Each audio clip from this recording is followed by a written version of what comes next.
countries like America and China became global superpowers?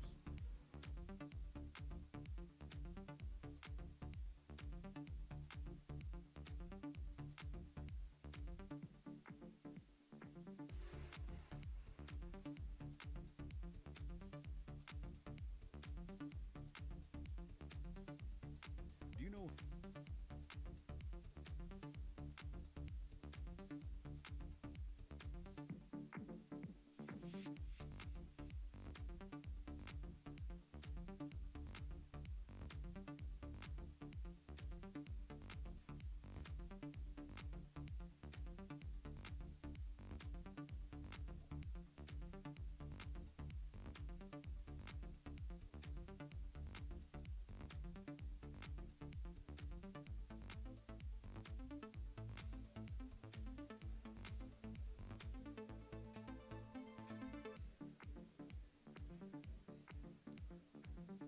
Good morning, everyone.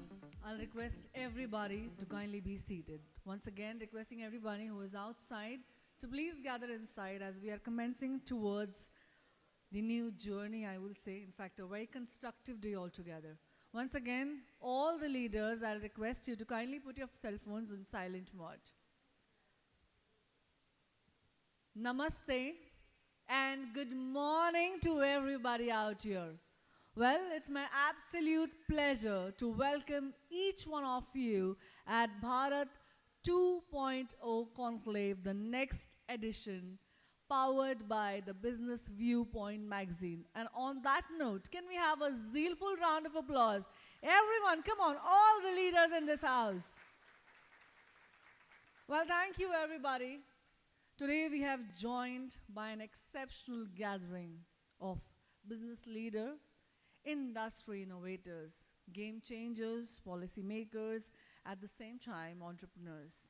Well, thank you, each one of you, for joining us. In your own unique way, you have contributed to India's growth story. Your presence here reflects something very important.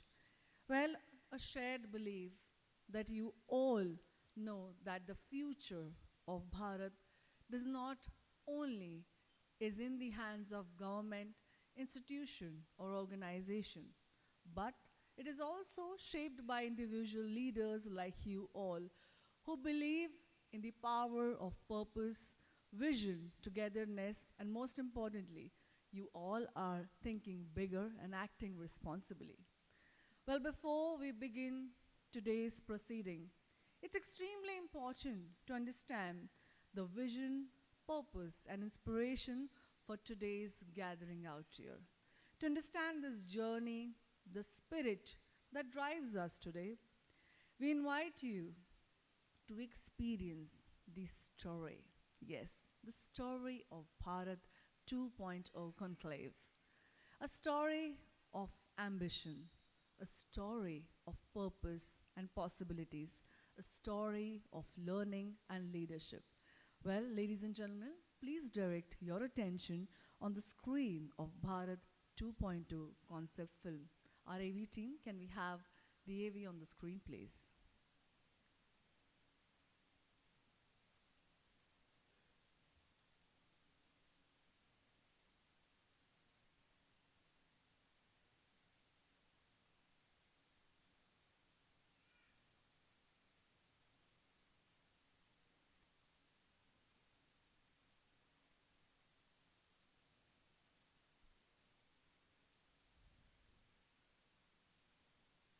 As we head toward, we all know the future of Bharat will be defined Do you by know the how countries decisions like we America make. and China became global superpowers? Most people would say innovation, technology, manufacturing, economic growth. And yes, all of that matters.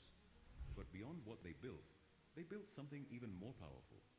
A global belief, a perception around who they are and what they represent. Today, people across the world associate America with innovation, China with manufacturing and scale, because these countries understood something important. Progress becomes more powerful when the world recognizes it. India too has always had the talent, the ambition, the capability. We have seen it before. When India announced its mission to Mars, Many questioned whether we belonged in that race at all. But India did not just reach Mars. It became the first nation to enter Martian orbit in its very first attempt. The talent was always there. The capability was always there. But for a long time, we have not created enough platforms that could help India tell its own story to the world. This is where the idea of Bharat 2.0 Conclave emerged. At Business Viewpoint magazine, we have spent years covering the stories of founders, business leaders, and innovators across industries. And somewhere along the way, we realized something important. Some stories become too important to stay limited to magazine pages. They deserve to be celebrated on a stage where people can experience those journeys together. Slowly, this idea became the foundation of Bharat 2.0 Conclave. Bharat 2.0 Conclave is a platform where business leaders come together for meaningful conversations about leadership, innovation, technology, talent, and the future of India. The conclave creates room for dialogue in different forms, from keynote sessions and panel discussions to fireside chats and candid networking opportunities. The first edition showed us how important these conversations truly are, and it gave us a strong beginning. Now we welcome the second edition, carrying the same purpose and a stronger sense of momentum. In the years ahead, we want to take Bharat 2.0 Conclave to every corner of India, from small startups emerging out of villages and towns to multinational companies driving industries at a global scale. Our vision is to build an indigenous platform where Indian business leaders can come together on one stage, regardless of gender, language, geography, industry, or scale of success.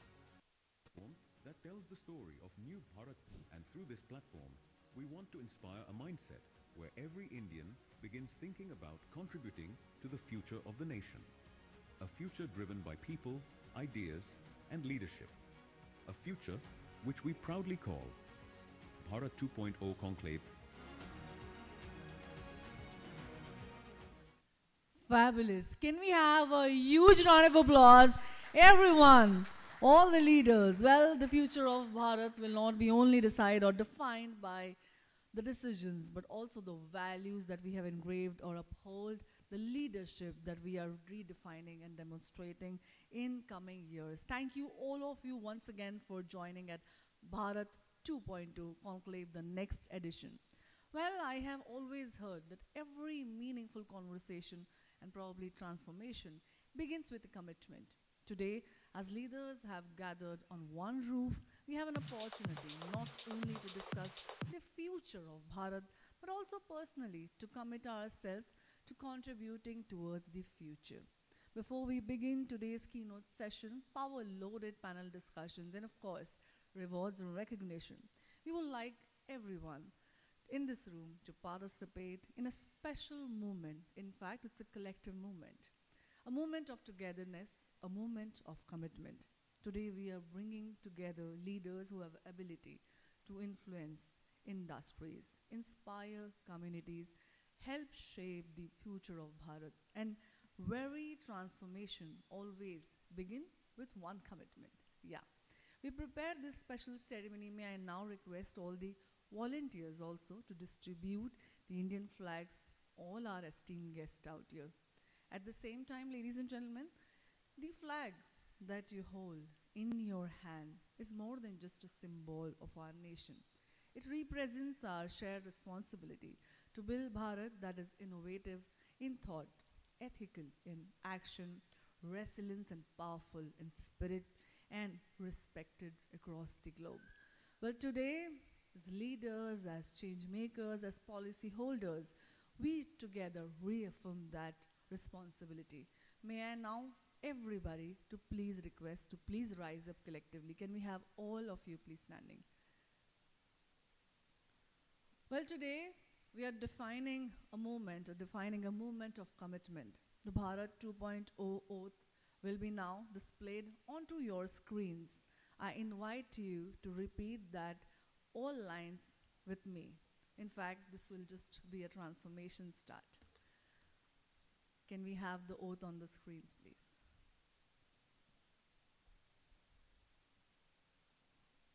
Together, collectively, we'll say on a louder version, I stand today as a proud citizen of Bharat. A little louder, come on. I believe that the future of our nation is shaped by the actions we take today. I pledge to lead with integrity, responsibility, and purpose. I will strive for excellence in everything I do. I will embrace innovation while upholding ethics and values. I will create opportunities, empower people, and contribute to inclusive growth.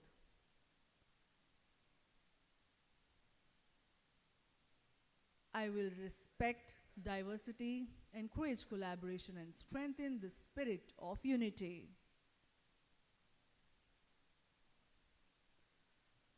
I will use my knowledge, influence, and resources to create a positive impact on society.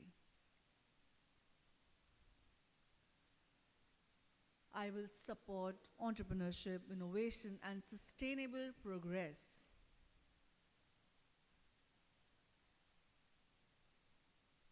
I will contribute to building a stronger, more prosperous, and globally respected Bharat. I am committed to being a catalyst for positive change. I am committed to Bharat's growth. I am committed to Bharat's future. I am Bharat 2.0. Jai Hind, everyone. Jai Bharat. And with that, I'll request you to please stand up for a while as we continue. I'll request, we have now displayed that on the screen. The words have spoken. They have commitment, and we all will now, if you are active contributors to Bharat Future, I request all of you to raise your right hand. Right hand, everyone, please. Can we have a photographic moment of this oath that yes,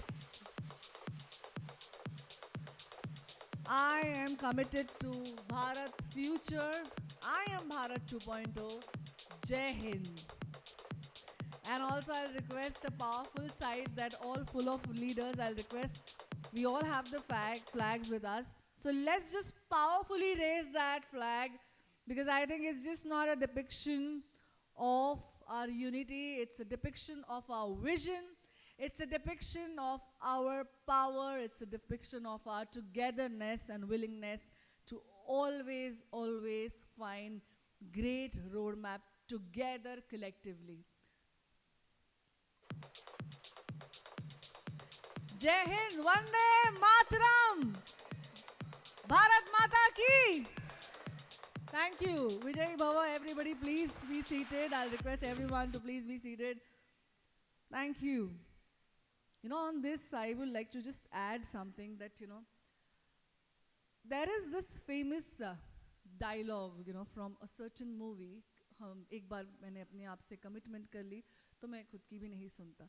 Actually, that's a famous dialogue. But to leaders, it is reality. It is a true depiction. When you commit towards something, a goal or a passion or a movement, you actually should not listen to anything. You have to just follow the roadmap, navigate the future, and make sure that you succeed in that path. And that what is this little word commitment is. It is a word full of purpose and passion. And I'm very, very privileged that I'm hosting with the galaxy of the leaders who are collectively driven by bringing change to our country. Can we have a huge round of applause for all of you, ladies and gentlemen? I mean, truly, truly, you are inspiring so many others. Thank you so much. Well, thank you for being a part of a very defining movement. This is a commitment towards our conversation that we are going to inspire, that whatever conversation are going to be held here, we might carry a great takeaway in regards to a productive talks out here. Well, let's get going. Now to officially this set the tone of the entire context of why we are here, the conversation ahead, the rewards and recognition, and also something that is very important that's gonna be like the keynote sessions from the leaders that we are looking forward for. There could be no better person or no better leader who have envisioned this platform and continues to champion the conversation around leadership, innovation, and of course, nation building. Ladies and gentlemen, it's my privilege to call upon the dynamic, forward-thinking, and driven by purpose individual, Mr. Dhruv Apte, to deliver the keynote address. Can we have a huge round of applause and welcome him, please? The theme of this addressal will be the power of storytelling, building influence, trust, legacy in digital age. Can we have a huge round of applause for Mr. Apte, please? Everybody.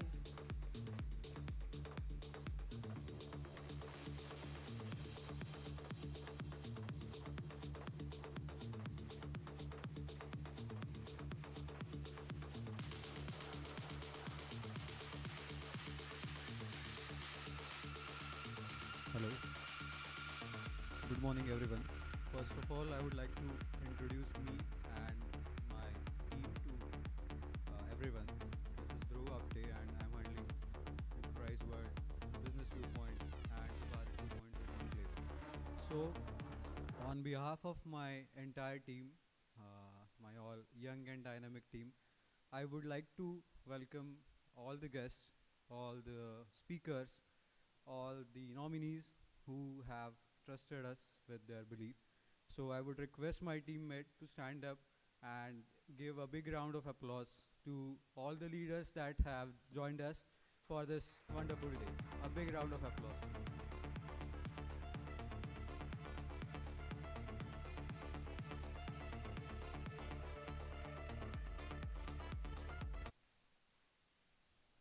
So before we begin with my, I won't say keynote, it's just talk about what we do, what we want to do, and how we are going to do it through this platform or the Bharat 2.0 Conclave.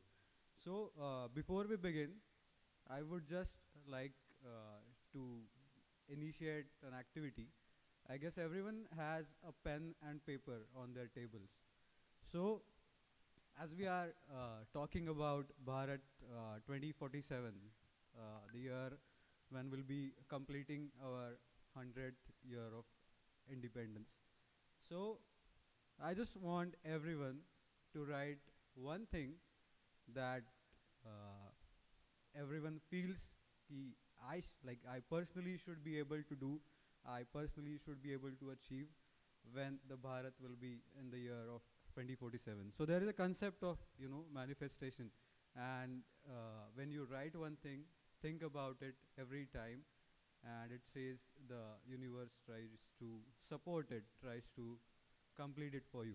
So anything, any simple thing or a major thing, anything that you want yourself to complete in next couple of years, I would like everyone to write it down, keep it in your pockets or like close to you, think about it, and try to, the universe will try to achieve that for you.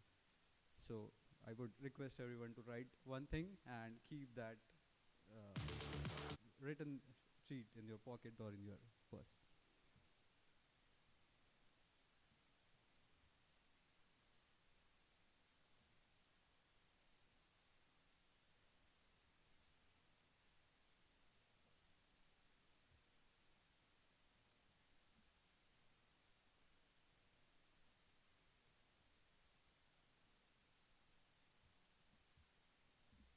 So we call ourselves as business storytellers.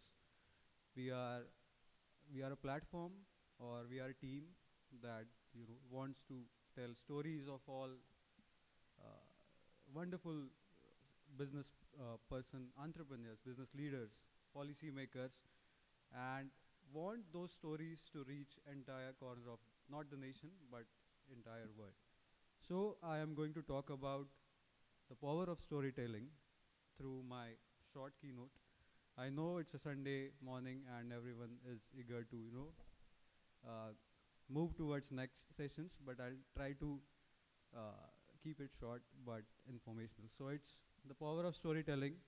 It's power of what we want to do, as we call ourselves business storytellers.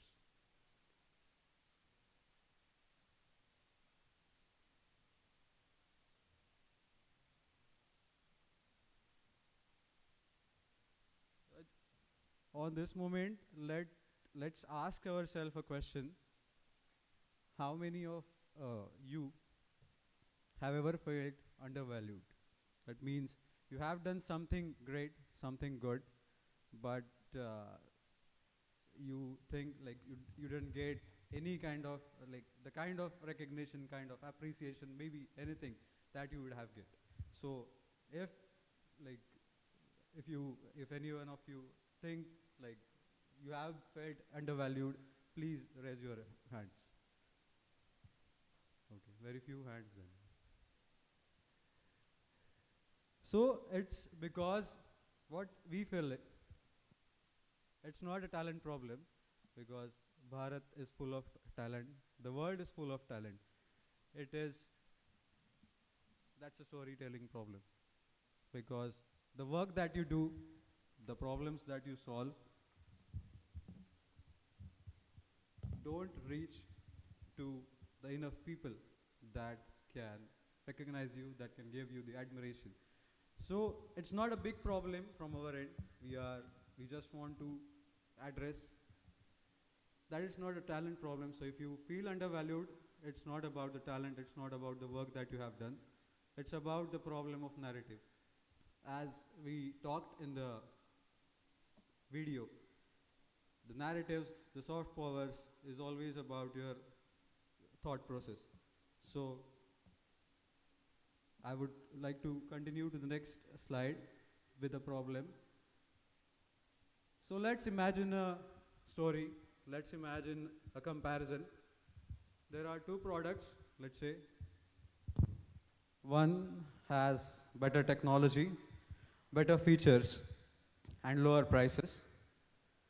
And the other has better emotional story and stronger brand narrative. So which one do you think wins in the market? Any guesses? Second one. Any one of you thinks the first one wins because it has actually better in the technology features and the pricing parts as well. Sorry? Yeah, it matters because the product that connects with you always wins. The story that connects with you always wins. Yes, there are parts like the specifications, the pricings, the positioning, but the story that connects with you always wins. That's our analysis. Again, people buy stories, they don't buy products. So it's about the narratives, it's about the marketing thing, it's about the story that we hear always, about the products, about the services, about the leaders that has done tremendous efforts to our brains, our minds, and that pushes us to buy the products and be their loyal customers. The brands and the stories. So again, if we talk about the brands and their stories, let's come to the obvious name. That is the Tatas. So right from the salt that reaches to your houses to the biggest airplane company in India, the biggest steel manufacturing companies in India, and the prestigious, luxurious car companies that are driving in the India. So all these brands, no matter which segments it positions for, they all revolve around three names. Three generations that have built the strongest narrative around the brands. So these are not just names, these are not just generations, they are like examples of decades of works of integrity, nation building, and responsibility. So we feel this is the biggest impact of storytelling, narrative building that pushes us to trust the brand, to trust the leader. And not like limiting it to the Tatas. If we talk about the Apple, it is not just about the products nowadays. It's about the prestige, it's about the specifications, it's about how you handle this product, how you use these products in the market. Next, if we see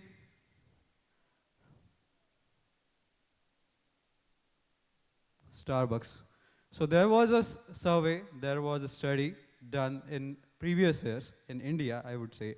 So if there's a good coffee shop and if there is a Starbucks, if the coffee shop serves good coffee, maybe it is budget friendly, and there is a Starbucks shop that serves similar coffee at the higher rate, people tend to go to the Starbucks rather than the just general coffee shop or the general restaurant.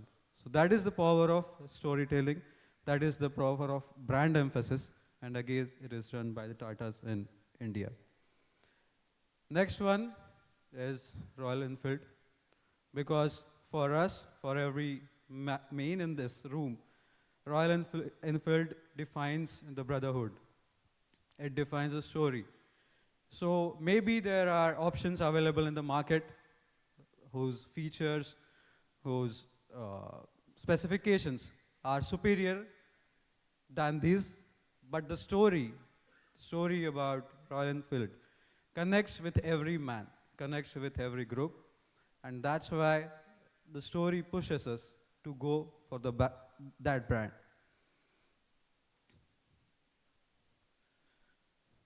So we say that is logic makes people think and stories make people act. So logic is generally handled by your brain and the mind handles your stories. So that is the basic logic about it.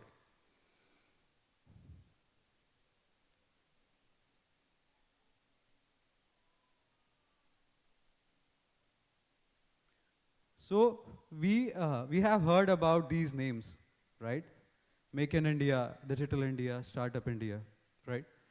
And these are important pillars while we approach to Bharat 2047. But just think, when these initiatives were launched, none of us was sure about if these would be successful, how far they would go. These were just narratives. These were just stories that began to change the mindset of every people in the country. So maybe Startup India, maybe Digital India, maybe Make in India. Before all these things became reality, there were stories, there were narratives, there were soft power pushes that made us believe, okay, we can do it. We can at least start on the journey of achieving these three factors. So this is our own the Bharat example of what the stories, of what initiatives, what narratives can do. They can just push us to drive, to work hard towards achieving what we are planning to do. Now moving to what we do, what we want to do. Again, a short activity, because I know everyone from the hall is a business leader, is an entrepreneur, is striving to go take their businesses to next level. So I just want to take out your phones and search your name, not your company name, on Google and check what are the results over there. Just if you can check your name on Google, search your name on Google. And then search if the work that you are doing, if the company that you are running, if the business that you are building is getting matched with the results or aligning with the results. If yes, then it's good. But if it's not, then again, it's not a talent problem, it's a storytelling problem.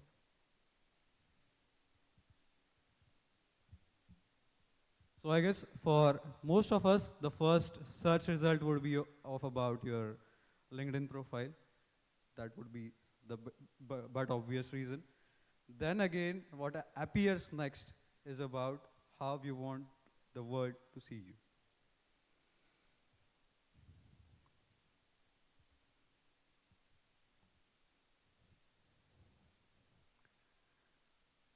So that's what we feel when we call ourselves the business storytellers. The leaders are the new brands. That's what we feel. Because the leaders drive their organizations, drive their companies, and drive their own thought process about the products, services, about the companies that they are building. So without spending any marketing budget, the leaders are the individual brands nowadays. And we have seen this. We have seen the biggest narratives of US leaders, European leaders, legacy business leaders in the market that thrive on their personal brand narratives. So it's a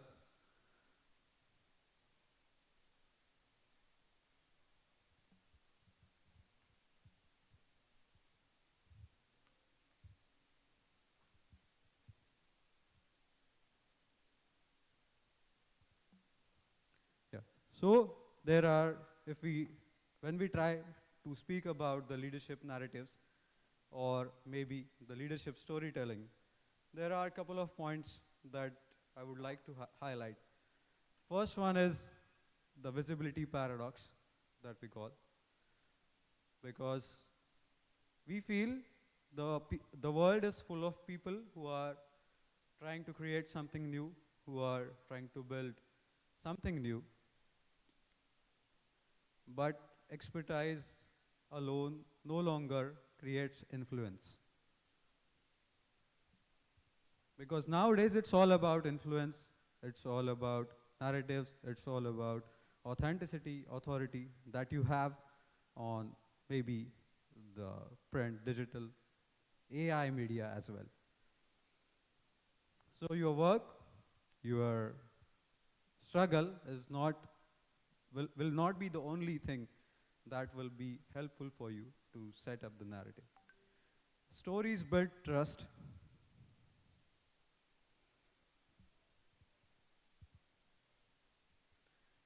So we feel people trust stories before data and stats. They do check the data and stats, but before that, people trust stories of the leaders and brands that they are investing in. Be it customers, be it employees, be it investors. Like these all are connected through a narrative. Third point is every leader is a storyteller. No matter what, intentionally or unintentionally, sorry, every leader is a born storyteller. But the question is whether you control your story or not. From personal brand to institutional legacy. Because the stories of leaders are going to get converted into the story of your brand, story of your company, story of your organization eventually.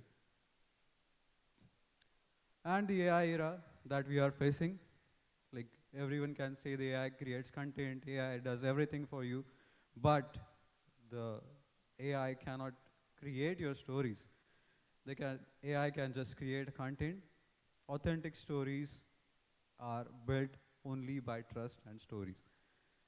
Leaders, when communicate, like who communicate properly, they will usually stand out from the leaders who lack of communication or fail to make the communication that they should have.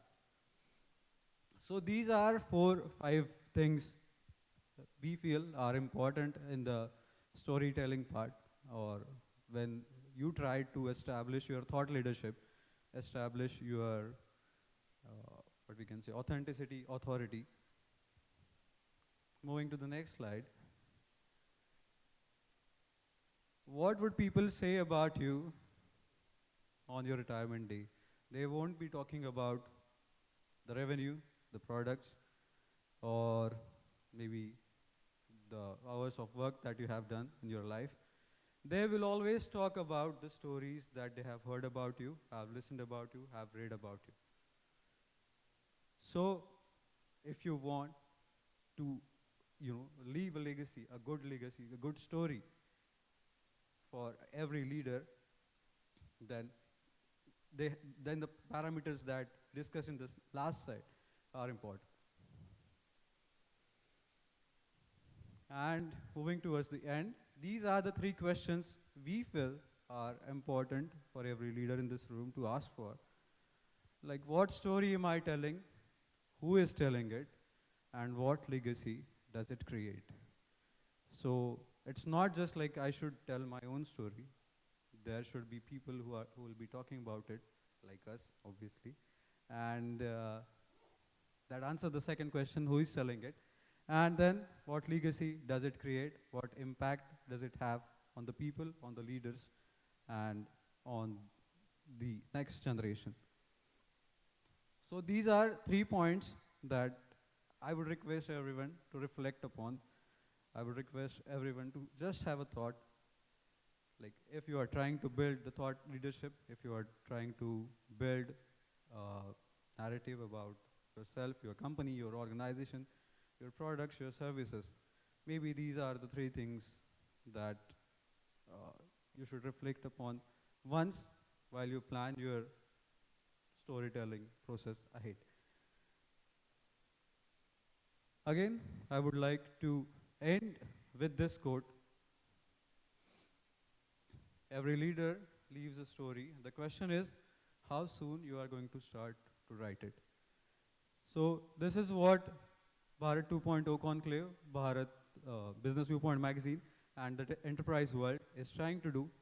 We just want to share your stories, leaders of every entrepreneur, business leader, to every corner of Bharat.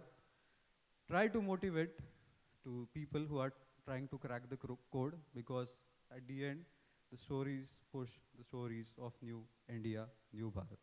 Thank you. Thanks a lot.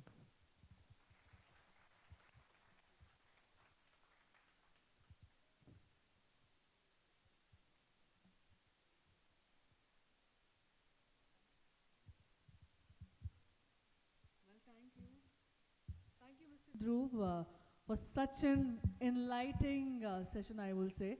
Can we have a huge round of applause? Come on, everybody. Wow, in simple words, this 10 to 15 minutes, I think actually we envisioned, first of all, what do we think collectively or individually, what do we want to actually master, our individual self, our brand worth, our worth, and of course, I love the idea that we all have written or manifested something about our nation. Can we have 2-3 people just telling me that, what they have written? Anyone? You have, sir? I love the fact that you're still sitting very far off, but you have that zeal in you that you have actually raised your hand. I would like to listen. What have you written, sir? Can we have the mic pass on, please, quickly? Yeah. A little quick. Yes, of course, sir. I love to take 2-3 answers, in fact. उधर sir आप उधर पहले ठीक है उधर पहले चले जाइए. I'll come back to you, sir. No problem. That's my promise. I'll come back. एक बार मैंने भी commitment कर ली तो मैं भी किसी की नहीं सुनती. Sir, please, can you? Yes, sir. I'll request you to please introduce me your name. Yeah, I'm Muralidhar Somisetti. Hello, sir. I'm founder and chairman of Wellnesses Technologies. Lovely. Yeah, please, sir. So I wrote been traveling across the world, and definitely I studied even in US, and everybody aspires to become a US citizen. So I want my Bharat to be the number one destination in the world where people aspire to become a citizen of Bharat by 2047, to study, to grow their career, and make Bharat the number one economy in the world. Wow, that's amazing. That's And- amazing. And I want to play my role as an entrepreneur to make this vision come true through my entrepreneurship as well as public service. Fabulous. We wish you all the luck for the future interviews. Can we have the mic passed on there, please? Great manifestation. I think we all have written something. Please feel free to share it.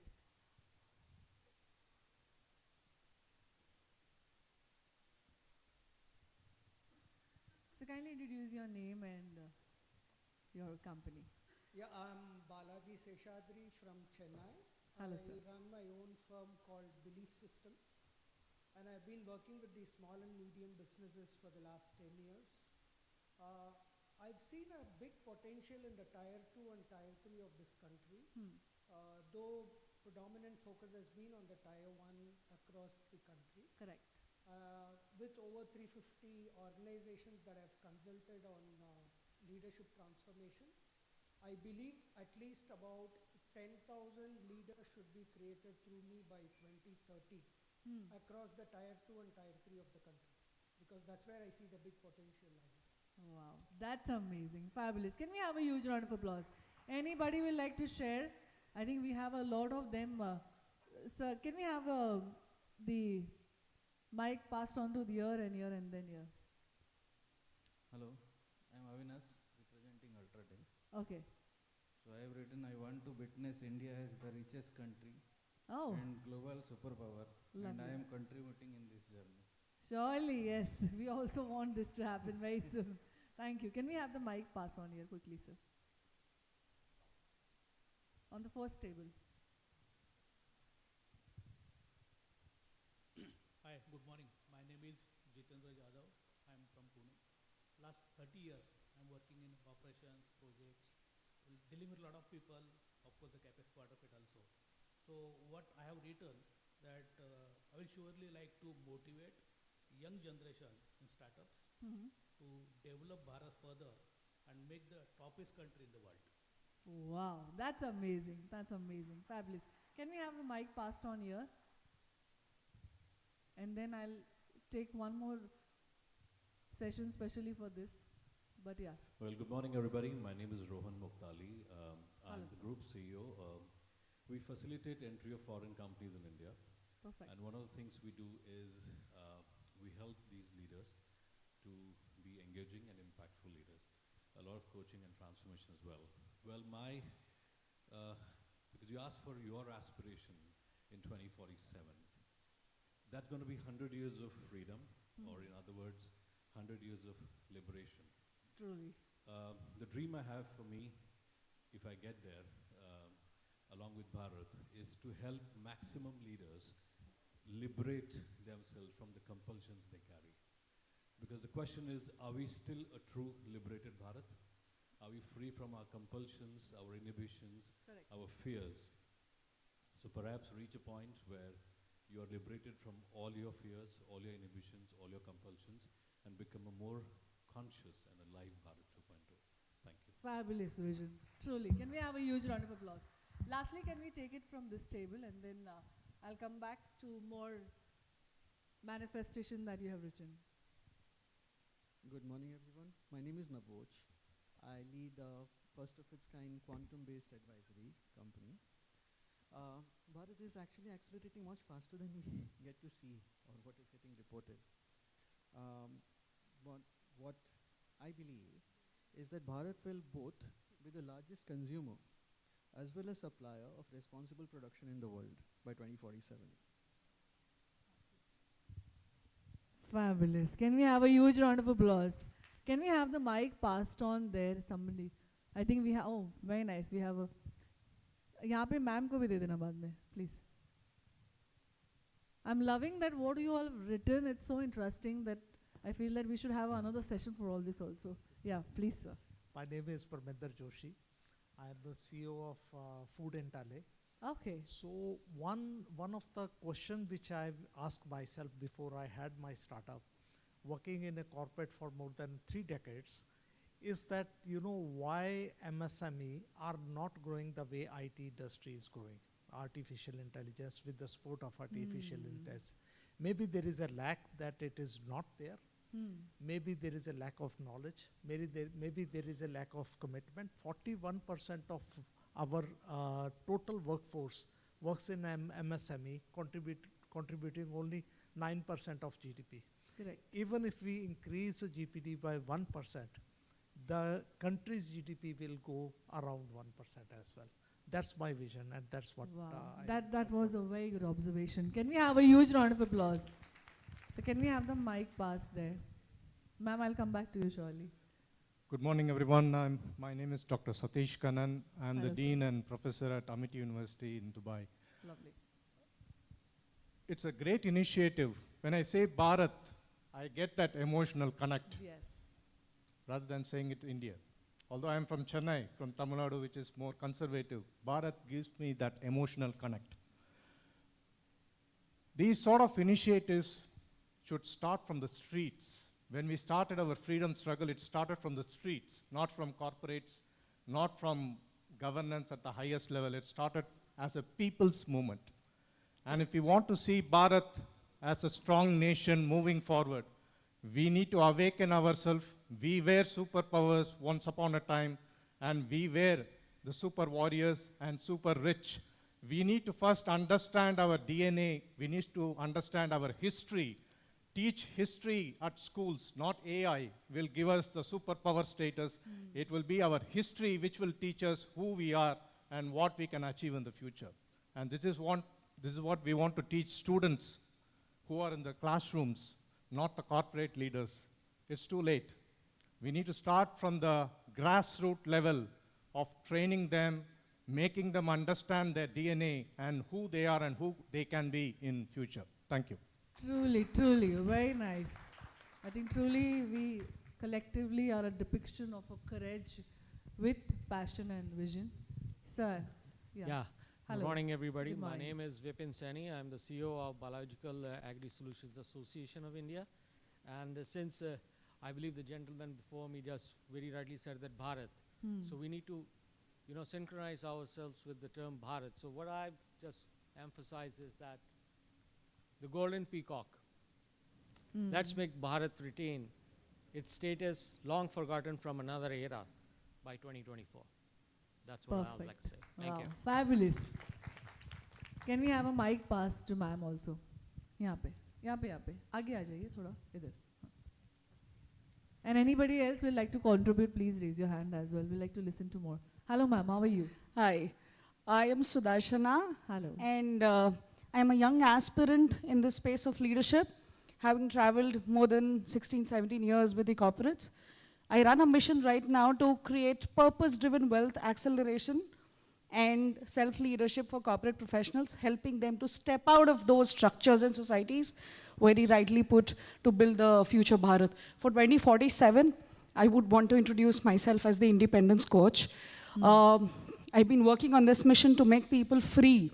And like the gentleman before me told, that freedom and independence is what is our soul.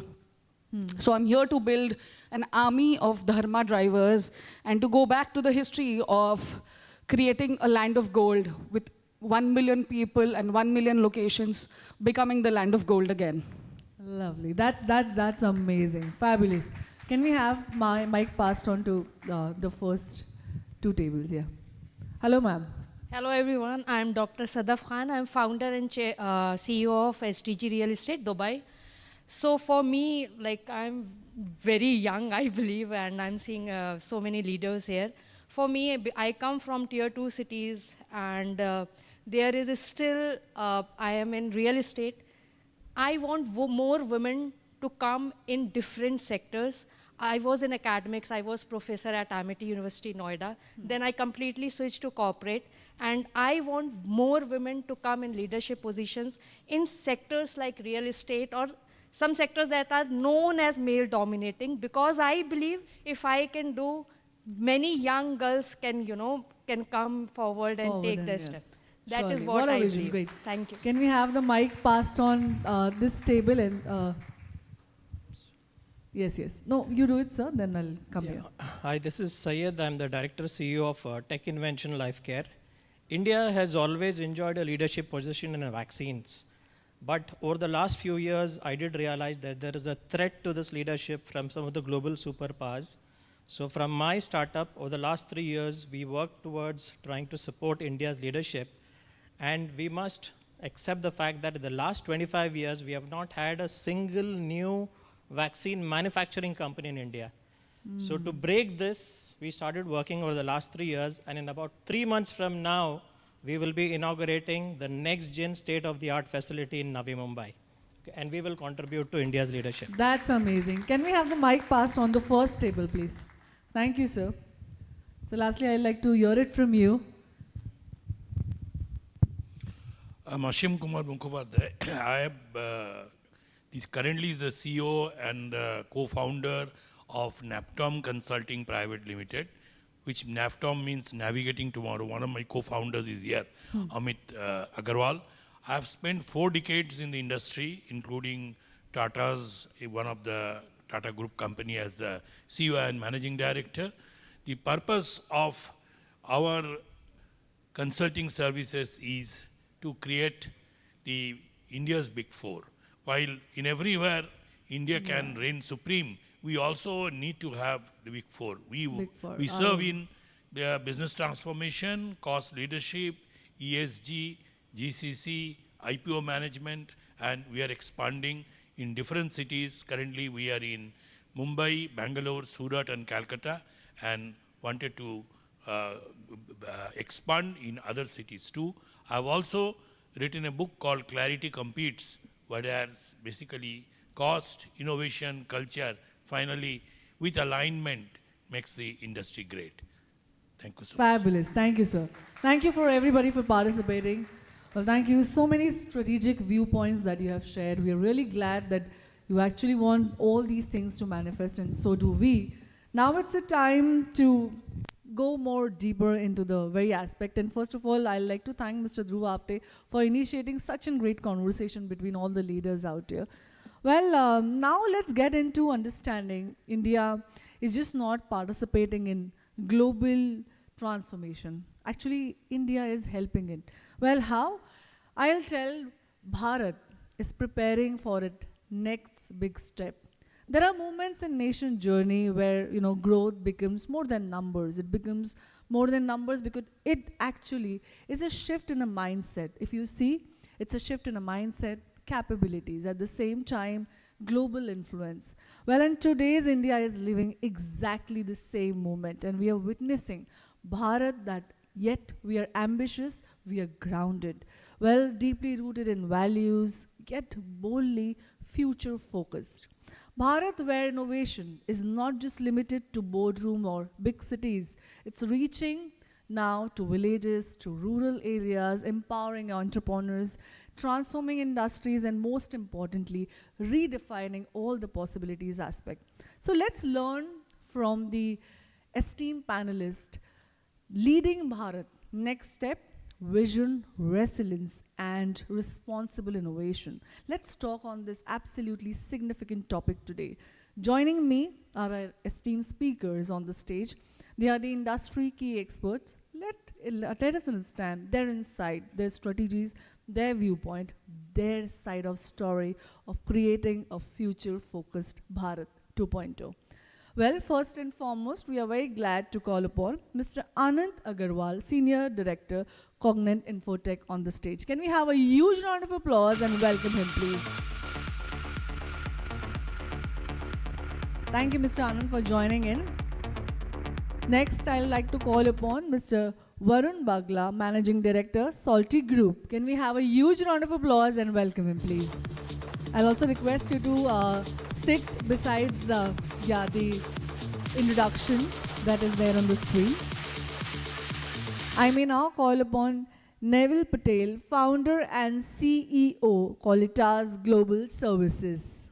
Can we have a huge round of applause and welcome Mr. Patel on the stage. Thank you so for joining in. We are very glad. And in fact, we are more looking forward for listening to such key leaders. Joining us next on the panel is Dr. R.K. Sharma, Telecom Technology Leader. Can we have a huge round of applause and welcome the leader on the stage, please? Once again, thank you so much, Mr. Sharma, for joining us today. We are very glad. Let's look forward for a very powerful conversation between the leaders. Next is Vinita Rohera, Vice President, Gandhinagar University. Can we have a huge round of applause and welcome her on the stage, please?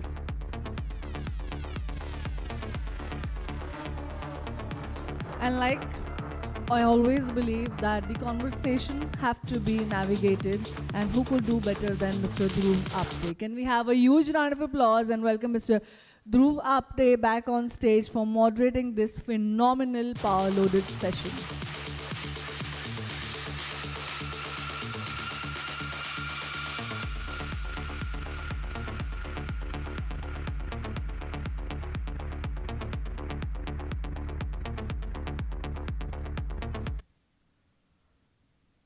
Since we will want to wait for Mr. Varun to join in, till then I will like to hear from you that what you have written, if you have left the notepad also there, but something that you will want to bring in the change. Can we have the mics also, team, please? Yeah.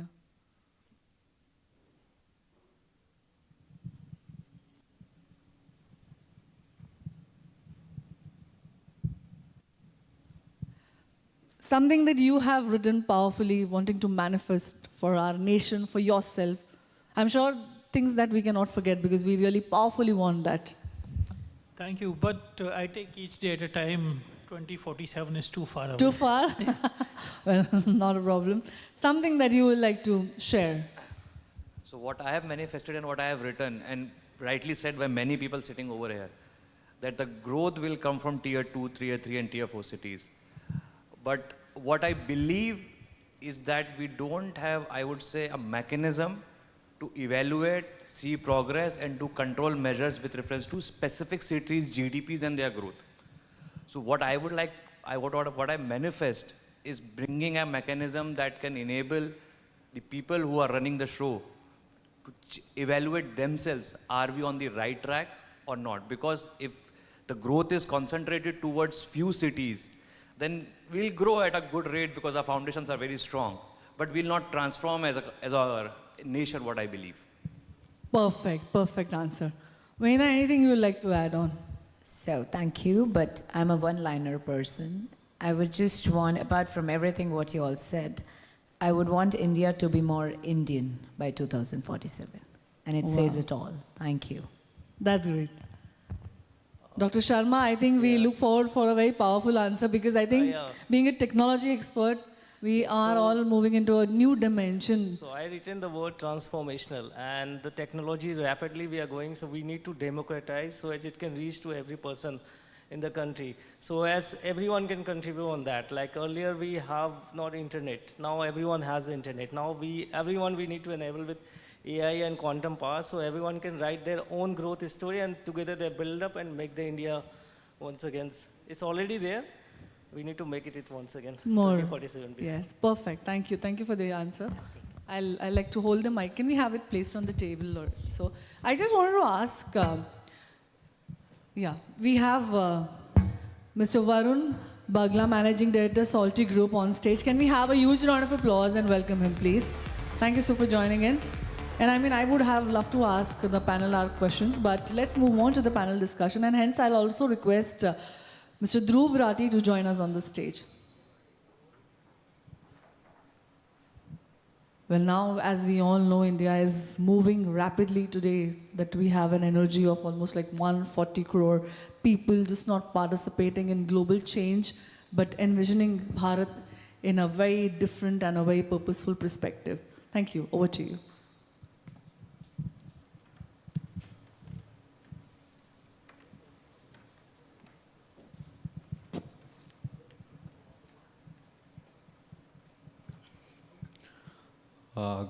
Good morning, everyone, and I welcome all the panelists who have joined us to this impactful and thoughtful discussion with the theme leading Bharat's next leap, that is vision, resilience, and responsible innovation.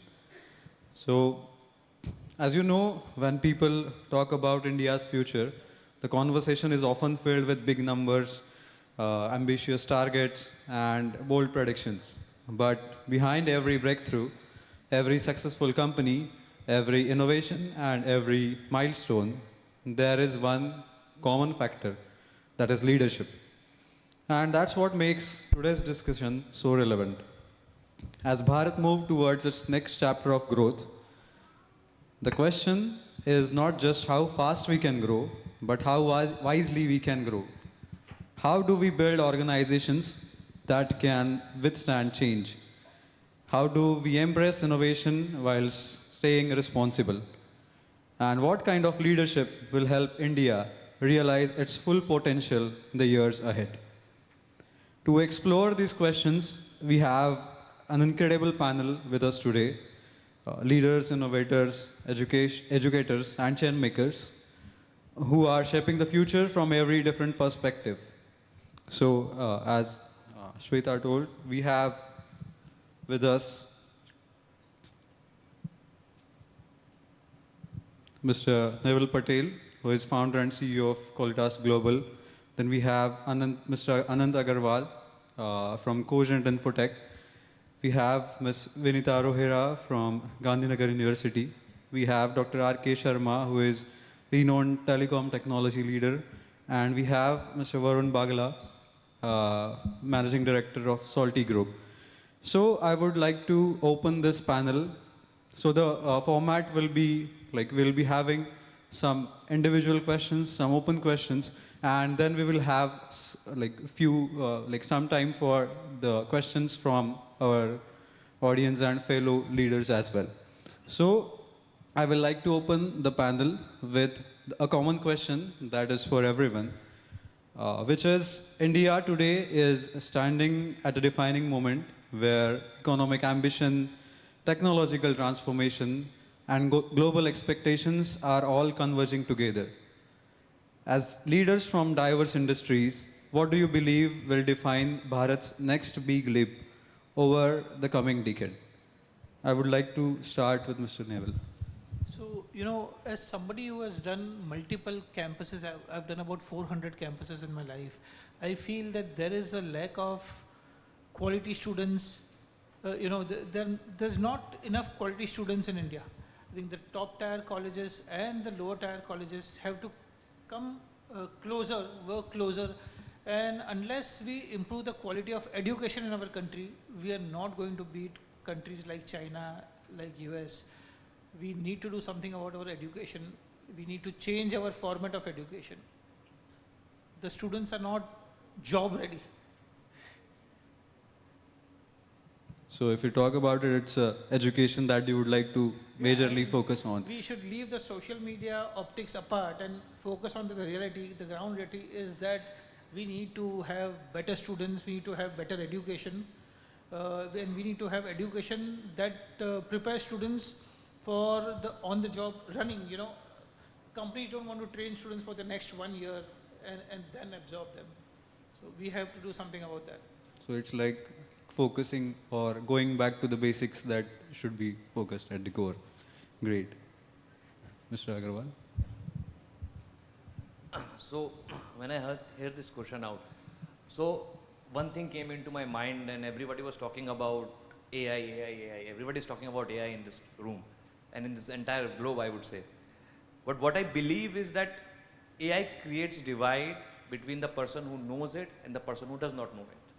And there will be emerging technologies which will be coming and transforming the entire globe. What I particularly believe is that we should have a, I would say, digital literacy index with reference to PIN codes, so that we can map where we stand, what measures which needs to be taken. Because otherwise, if you see the 10 years of India right now, we have done digital accessibility. But digital as a capability of building something new, scaling things, we lack in that front, especially in tier 3 and tier 4 cities. The growth has been concentrated towards few cities. So that was, I was talking previously also, that an index which talks about GDP growth in terms of city-wise, that can be pretty helpful. And also one aspect from the macro level perspective, what I see, we don't see industry as a portfolio for Indian economy. If you see US, their the EPS and everything is rising, their market capitalization is I think 5x than India, 6x than India. But if we start seeing industry as a portfolio of Indian economy and then map our actions, then I think we can transform it more better in a more scalable form, I would say. That's a truly unique concept of our idea that you talked about, the digital literacy index, right? So now moving towards Ms. Vinita. So good afternoon.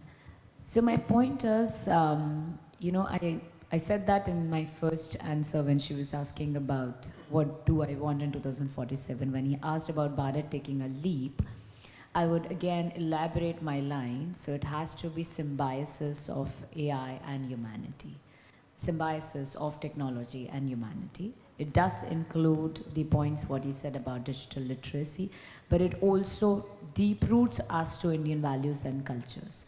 So India is the only country which with growth will also remain and maintain its sustainability apart from any other country. That does answer in elaboration to Sir's point of quality education. Well, we are the only country which we start with quality education in schools, but the difference why he pointed out that was the moment we go to higher education, our GER is very, very, very horrible. We are only 18% of GER in the whole country with general category. If we add on to the other categories, we reach out to only 27%, sir. So that means, I mean, if you all know about GER, if you don't, that means the number of students going to higher education. So hence, along with quality, we also have to maintain the number of students going towards higher education. With quality, of course. When we go for digital literacy, like Sir said, honestly speaking, I would end this answer with one line that with digitalization, we are forgetting that we are not growing for ourselves, we are growing for recognition. So that's where we need to stop, and that's how the Bharat will take a big, big, big leap. Thank you so much. Thank you. Dr. Sharma, I guess 3 answers are touching the very core of education. So what's your take on this? So from being in technical background and all this, so I think we are living in a very we are living in a very exciting era of AI and a good inflection point of quantum tech, where technology is rapidly changing in every day's game. So first thing is that it should reach to everyone, so we need to democratize this technology to reach everyone. And second important thing is the trust. That digital trust we need to build up in India with the scale and technology. So as it should not be used in some other way around, like if you are using AI tools for benefits of humans, and it's going to change. Like now cyber security is one of the most challenging facing time, where earlier the hackers has very constant things. Now they have also AI. So it's like two-edged sword. Everyone has it for good and bad. So we need to make it the guardrails of that and make sure it is used for country growth and other things. So in that way, we need to focus on more on that, building the digital trust, reaching the technology, and moreover to make human-centric on that. And with empathy, it can help the civilization rather than killing the jobs or something like that. So in that way, India can proceed further on that. Great. So, Mr. Varun, what's your views on this question? A very good afternoon to everybody present over here. Firstly, Jai Hind. I think this question is quite elaborate, and to answer it in depth will take quite a bit of time, but I'll just kind of summarize it. In the next 5 years, I think India is going to be able to implement what previously were just words, because the present central government has been in power for almost 2 decades now, and I think the consistency in power and the vision that the current dispensation have, I think we will start seeing the result of its implementation.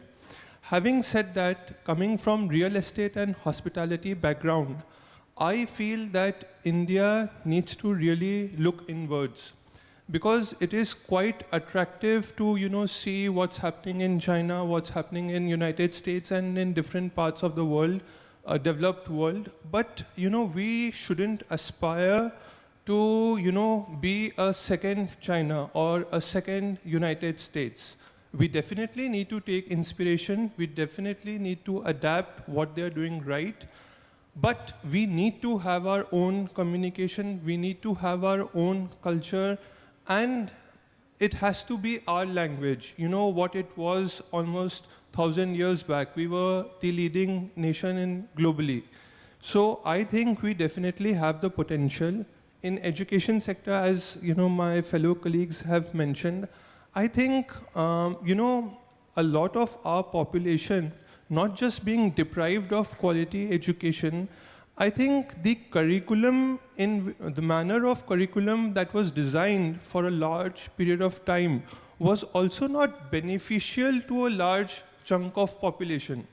Because if after graduating, if after doing everything, you are not getting a quality job, there aren't enough opportunities available, or you cannot match the competition that's there from your peers, I think the problem is not in them, but in the very institutions who are set up to kind of make the generation ready for corporate life. So I think it's time for us to acknowledge, identify, adapt responsibly, because obviously we cannot be behind in AI and other technology aspects, but we have to be rooted in our culture, and we have to think of going 10 steps advanced to what the other counterparts are thinking. So from that perspective, it's all about looking inwards. I would just like to add that public infrastructure is also something that the government really, because it's not just about construction of roads, connecting of railways, highways and everything. We have to see our pedestrian walkways. We have to see how majority of our developed cities have electricity lines above ground. It's not underground, and it's not just about aesthetics. It's dangerous, and few people also die during when there is thunderstorms and so on and so forth. So I feel that the development has to be cohesive, so that each chunk of population coming from different backgrounds are evolving, and it's not just some selected people coming from selected backgrounds. Thank you. So what I gather from the first question is basically self-reflection, going back to the basics and focusing on our current core strengths. That's what the people of Bharat and every leader should do in the coming years. So now I'll shift to the individual questions that focuses on everyone's core. So Neville, from your leadership journey at Qualitas Global, what do you believe are the key qualities organizations need to remain resilient and future ready? I think we should, focus on our core strength, individual core strength, as well as team core strength, and understand, ensure that the SOPs are in place, ensure that the business is, well run, culturally fit employees are employed with the same mindset, I think that's very important because businesses are run by employees. The CEO can only do maybe 20% of the job, but 80% of the job is, keeping the customers happy is not the CEO's job, it's the employee's job. And if you have the right employees, I feel you can change your business from 0 to 100. Great. So employee-driven or employee-centric and employee culture-driven. So we train AI. We train AI models since 2014, but I've been training AI models in sports in 2007. So I understand this, and I would say almost 90% of my managers are day one employees, from the start level to the head of operations to the manager. Everybody is a day one employee. So they have been with me since 2014-15, since the time we started the company. So yes, employees are core strength of any organization. That's right. Moving on to Anand. Organizations today are navigating rapid technological disruption. So from your experience at Cogent Infotech, what qualities do leaders need to build resilient organization in this era of constant transformation? So now it's about the leaders who are driving the organizations. I just would like to add one point in the previous portion, that India will only grow if we leverage our dividend, I would say the population dividend, by enhancing the quality. Scale cannot take us forward, it's the quality who can give us the multiplier effect of our dividend, population dividend. Now coming on to this question, so first of all, I like to start from here that resilient does not mean your reacting quotient. So people always believe that if you react quickly, you are resilient. What I particularly believe, if you react thoughtfully, then it has become resilient. Otherwise, you are moving in directions where you will not land up in achieving your goal. What I particularly believe, there are 5 qualities which a leader should possess. The 4 to 5 qualities. The first is the continuous learning. So I'm sitting over there, I'm coming over here, something has changed in some part of the world that I don't know. But I need to be very conscious about this entire concept of continuous learning, that I need to learn, boss. I don't know anything, I need to keep evolving. The second is, and which is very important, I would say, how you create the culture of curiosity in your organization. So I always used to tell my marketing team that I cannot, I should not expect creativity by putting a gun at your head. The boss, I need creativity today. You need to empower, you need to make that culture. And what we did, we have run an initiative known as Resilient X, where we incentivize failures, collective failures. So if you have done some experiments, you have failed, let's come as a team for in a month. The best failure will be rewarded. So it creates that culture of curiosity. The third aspect, I would say, is the clarity. Again, everything is changing. Where you want to go. And in all of these situations, what I particularly, the most important is how you communicating with your team members. Because if you have clarity and if you cannot communicate, you are out of the game on the first day. So these are the 4 qualities which I think, should be very centralized to the leadership aspect, and leaders should be trained upon. Great. That's like failure index and failure appreciation is the, that would be something every organization should employ, because that would boost every employee or every stakeholder of the company to try harder, and maybe after few failures there will be a ray of success to every team, right? Absolutely, but there is one critical aspect. We always interchangeably use these 2 words, efficiency and effectiveness. And these are very contradictory in nature. If you go towards efficiency, you will optimize everything and you will standardize everything. But to become effective, it needs to be, if you need to, I would say, if you need to increase shareholder value, you need to be balanced between efficiency and effectiveness.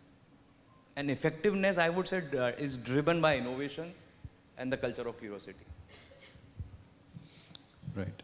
So moving on to the next question. Educational institutions are actually the core of every civilization, I would say. So from your perspective, how universities can play like stronger role than they are doing it today for a rapidly evolving and innovation-driven Bharat? Okay. So of course, that's the most important, I guess, like you said in the first question itself, that we are the most important ones. So universities, for becoming innovation, they are the hub of innovation. So universities have students in higher education, basically from the age 17 to 21, where you put your thoughts and creativity as a project and into the real world. Now, that is one thing what I would say. The other thing is, when universities, if they want to play an important role, like Sir clearly mentioned, that if the curriculum is designed in such a way, it's called inclusive curriculum. So basically the curriculum in India now allows you, as per NEP, to change it to 50-50. That means you can give as many minors you want and make it skill ready, to make them skill ready. Basically, if you want them to be future ready, if you are doing a BTech, it does not restrict you to put as many minors in each semester and make them proficient enough. So there's one thing, that means changing the curriculum. Universities are given huge freedom to collaborate with industries. So that is called industry-academia interaction, right from day one to day end. And the best part about that is that these days, private universities, they don't have a restriction towards the industrial collaboration. You can partner with them as knowledge partners. We just recently spoke about my Gandhinagar University. So I think yesterday I finished a launch of Gujarat's first, probably I could not mention that, could be country's first, postgraduate programs in real estate with artificial intelligence. Now that is not gonna be taught at my university. We have partnered with Naritco and RERA for that. Now we have a huge pool of students coming in, but we have restricted it with an intake. I just give you an example for that. Now these days, so that's how, if you collaborate with industries, they come for hands-on workshops, they give you training, they are the part of the board of studies. Basically, they can come for lectures. They can also, if you would want, the industrial experts can come in. I'm sure I would like to invite you, Mr. Patel, because I was very happy when you said about quality education, that they can actually modify the curriculum according to them. Now, that's the power of the state, private, or private universities in the country. So. That's a great initiative, actually. So moving on to next question, Dr. Sharma, I would first like to inform us about current state of quantum computing in our country, as well as how do you see India positioning itself as a leader in artificial intelligence as well as the quantum computing technology. So, though I done my doctorate in quantum and 6G, but I am not a spokesperson, but India is leading the quantum in such a way, everyone is seeing in the news, like we have quantum mission, national quantum mission, which is contributing a lot in all dimensions of that. So first I will start, like technology can bring the transformation, but what leadership can bring the trust. Technology can be used for anything. Nowadays, there is very special coin, harvest now, decrypt later. So what is happening currently, our data, whatever transaction, digital or data, whatever we are doing, these all are in digital format, and these are encrypted by RSA algorithm, which has been used for decades. And now quantum is posing a challenge to break this RSA using Peter-Shor algorithm. And now quantum computers, every day you will saw a new chip is coming up with the capacity which can block this one. So what is the best practices? We have adoption like PQC, post-quantum cryptography. So you can prepare right away, the leadership should prepare right away in every field of the technology, either it's digital transaction, telecom, or medical or anything, because the data is the oil, and anyone who harvests the data and decode it, it can use it for good reasons or bad reasons also, right? Like attackers, exporters. So this is what we are living in a challenging time, and where we need to adopt the current AI, along with we need to be prepared with the upcoming quantum tech. Like everyone is like Q-Day. So when the Q-Day will come, it will detect everything, whatever is happening, the algorithms and everything. So we need to prepare on that. We need to adopt PQC things right away on every aspects, and try to make more ethical use cases, and we should guardrails all the things, practices. So this is the way we can move that one. And of course, India is also leading in the quantum tech. We have different governments, funds, and everything is provided to the country, entrepreneurs, every part of the society, like quantum communication, quantum cryptography, and quantum metallurgy, and all the aspects, drug discovery. These are all the aspects, and our country is opening up with the startups, something that. So we should start adopting this new tech and start building something which can help India to grow rather than this one. That's a great answer.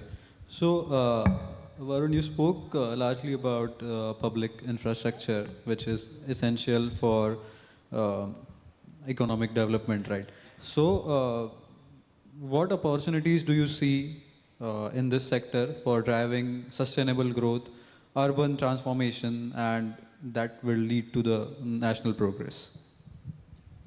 Well, to be very honest, I believe that real estate at large is becoming a capital game, which I find it to be slightly, dangerous, because once it becomes a game of capital, limited players who have access to huge resources, the industry is restricted to it, then innovation kind of takes a back seat, and they start driving the entire market and influencing the lives of large population, and people don't have a choice because it's limited into their hands. So I believe that if public infrastructure is improved, especially in outskirts, in rural areas, I believe there in the new India there will be a a euphoria of new players coming into real estate, because being an industry player, I wouldn't like it to be restricted to certain players, restricted to certain names, because we are 5 of us sitting over here, and I'm sure each one of us can bring something new onto the table, something that I may have missed out. So I think that kind of opportunity and access needs to remain open, and public infrastructure will play a big role, because people who own land in different outskirts and in rural areas will get that opportunity if those areas develop to enter into the real estate industry. Moreover, I also feel that for the players who are already in this industry, even if we do projects which are, big in scale, even if our projects are absolutely luxurious and our workmanship finishing is, top notch, if our clients are not having that experience while coming into the project, and, the condition of roads, the overall vibe of the locality does not match with the, the characteristic of that particular project, I think that kind of mismatch, is bothersome. I'm not saying that, luxury segment, luxury projects should have public infrastructure, which is wow, and, other projects shouldn't. I'm not trying to say that. What I'm saying is public infrastructure needs to be looked into, holistically, because, I think it influences lives of everyone, irrespective of which industry, irrespective of their class background. It influences lives of everyone, and we cannot just blindly, start scaling, because we also have to look into, how we are scaling it, whether we are, heading into the right direction. And I think, the power that different municipal corporations hold in different states and cities, I think that power needs to be transferred to different architectural and landscape consultants, because they are knowledgeable. They have idea how cities need to be planned, how it needs to be executed, rather than those government bureaucrats who are just, following directions coming from up above. So I think vision can only come into play when people who have power also have the knowledge to kind of execute what needs to be done in a manner in which it is sustainable.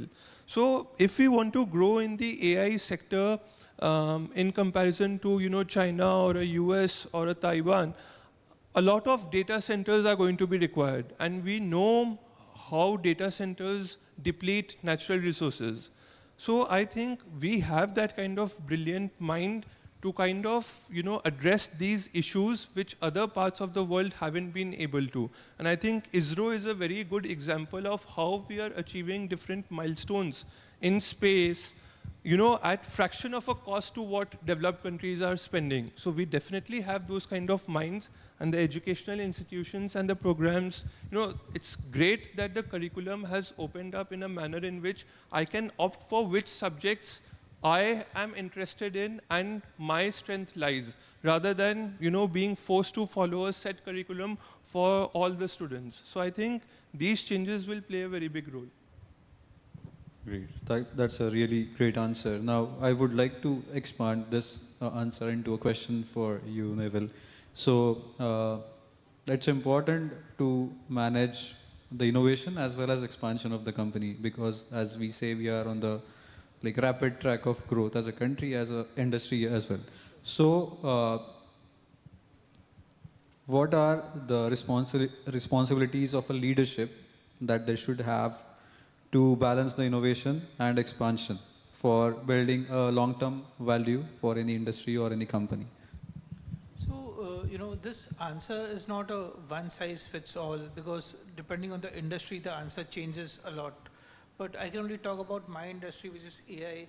For me, like I mentioned previously, education is the most important thing. I'll tell you the reason. Because currently we are training more than 30 different industries. So we are training AI in more than 30 different industries, from security and surveillance to automotive, autonomous vehicle, ADAS, ChatGPT, LLMs. Okay. Now, customers come to us and say, we need 100 people who can train ChatGPT in chemistry. Do you have them? I say, no. Okay. We need experts in physics. We need experts in maths. And there are a lot of things where I have to say, we don't have immediate resources. I'll have to source them from all over the country, but I can't get them in my city. So for me, education or lack of education is a bottleneck in terms of growth. Okay. If there are easier things like autonomous industry where I can train people, and but I can't train people in chemistry. I need people who are experts in chemistry. Now, can I get 100 people in Pune in chemistry? No. Who are experts, who are capable of training ChatGPT? The answer is no. So for me, everything stops at the lack of education, the ground level education. Now, of course, currently we are working on a project with German scientists. We are training cancer cells. So in future, AI will detect cancer cells, and reports will be faster. Now we need 50 people who are capable of detecting such. So we have been able to get maybe half of them. But then now we are sourcing them from Bangalore, we are sourcing them from all over the country. So the lack of the right talent in my industry is limiting me from growth, then which I think is also limiting the country from growth, because then if we can't do it in India, it'll go to China, it'll go to Philippines, it'll go to Taiwan, it'll go somewhere else. Exactly.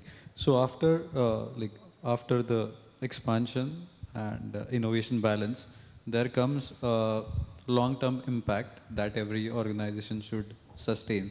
So, for Anand, my question is for you: how can businesses ensure that innovation remains responsible, inclusive, and aligned with long-term sustainability rather than short-term impact? Okay. I'll start this answer. Maybe the people who are listening might find me very theoretical in nature, but I truly believe that the mindset from shareholder capitalism to stakeholder value maximization needs to be in place when I talk about value creation and inclusive innovation. Now, why I'm saying this and why this impacts? Majority of the CEOs, if you see, they are worried about quarterly results. And to boost quarterly result, there is one very simple formula: you increase your ROIC. To do that, you don't invest in capital. You don't invest in capability building. You invest less in capex. And I might sound that I am very inspired from the few organizations in US and Korea, but I truly believe our dividend payout ratios in India, especially in IT industry, does not make sense to me. In an era where AI is booming and everybody is investing into AI, TCS dividend payout ratio is 95%. Infosys similar lines, Cognizant similar lines. And if you look at NVIDIA, whose market capitalization exceeds from the entire market capitalization from India, has dividend payout ratio of less than 1. So what I particularly believe, if you move toward the stakeholder value maximization, you start seeing things more inclusive in nature. You start asking difficult questions. What I'm doing, is it valuable, or I'm just transferring the ownership? And why this is becoming more important nowadays, what I believe is there's circular capitalism going on in this entire globe, where few organizations are revolving capital, revenue, and valuation in a very close ecosystem. Is it valuable? I am not sure. Is it not valuable? I am not sure. But to make sure that we inspire to become inclusive, we inspire to become long-term thinkers, I think we need to change our mindset. And especially when everybody is talking about education, I just want to highlight one thing. In many of the institutes where I have gone, they are saying that, you know, we are the biggest Central India's largest university, and after doing an MBA from here, you don't want, you will be working as a manager and you don't want to learn now. And this is the biggest mistake which institutions do to market themselves. I'm so sorry for being harsh to institutions, but that's a true reality which I have seen in so far till now. And so we have recently hired 30, 40 interns, and I was asking, what's your vision? What's your goal? I'll get a job, and after that, why I need to study? My job is done, I'll get. So then I said to them, your probability of becoming a CEO is less than the probability of climbing a Mount Everest. So if you need to grow, you need to learn. So there's the harsh reality. And also in India, so in 1960s, in 1970s where MBAs get started, what I believe, we were a poor country, and our parents were taught that you need to stand for family. And for doing that, your education stops at 24. And you start working at 25. But what I believe, if you're doing an MBA, it will start making sense to you after 33. Then you appreciate the concepts of culture and value maximization. So that mindset needs to also shift. So yeah, that's from my end. So on a lighter note, if universities are marketing themselves, as you said, maybe it's their storytelling problem. I would take this opportunity to market myself as well. Okay, so Vinita being an educator, there might be a list of points that you face every day. Ki boss, I need to change. The system needs to change these all things to go on next step. So what are like these changes that you think we must make to go a step ahead or to go a mile ahead? The education system? Yeah, education system. Okay. First of all, I'm Ms. Vinita Rohira, founder and trustee of Asia's first AI-enabled campus, Gandhinagar University. By the way, I'm very glad that you said, and that's my storytelling. The system, if you say, probably the education system, honestly speaking, the students here, I would continue my answer by the first question when it was the gap between innovation and expansion. How many of you know the cost of putting a windmill? I would not ask manufacturing and then anybody who knows the cost of putting a windmill? I mean, if you know, good, otherwise, no, okay, no problem. So windmill, we always thought being an innovation for renewable energy. So we all talk about innovations. But honestly speaking, the innovations are not practically possible or strategically possible to be implemented to get the actions due. And that is why you don't have windmills around. Because the cost of one windmill, putting one windmill and comparing that to the energy it saves is way too much. So whether you get it from China, Russia, or whatsoever, you cannot make it practically possible. So, now this can be imparted only to the 17-year-olds who are coming to the universities, and that's how we make the changes in the system. We make them innovators, but with logic. Now, they need to have that in their curriculum. So, we try and see that the whole base curriculum is changed or is imparted in such a way that they first learn the foundation, the basics of education. The second thing in the system I would like to change is the faculties.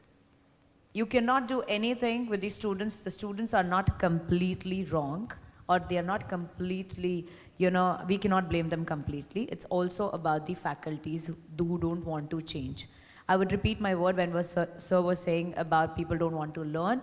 But if you remember the quote from Alvin, who said that those are not the illiterates who don't read and write. They are the biggest illiterates who don't want to learn, unlearn, and relearn. That's the most important thing. Trends are changing.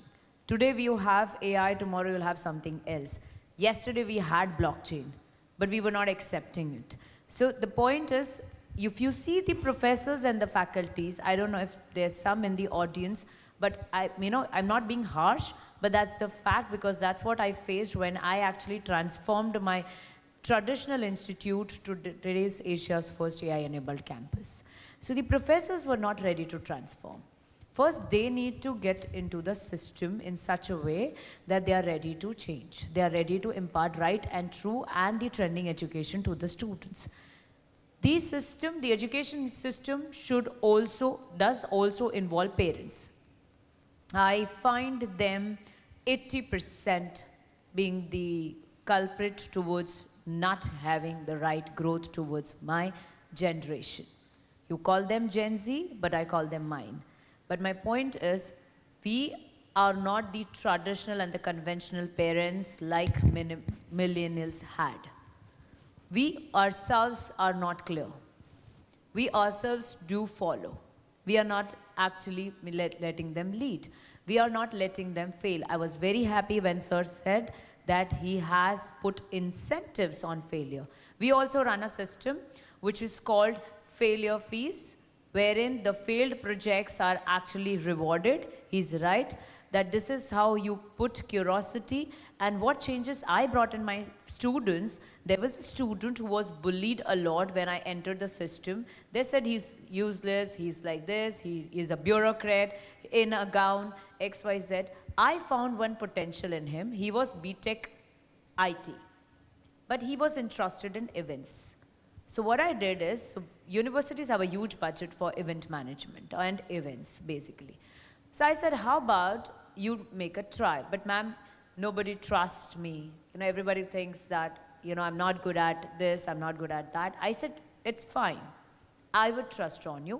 The most important thing is the program what we run called Failure Fees is actually funding those projects. So I hired few sponsors for him that who started funding.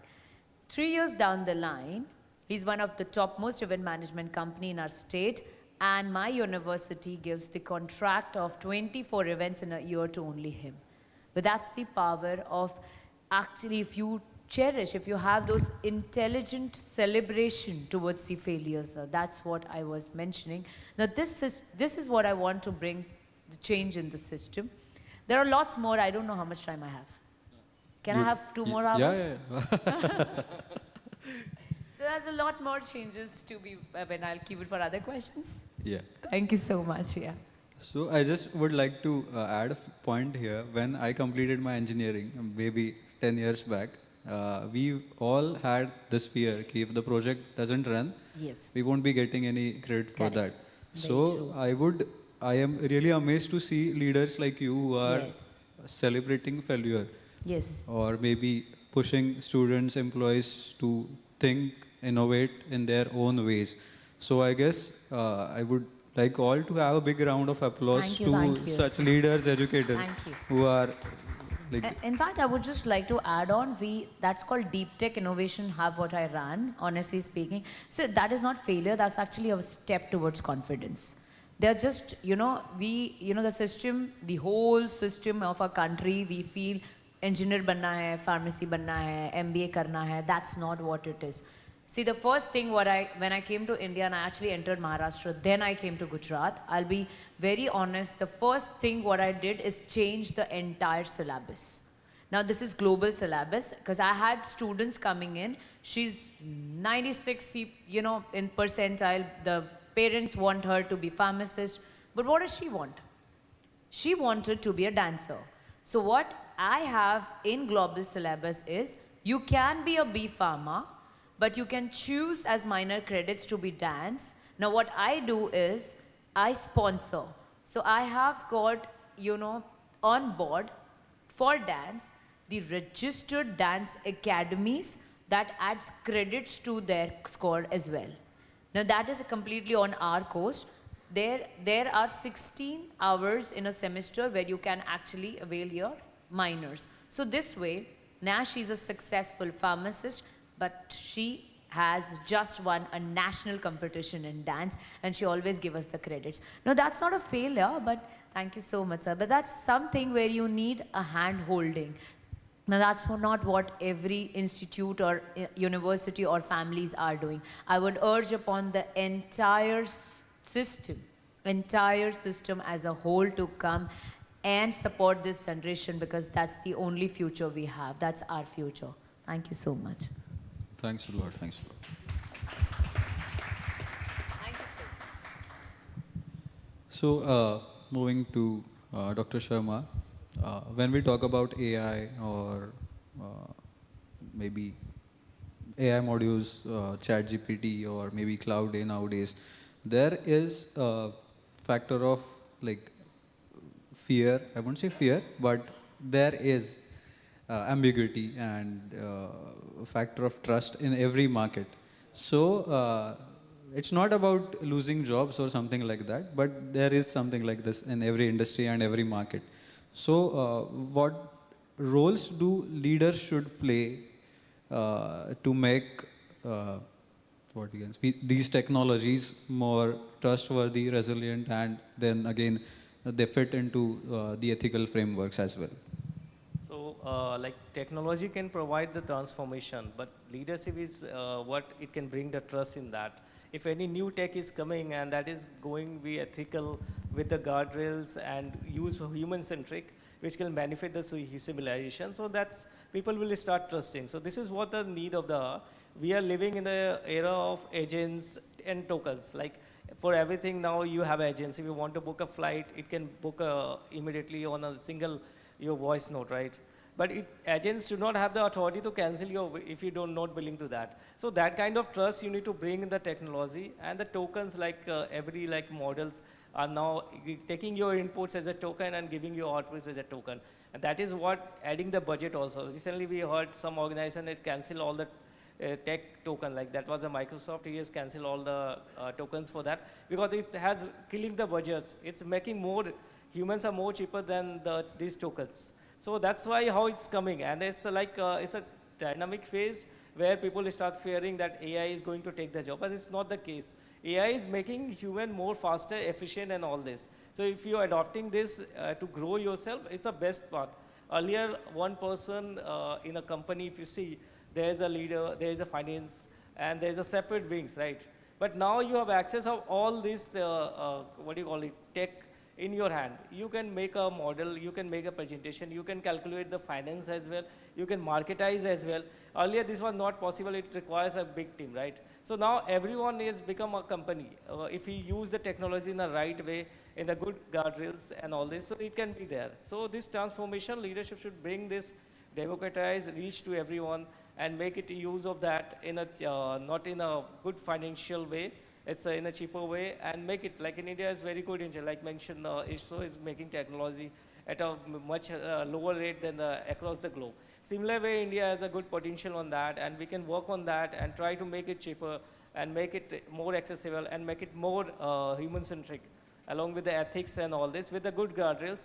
This technology, whatever the agents are now, enterprise agents, whatever is coming up, they should not be autonomous. They should not take the decision. There should be always a human in the loop at the server instances, and there it cannot harm the things, what the purpose is AI is going to bring. So that's why leadership can take control of that, take a part of that and make it more trustable and everything in that. Yeah. Truly said. So my last question to Varun is, you work in an industry that gets easily affected by economic cycles and changing market dynamics. So according to you, what is the importance of long-term vision and resilience that every organization should have? Well, I think it's very important to have a long-term approach because, in real estate industry, we cannot run after quick money. It takes long, it's highly dependent upon a lot of approvals. It's highly contingent upon market acceptance. Plus, there are different factors, as you have said, economic factors, which kind of play. And real estate is already, at large, unaffordable. So, it's already becoming very difficult with the rising costs, construction costs, to, kind of make it more and more affordable. For real estate, which is already illiquid, and then we are facing these kind of, challenges of different economic cycles, policy disruptions, and so on and so forth. I think it's very important to, what my fellow panelists said, clarity.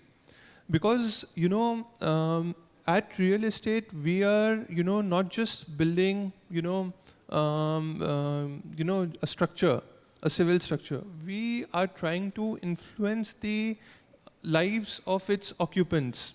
So we need to be very clear what we are building, why we are building, and we have to stand up for it. Because in certain projects we will have a very good run and it may just click off.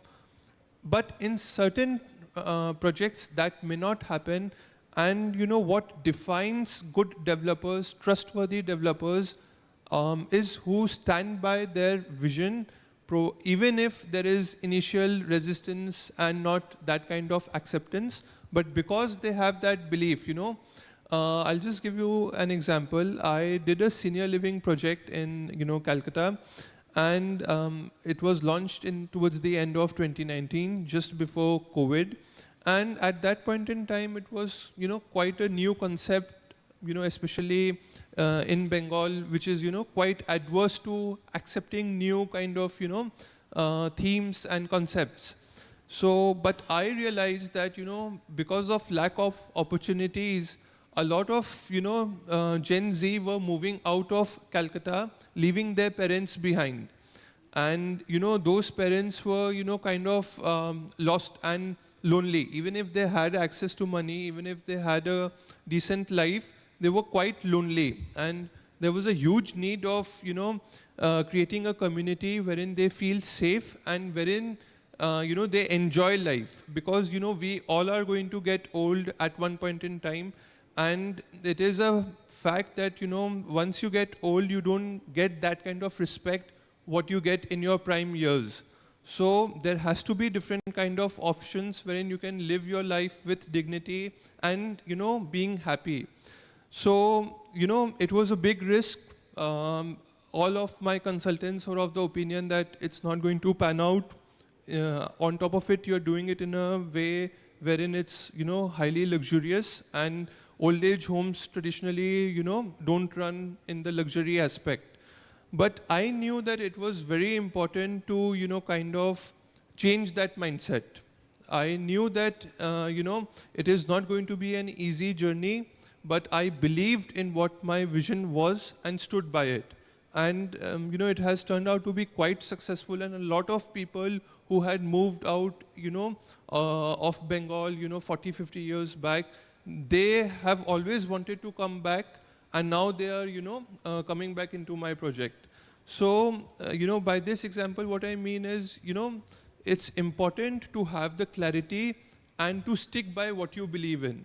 And obviously, as a safeguard, I will just say that in case if after, sticking by, it's not working out and market is not adapting, then obviously we are doing business. You have to adapt in whatever ways you can, keeping your vision more or less, intact.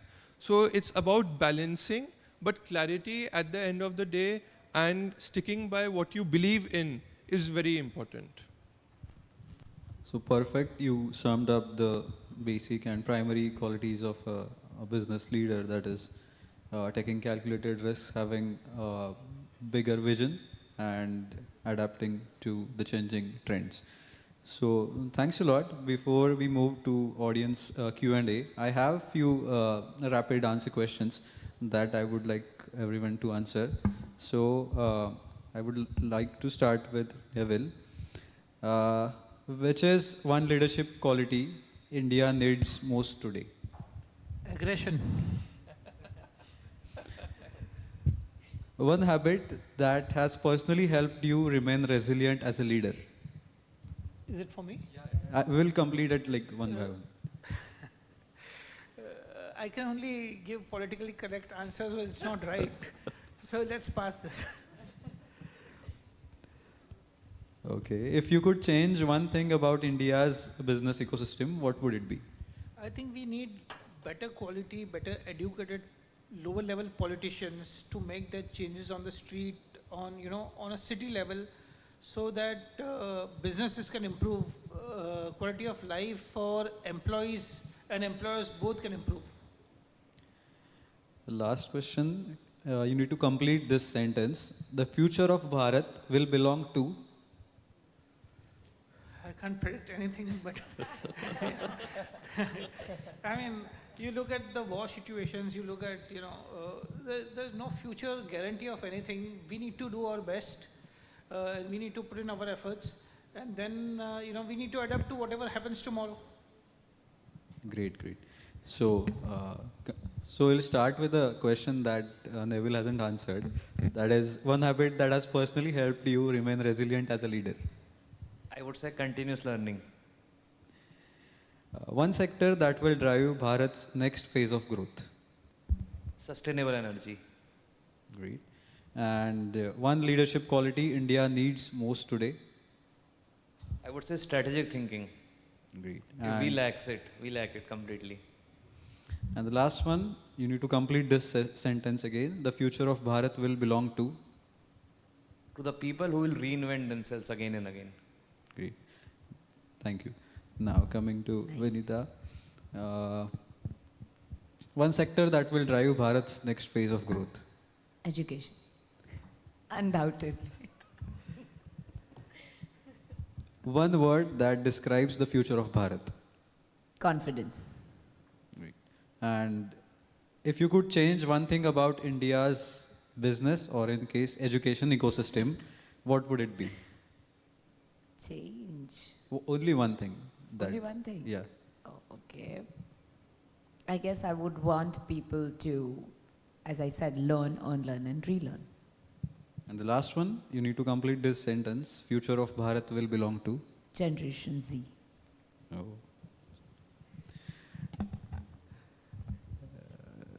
One leadership quality that India needs today. Transformational, and they need to adopt the technology and do the empowerment of new techs, deep tech kind of.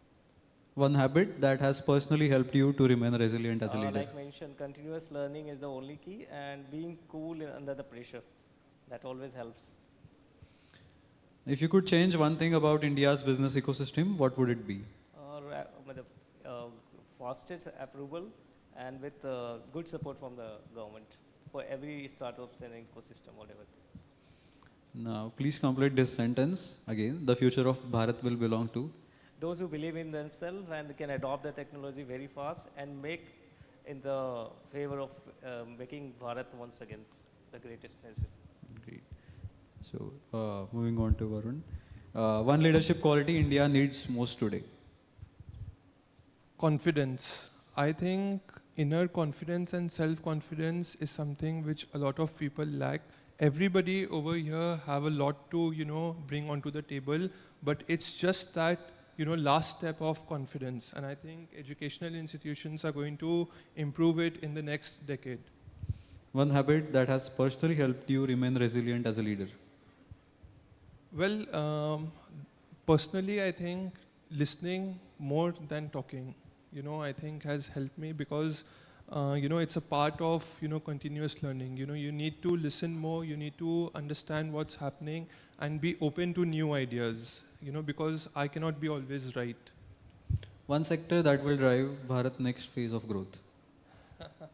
Well, I will say hospitality because I believe that India is going to open up to tourism in a very big way. Not just religious tourism, but the potential of India that was, never explored, only limited attractions were promoted, and there was not that good access to different parts of India, which has changed drastically. So I think tourism sector is going to boom like anything. And the last one, you need to complete this sentence, that is, future of Bharat will belong to? Everyone who believe in themselves when nobody around them do.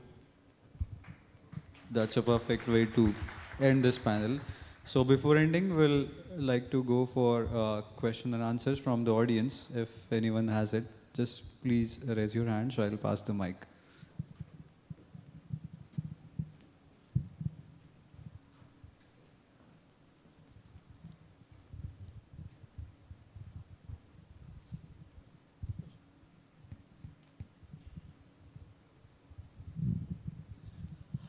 Thank you, leaders, for an amazing conversation. I have a question which always intrigues me, and I would like to know from you in terms of the vision of Bharat. Where does authenticity lie in the minds of the leaders? Today, we are all on the stage, all holding designations and trying to speak to the world in the way that feels right. Where is the space of actually being right and being authentic to what we get inside of us, even since the day we are born, in fact? I would say authenticity remains very central to the core if you want to grow. You cannot fake till long time. You can fake in an interview, you can fake for an hour, but I would say in a longer run, you need to be very authentic in nature if you want to grow as an individual, to grow as an organization, or to grow as a country also.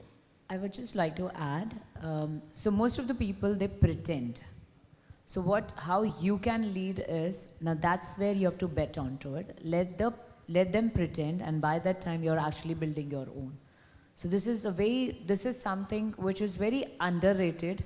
Not everybody knows, but these are the qualities of a leader. Like, you have to grind and grill and everything. You have to pretend to the universe, but not to the people. So that's how it comes back to the authenticity and the most important thing to follow. I think in India, we, kind of tend to, look for outside acceptance.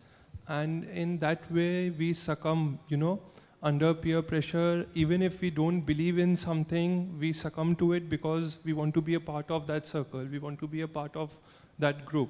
So I think, a few people who are authentic are able to bridge this. To them, it does not really matter what the world thinks, what other people think. What matters is their own set of values, their own set of beliefs, and why they are doing what they're doing. So I think if everybody kind of acknowledges it, even if anyone is at that stage where they require outside acceptance, it's a phase. Everybody starts from there because we live in a society which is highly connected and judgmental. So, and we cannot change society. We can only work on ourselves. So it's a phase, and I think once we start acknowledging it and then addressing it, it goes away. Thank you very much. I just want to add, I think, just example of a star like sun and moon. Sun has own lights and is always authentic in the whole day. But if you become moon, not authentic on that, so you can keep on up there, shrink and up. So that's where how it works.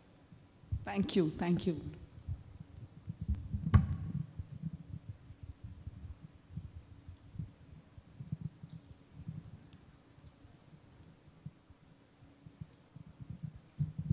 Good morning.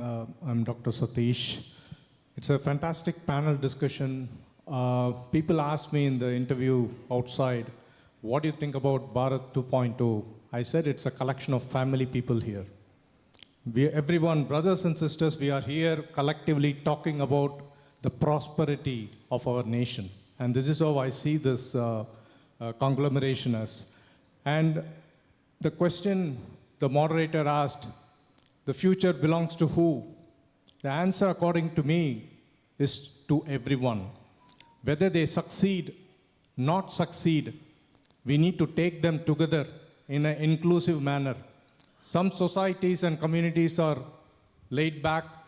They are downtrodden. We need to take everyone together in the same line and there is no leader, there is no follower. Everybody is a leader in this nation. And the question to you, when we want to put together this type of thought process, where 140 crore people, everyone has that intent to succeed, the intent to be a leader and take this nation to the next level, what level of communication skills our leaders should have or should they possess, given the diversity of languages, diversity of backgrounds, diversity of thought process, diversity of culture, religion, caste, etc., etc. What would you think and how would they accomplish this success communication such that our people can walk together with their heads up like a winner? Well, language can never be a barrier because we are all humans and we understand emotions. As long as in whichever way, whichever language, I'm able to express my emotion, I'm able to express what I stand for, I think we can bridge all of these, gaps. And for a large part of time, I think in India, we have been struggling with these kind of thoughts, and there is a divide between North, South, and all of these things. But I believe that at the very end of the day, we have a very rooted culture in India. We all connect with that, and we all want India to return back to its glorious past. We have gone through a lot of suffering, and we have a point to prove to the whole world. The way we have been treated, the way different, rulers came and, changed the entire demography and different things. They literally, targeted our institutions, mostly educational institutions. So we have a very big point to prove. It's not just, any country. We have a, tradition that is more than 5,000 years old. So, and, a lot of invention, big invention that has come from our, brilliant minds. So, we have a very large space to occupy globally. And for that, language, other aspects, skin color, nothing is a barrier because we need to be able to express our emotions, and being humans, we can all connect with it.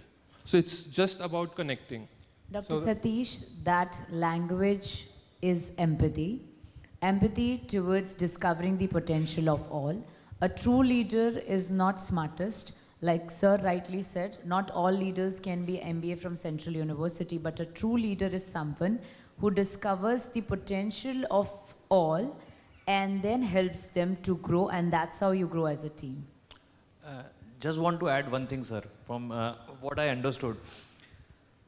Communication skill is the most important thing, which I particularly believe.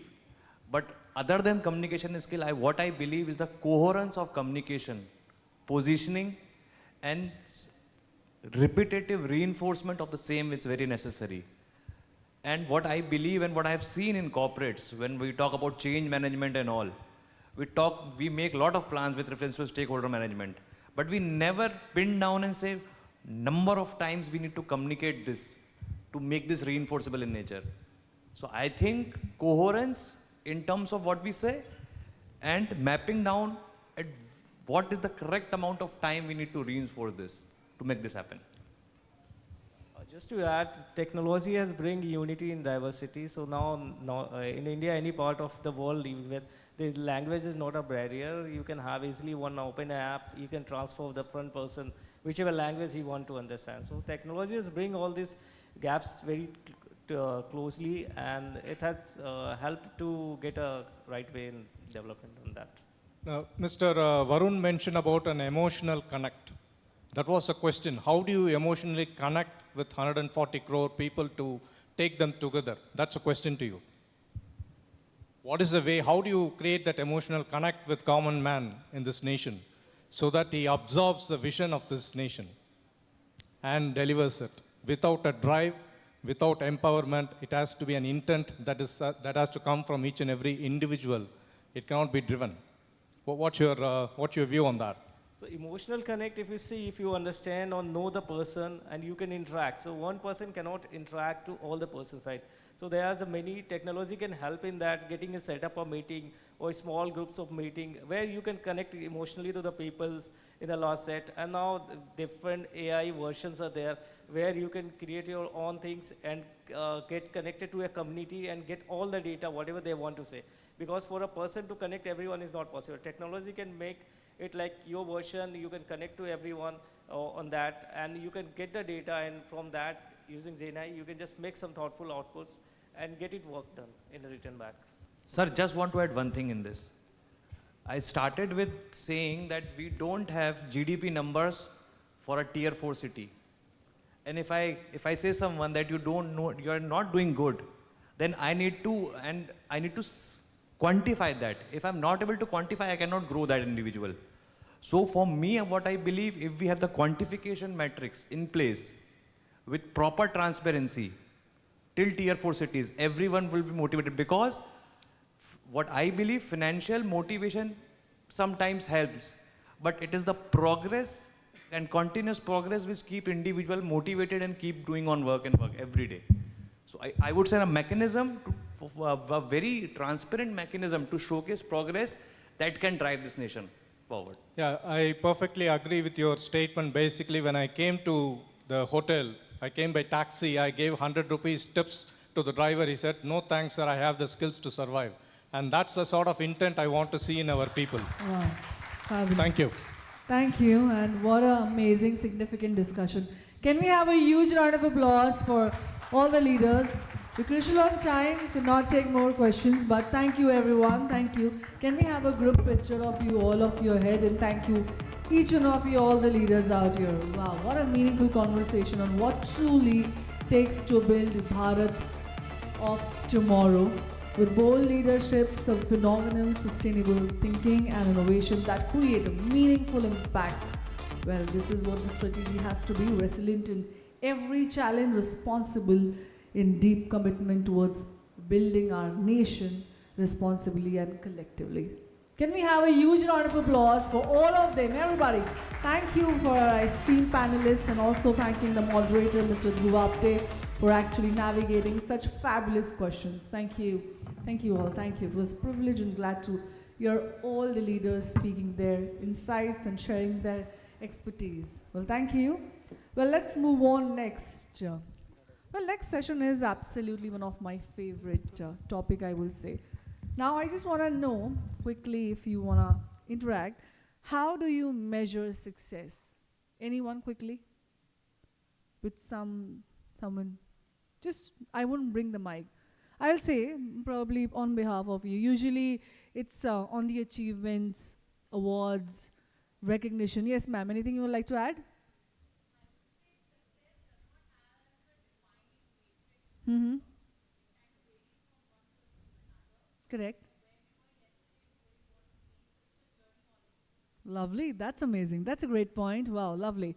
Well, also, some people will say celebrations. Some will say that if we, get a very significant project, that is success to us. Some people will say, particular award if we receive in leadership or, something of that sort, that will be, the massive success story that we have created. Some people will talk about business numbers, so-and-so numbers our company or our organization is making. That is a success story. But, I think, but most of the meaningful success stories begins with no one else can actually see. It begins within us.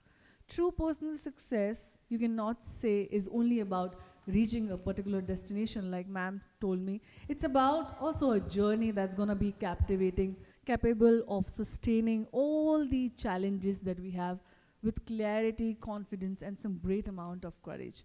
Well, inner transformation also teaches us growth is not always external. Sometimes the biggest breakthrough that happens quietly. When fear turns into challenge, when doubt turns into belief, when pressure turns into resilience, and when we begin trusting our very own journey, that's where the transformation happens. Well, why I am speaking about transformation? Because when the minds become stronger, vision becomes more clear. When thought becomes focused, action becomes more and more powerful. Well, don't worry, I'm not guiding you on this. We have a very special session on this phenomenal topic. In fact, one of the most captivating topic, the role of inner transformation in achieving personal success story. Well, today, this session will be conducted by Rashika Kaul, certified life coach, therapist, and a healer, whose work is to transform how individuals approach personal growth. Well, with over 25 years of experience in communication, journalism, leadership, Rashika has begun with deep empathy, insight in her coaching practice. She believes your outer world mirrors your inner world. Well, ladies and gentlemen, let us put your hands together and welcome Rashika Kaul on stage. Can we have a huge round of applause for her? Everyone.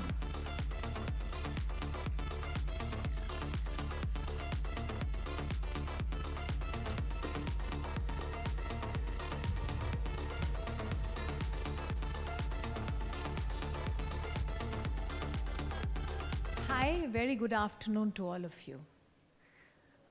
This is lunchtime, so I hope you find this engaging and useful.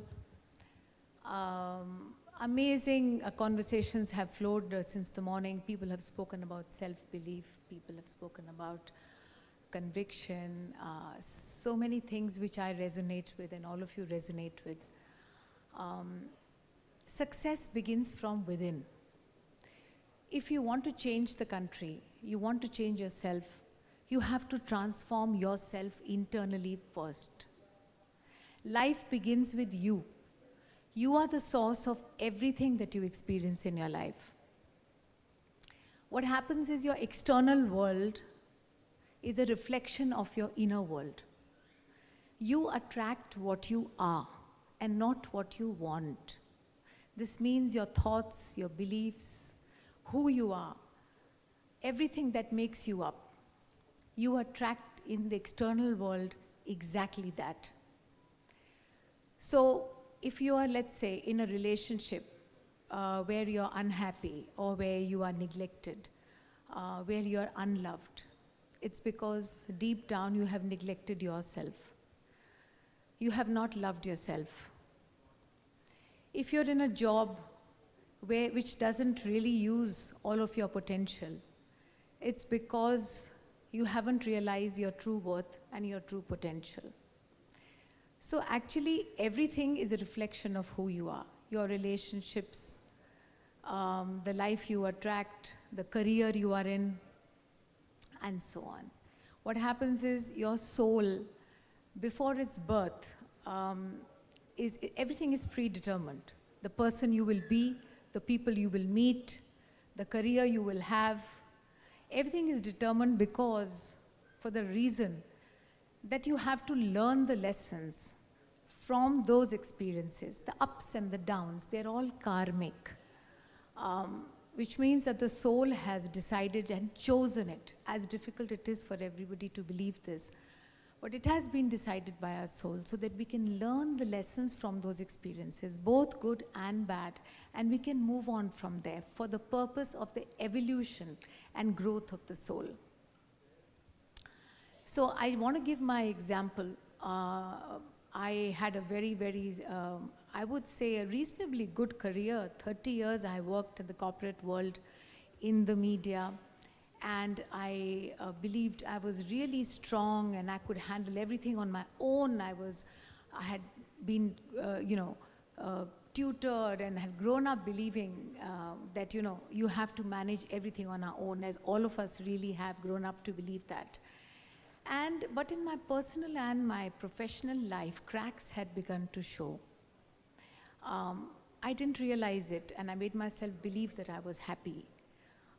I actually believed that I was happy, but deep down I was not. So what happened is that, therefore, one day, and I thought that I could handle it all on my own, but one day, my professional life and my personal life just fell apart. And whatever I had learned in the corporate world, strategy, efficiency, nothing could fix it. And guess what? I could not fix it. So I, for the first time, was forced to turn inwards.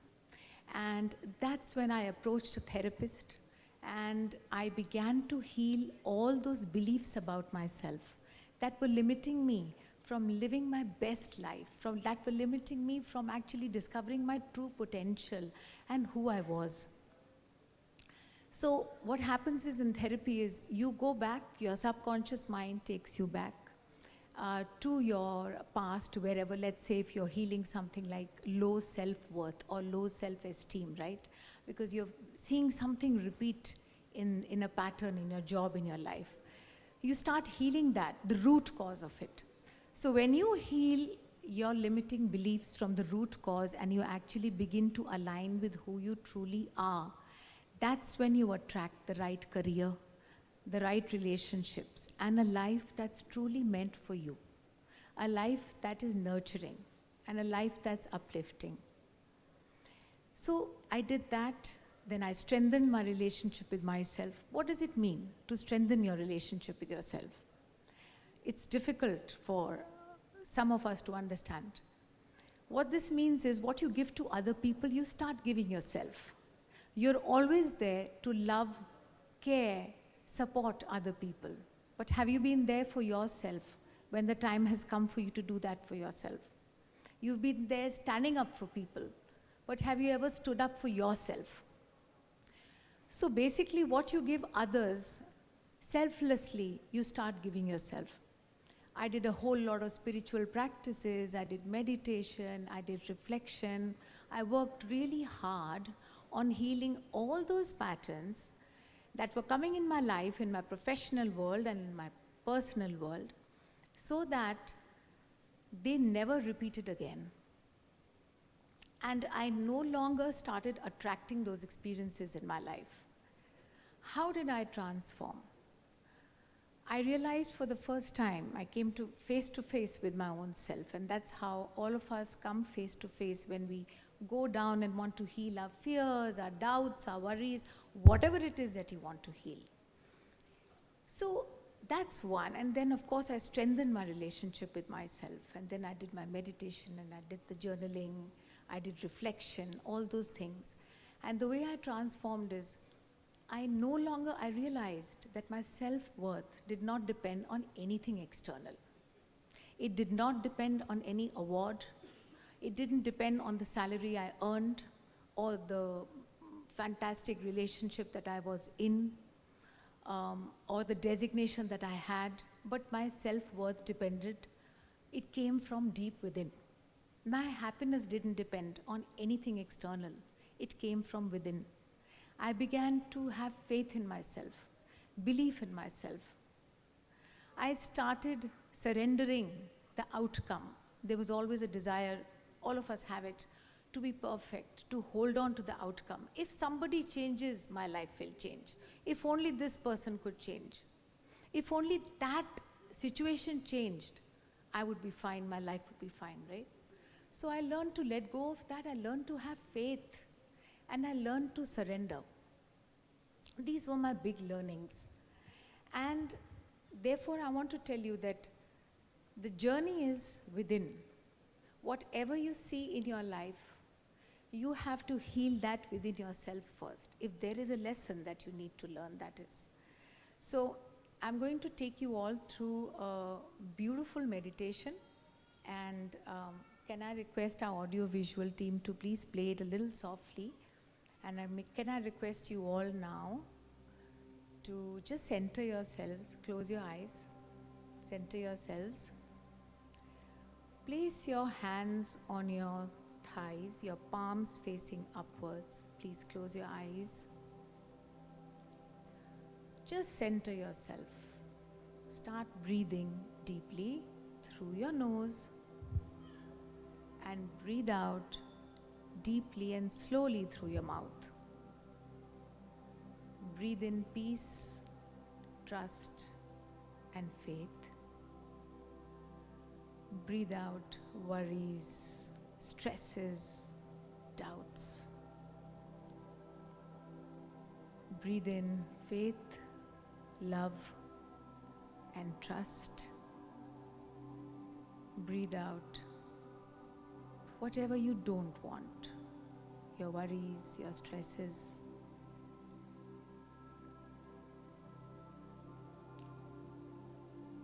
Continue breathing.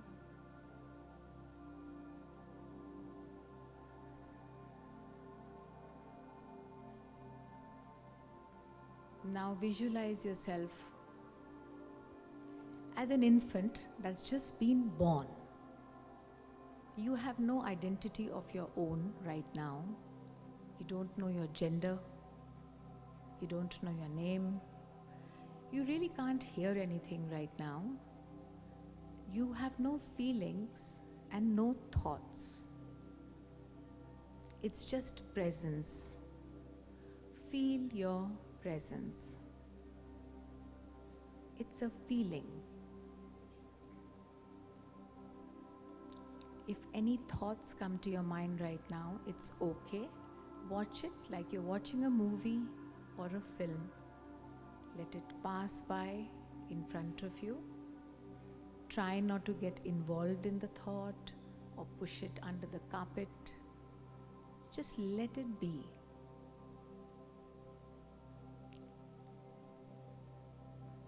You are an infant. And you are just presence. You know, you're feeling, I am. I am is not a mantra to be repeated. It's just a feeling. I am. I exist. Feel that presence of yourself.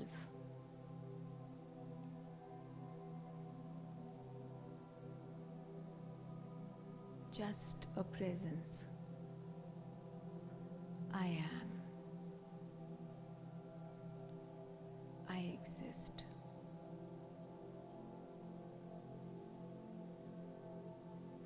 That's you.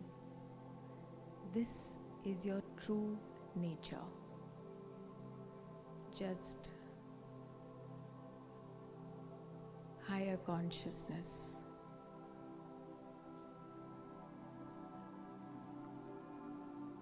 Just stay with this for a few seconds more.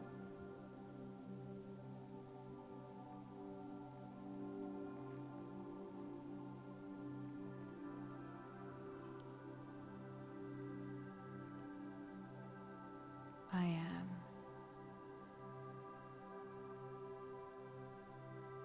I am. Now visualize yourself as a small wave that's resting on the ocean.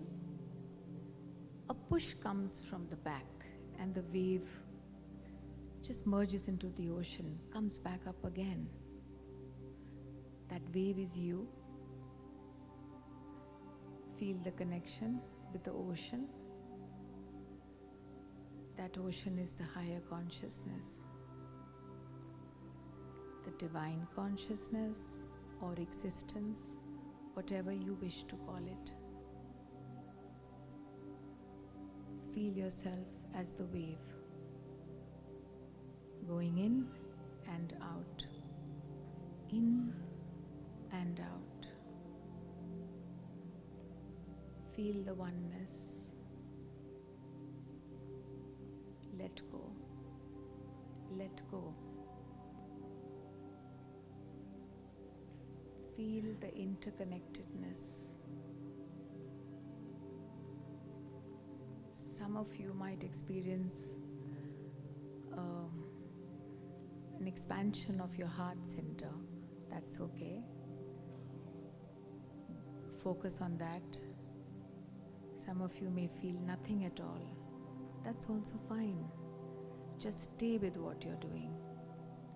The intent is what matters. Just your pure intent. Put everything into it. Be in the present moment. Just do it fully.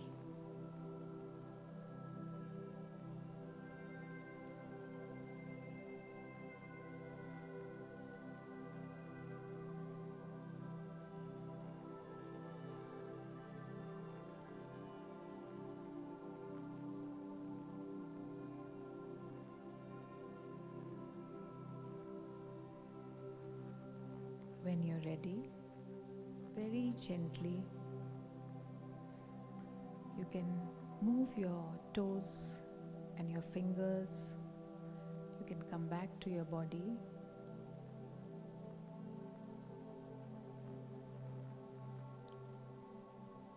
You can rub your hands, your palms gently, and you can put them over your eyes and over any other part of your body that may feel stressed right now. And very gently you can come back to yourself.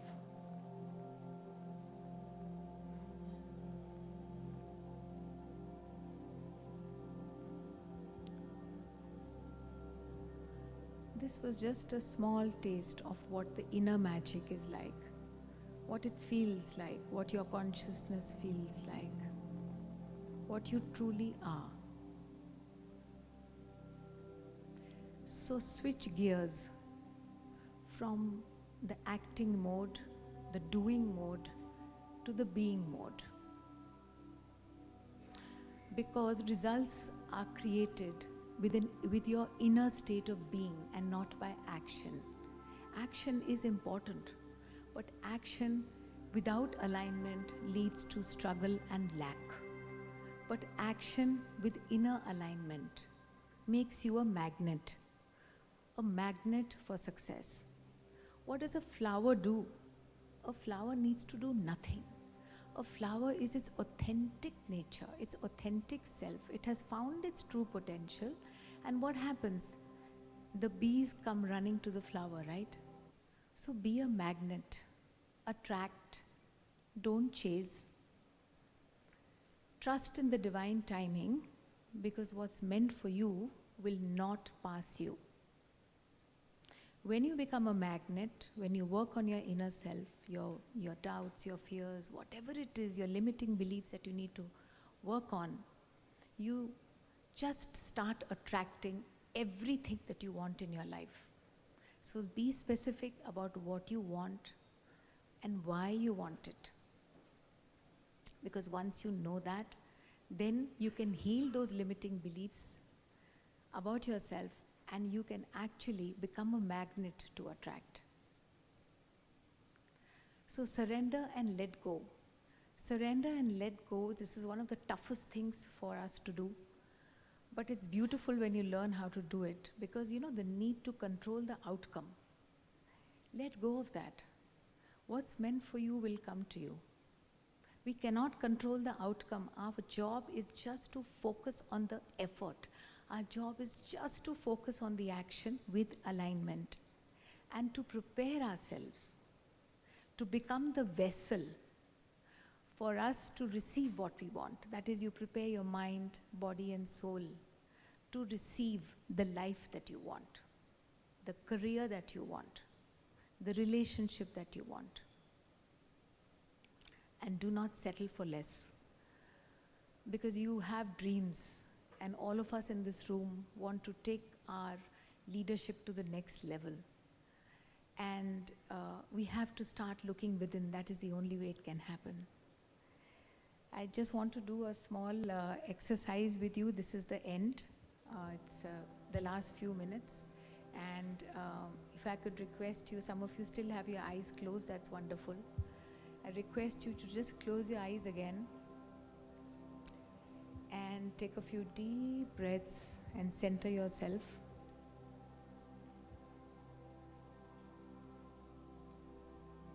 And just start blessing. Bless yourself. Yes, you can bless yourself. Yes, you are the source of everything in your life. You have everything that you're looking for. And the day you realize that you have everything that you're looking for, you will get it. So bless yourself. With your, if you feel it, do this exercise with feeling and visualization, not with words. Bless your life, all aspects of your life right now. Bless it. Bless your past. self, your past self, has brought you to who you are and where you are today. Bless your future self that you see and wait for. You don't need to wait for it.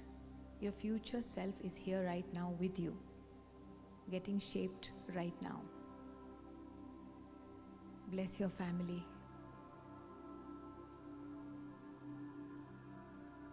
Bless your friends. Feel it. Visualize it happening. Bless all the people in this room.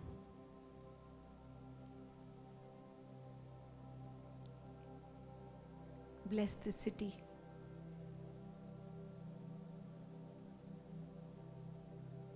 Bless this country. Bless all strangers who you've never met, people who you don't know. You can bless them.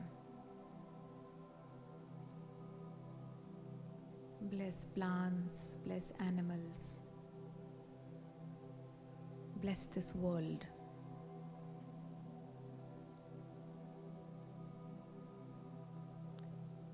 Bless this globe.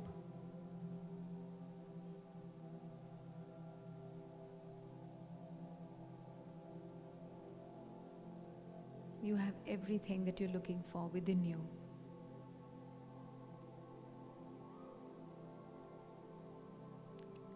Feel the oneness.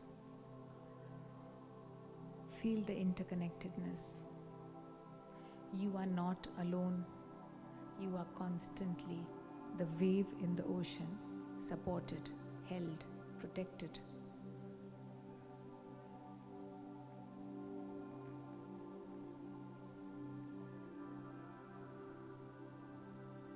Keep blessing.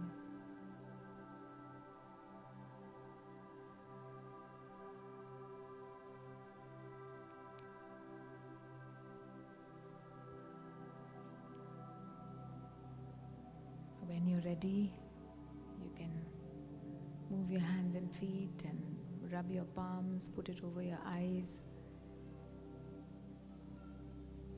Carry this feeling with you through the day. This is the being mode versus the doing mode. Your state of being will create your life. What you feel is what your life will be. I am a living example of it. Today, I have discovered a new career for myself. And believe me, it's really successful.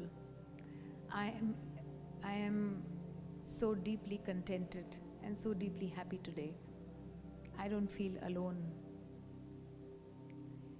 And I have all the solutions of all the problems within me. I know that there is nothing that I cannot do or I cannot achieve.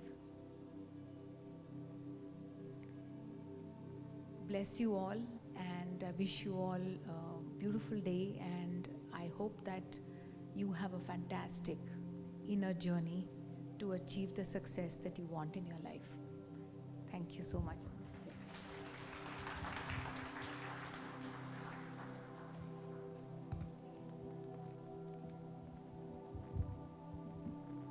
Truly, thank you, Rashika Kaul. Can we have a huge round of applause? Everyone out here, thank you so much. Well, with that, I think we all know success built on external validation we all look for is very, very temporary, right? I think we build success on self-awareness, emotional strength, and meaningful purpose. That actually create lasting impact. Well, I think listening to Rashika, we all might have been concluded in one thing, that the outer world may create a lot of opportunities, but the inner world decide how far we shall be going. Well, on that note, let's have a huge round of applause for Rashika. Thank you so much for setting this fabulous context. Well, up next, let's move on to the fireside chat. Yes, it's a time to move on to the fireside chat between two amazing leaders. Now we all agree that every generation has the challenge and the conviction to hold it forward. Voices that think differently, ideas that innovate, bold questions also, they are far more visionary, sometimes reminds us that this could be the purposeful living. And in rapidly evolving Bharat is the young mind, yes. Individuals who are just not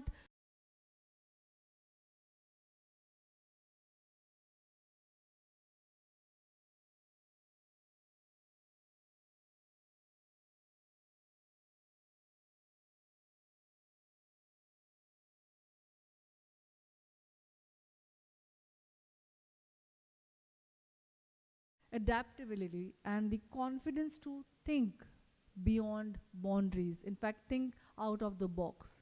On that note, our session will celebrate this journey, a conversation of a young mind representing ambition, fresh ideas, limitless possibilities of new age Bharat.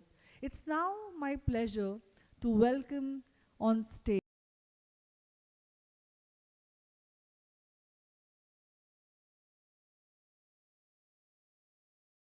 tomorrow, then someone likes him, walks in and makes tomorrow feel like right now, right here. At the just age of 17, Yashwardhan Sharma has trained more than 3,500 students and completed a live government collaboration in Jharkhand. The young AI changemaker. Can we have a huge round of applause, everybody? Also bringing this meaningful conversation and driving this fireside chat is dynamic and strategic visionary Mr. Dhruv Apte. And can we have a huge round of applause for both of the leaders? Come on, everybody. Thank you. Over to you.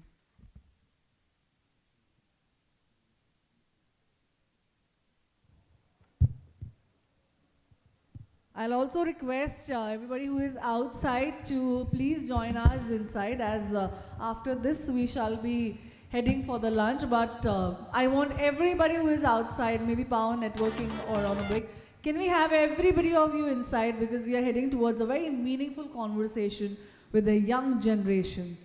Thank you, Yashwardhan, for joining us. We are really glad and look forward for your perspective as well. Thank you so much. And I'd say this is my honor to be here. Thank you. A very warm welcome at Bharat 2.0 Conclave. Hello. Yeah. So first of all, welcome, Yashwardhan. And it's really the core meaning of our platform, that regardless of age barrier, language barrier, and the factors that affect, we are trying to, provide a platform where leaders, young minds like you can come and have, put forward their thought process, their thinking on the bigger platform. So we have a young entrepreneur, AI enthusiast, educator and change maker who has already begun using technology to solve real world challenges at the age of just 17 years. And he is not only building innovative digital solutions, but also helping create awareness about the responsible use of AI among the next generation. So let's put together a round of applause for Yashwardhan, who is the youngest entrepreneur that I have ever met.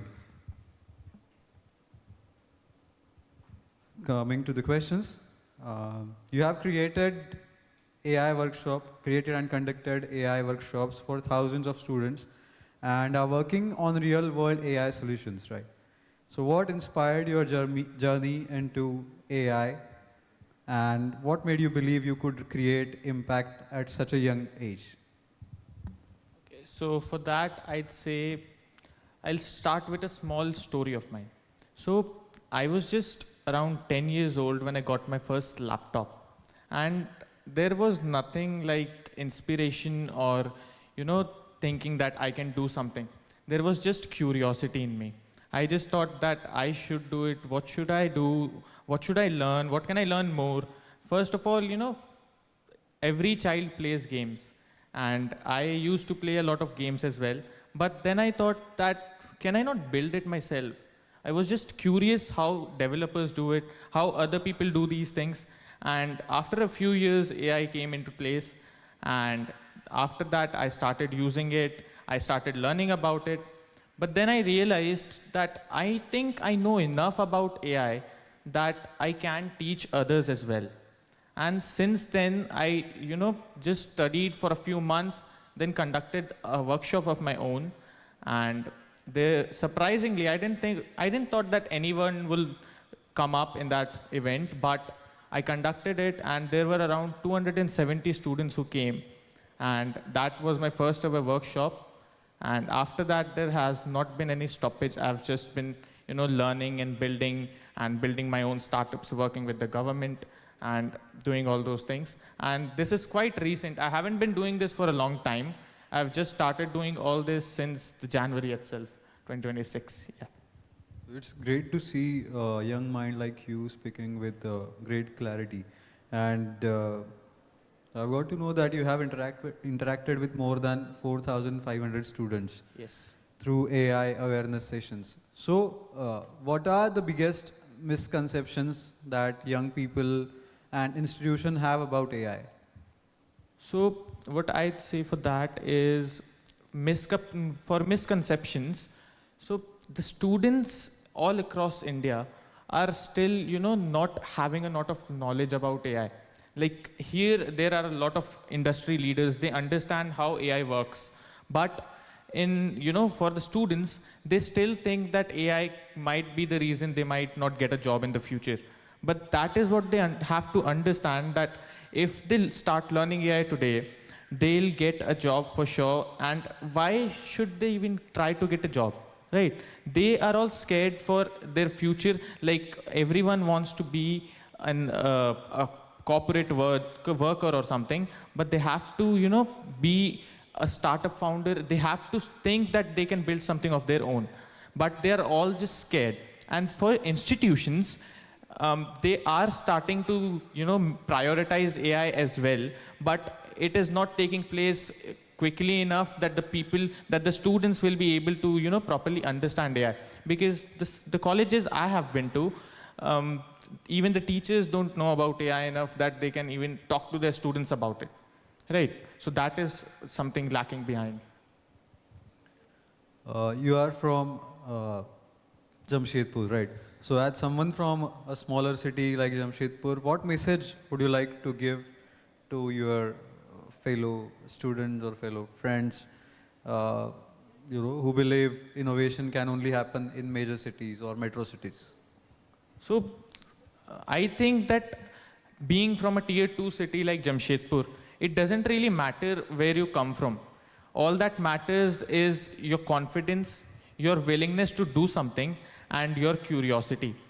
And first of all, you'll have to be resilient. There will be a lot of failures in your life. There will be a lot of, chances when you might lose. You might try to build something and you might not be able to do it. There will be a lot of people saying that you can't do it at this age. But you have to keep going. You have to be consistent enough to be able to do something on your own.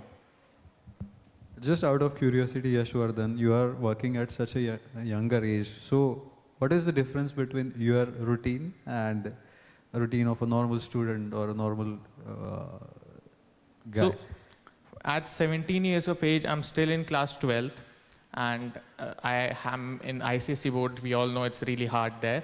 But I go to school, usually I go to school and come back at around 1 and then start working on my projects, talk to my teammates, my colleagues and all. After that, coordinate with the government people. We are building a lot of AI tools with the government of Jharkhand especially. So coordinate with them, and after that, check my emails and all, work almost the whole night coding, and then the same repeat tomorrow. Great, great. That's really astonishing.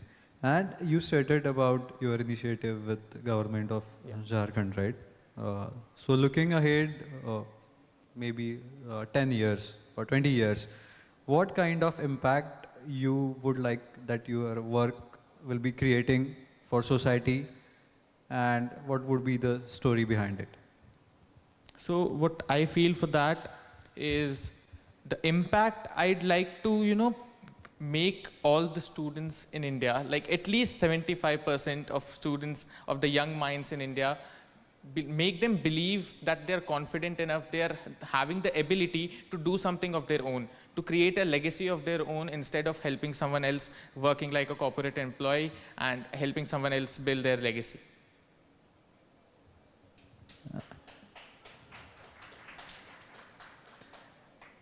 And again, this is my actually personal favorite question. Imagine we are meeting again at Bharat 2.0 Conclave again in the year 2047. So what would success look like for you, and what would success look like for Bharat? Success for me, I haven't really thought about it, but I think educating like millions of students and impacting their life by doing something that will help them in their lives as well, making people's life easier, and building something big enough that people will remember if even after long I'm gone.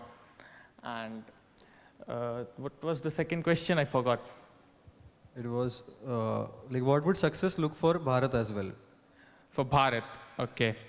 So for Bharat, we think that technology is shaping the future, and Bharat is continuously trying to evolve with it. But the thing is, Bharat is not able to do it quickly enough. But I think till 2047, Bharat will be able to be the AI hub of India. I mean, the AI hub of the world. Because let's take, for example, UPI. Like, the fast payment methods was adopted firstly by India.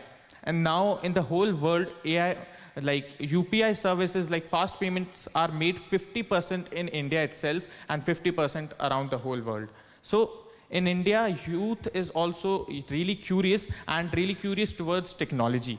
So that is what's going to help India grow a lot more and make it the AI hub of the world. Great. Do you know any, there are like very many of myths that are in the industry or the market about the AI. Are you aware of those myths, or do you would like to burst those myths, like AI is going to take jobs or AI is going to disrupt industries, something like that? So AI is not going to take jobs at all. So what the thing is going to be is that people who are learning AI right now, the people who are understanding how AI works, the students who are learning it will take the jobs of the person or the people who are trying to ignore AI completely.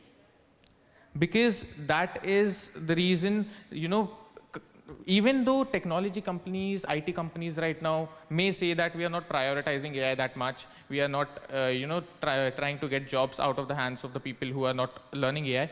But the truth is, even they are prioritizing AI in their hirings and all. There is not a single company that can say that we do not prioritize AI right now, right? So that is something really important as well. So Yashvardhan, you may have listened about like the panels, keynotes talking about leadership, changes, confidence, and other qualities of being a leader or a businessman. So at your age, what are your concepts of maybe leading and problem solving? What does these things mean for you? So for leadership, I'd say if you want respect from others, you have to give respect as well. Otherwise, people won't respect you and you won't be able to lead like a real leader. A real leader should, prioritize their community, their people first, and give them respect so that they, work with him like as friends. Because if you try to be a boss, you won't be able to work properly. The people who are working for you won't be working at their maximum capacity, right? And for problem solving, it's a huge problem that problem solving is not a great thing for me, because I myself have a lot of problems and I'm really not able to solve it, so first of all, what problem solving is, like right now when I go to take sessions and all, there are questions that even I don't know answers to. It's not possible for anyone to know everything, right? So that is like, you have to be able to, handle a situation where you might not know the answer, but you have to say something, you have to do something that will, kind of work as another answer for it, like a duplicate answer, or, a similar answer for what you are doing. Yeah. Okay, so in this conversation, my last question to you is, what is your idea of AI-equipped Bharat? So for my idea for AI-equipped Bharat is that India is currently not having the capacity to, grow a lot in the AI sector, but India is trying to do that. The ministries, the government are all trying to make India AI capable, there are a lot of students, we can say, who are trying to build their own agencies right now using AI, right? Because it's really simple. And nowadays, AI is something that's like, I had talked to yesterday, I was at the Startup Jharkhand meet, and I took a flight to Bombay this morning itself. So yesterday I met the CEO of Big Bazaar, and he told me that nowadays you do not have to, it's not important for you to ask someone that I have to go there, should I take a car? It's a simple thing, right? You have to take a car to go somewhere. It's like a necessity now, right? So that is something like AI is going to be really necessary. It's necessary, it's important for India to grow. Great. Thanks, Yashvardhan, for speaking your mind. And it was very good to see an entrepreneur who is of very young age, and wishing you all the luck to build whatever you desire. And may we get such young leaders more and more in the coming days. I guess that would fulfill the dream or the journey towards Bharat 2.0. So thank you, and thanks a lot. Thank you so much. Fabulous. I think we should have a blockbuster round of applause, everybody, because here he is representing the fresh key perspective and next gen. Throughout his journey, we are reminded that the Bharat next leap is not waiting tomorrow. It's already arrived. It's already shaping the young minds to dream bigger, faster, and build with purpose. Thank you so much. Let's have a huge round of applause, everybody. On that note, I'll just like to make two very important announcements. That is, of course, we'll head for the lunch break. But I'll also like to add that let's be back on time, because, the most anticipated, most captivating, and most significant session is going to held after the lunch. So let us all retire for a quick, scrumptious lunch. Be back by 2 p.m. so that we can head for a very meaningful, powerful conversation. We all know who is coming, so I'll not reveal the details more, but please join us quickly on time. Thank you all. Thank you so much for joining us.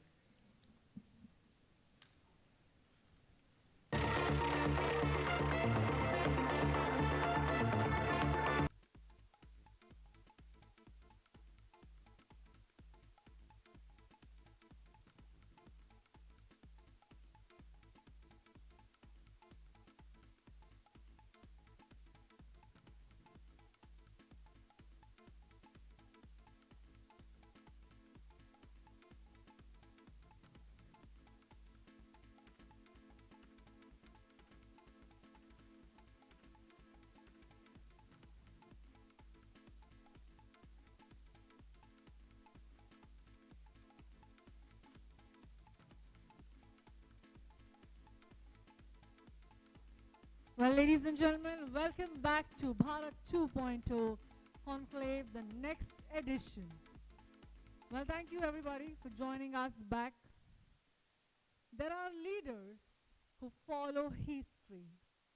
Then there are pioneers who create it. Well, our next guest speaker is a leader whose journey has never been about accepting limits, but about redefining each one of them with clarity, conviction, and courage.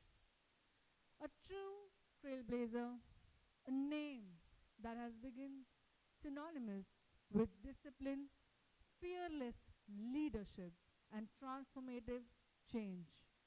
To begin this very, very special segment, let's have a look onto our screens for an introductory video. AV team, can we have the video, please? Some journeys inspire you, some leave behind impact, and some quietly change the way a nation thinks.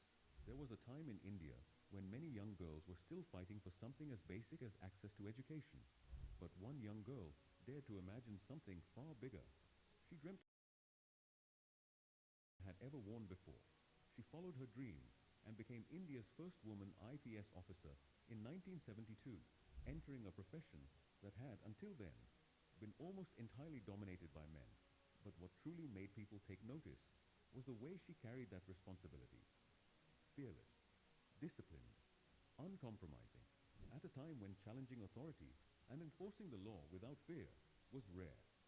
That young officer showed remarkable courage by towing a wrongly parked car belonging to the Prime Minister's convoy. When she took charge as Inspector General of Prisons at Tihar Jail, she chose to look beyond prison walls and see the human beings inside them. Where many saw criminals, she saw the possibility of transformation. She introduced education programs, meditation and spiritual practices, vocational training, counseling, and rehabilitation initiatives. Her work transformed thousands of lives and drew global attention, eventually becoming a model studied and admired around the world. Even after her years in uniform, her work in public service continued. Through initiatives like Navjyoti India Foundation and India Vision Foundation, she kept working toward education, rehabilitation, women empowerment, and social development. Across every phase of her journey, as an officer, reformer, social worker, and public leader, one thing has remained constant: a belief that leadership is ultimately about service. And that is why today is truly special for all of us. Ladies and gentlemen, please welcome our honorary guest, Dr. Kiran Bedi. Ladies and gentlemen, please join me in welcoming Dr. Kiran Bedi. Can we have a huge round of applause, everybody? Everyone, come on.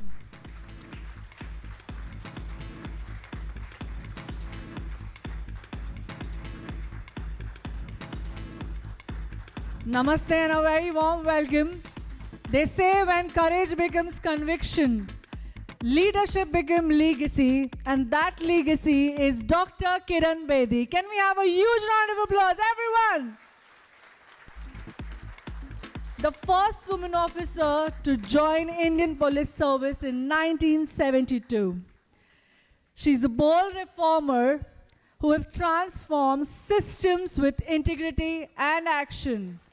A leader bringing impactful vision to governance and policy, from achieving all the milestones, setting the benchmark high in the uniform, to inspiring millions with her unwavering commitment to justice, accountability, and most importantly, nation building. Ladies and gentlemen, Dr. Kiran Bedi has shown us what truly means it to lead with strength, conviction, serving with purpose, and creating an impactful change for our nation.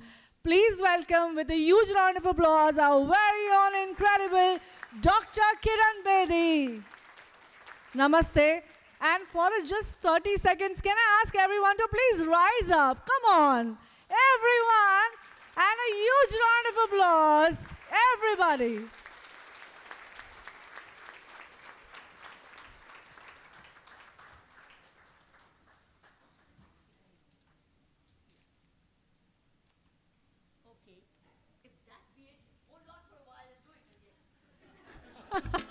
We will love to do the retake once again. Okay, ladies and gentlemen. Okay, we are ready? Okay. Ladies and gentlemen, let's put your hands up there. Let's keep clapping. Because as they say, when the courage becomes conviction, this leadership becomes legacy. And such legacy is Dr. Kiran Bedi. Truly a trailblazer, a name that is a true depiction when it comes to discipline, clarity, fearless leadership, and most importantly, transforming the nation and inspiring millions others. Everybody, let's make a huge round of applause.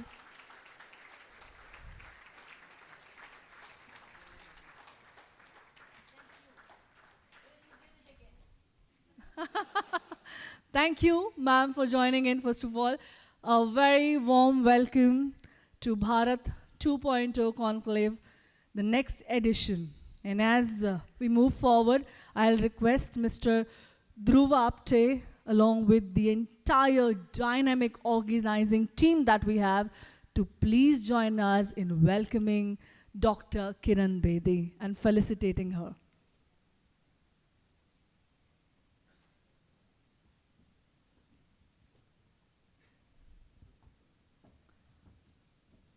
A token of love, gratitude, and respect from the entire organizing team, ma'am, as we collectively think that you have empowered so many leaders, and today we are absolutely privileged and fortunate to have you here as our guest speaker. Thank you. Can we have a super duper round of applause? Come on.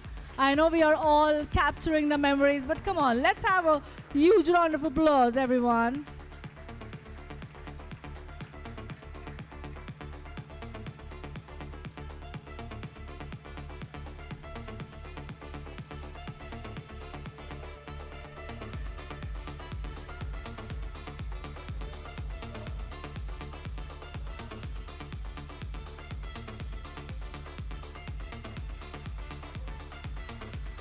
Come on, everybody.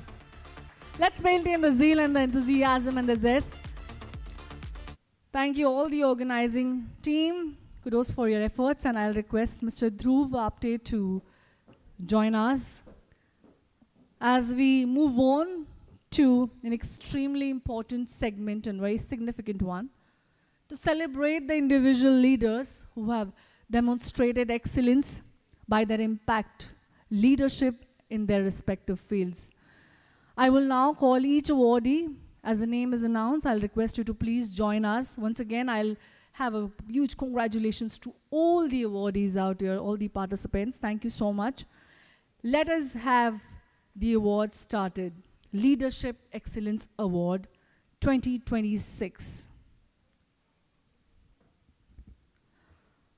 Bharat 2.0 Conclave, the next edition, Leadership Excellence Award, and the first award in Manufacturing Excellence and Industrial Transformation Leader of 2026, ladies and gentlemen. That goes to Abhinash Rath. Can we have a huge round of applause and welcome?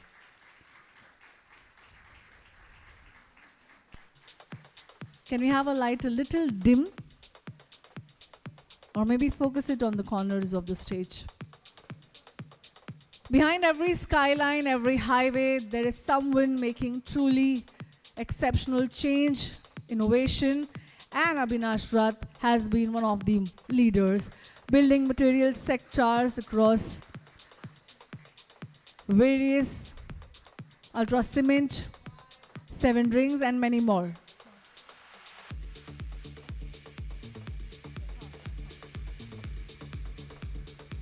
Congratulations. Also, I'll request you, whenever you're leaving all the awardees, there are the boxes and bags. So once you are exiting the stage, please collect your bags and boxes for the awards. Thank you and a very congratulations. Well, next is Outstanding Leadership in Digital Transformation Excellence 2026. And that goes to Amresh Mathur. Can we have a huge round of applause for Amresh Mathur?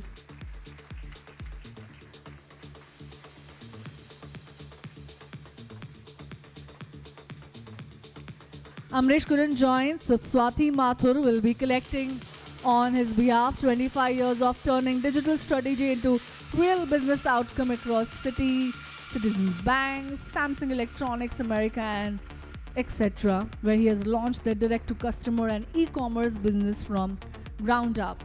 Huge congratulations to Amresh Mathur.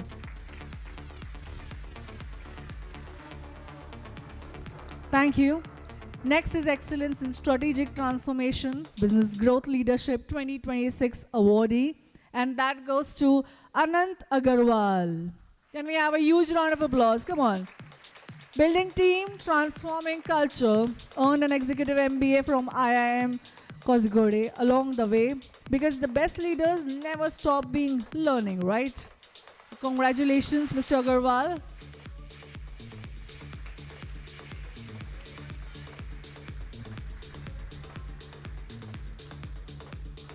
Up next is Outstanding Leader in Beverage Industry Innovation 2026, and that goes to Anubhav Khanna. A huge round of applause and let's welcome him on stage.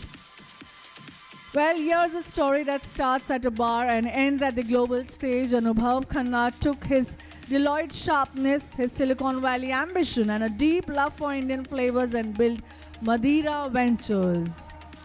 Huge congratulations, Mr. Khanna.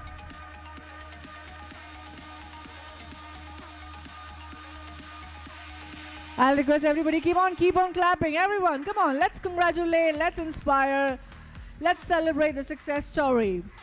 Up next is the awardee for outstanding contribution to architectural engineering and infrastructure development in 2026. That goes to Archan Majumdar.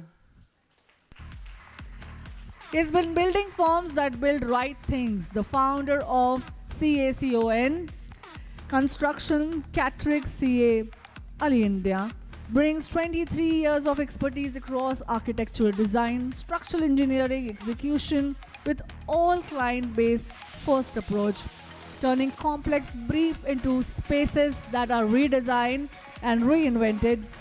Congratulations, Mr. Archan Majumdar.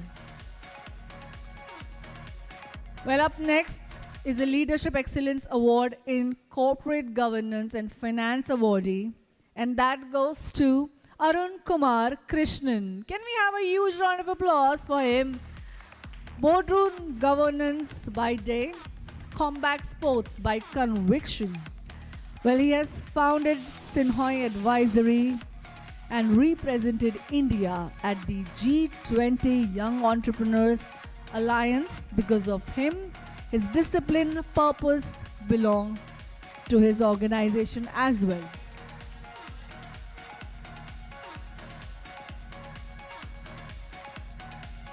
Huge congratulations. Next is a visionary leader in enterprise transformation, mobility, innovation, and sustainable value creation of 2026. Ladies and gentlemen, put your hands together for Asim Kumar Mukhopadhyay. He is getting the award for this category. A huge round of applause. Come on, everyone. At this age, when most wind down, Mr. Kumar co-founded NAVTOM Consulting, drove India's EV transformation, and also wrote a book called Clarity Competence, which is honestly the story of his own life. Wow, that's amazing. Can we have a huge round of applause? Everyone, come on.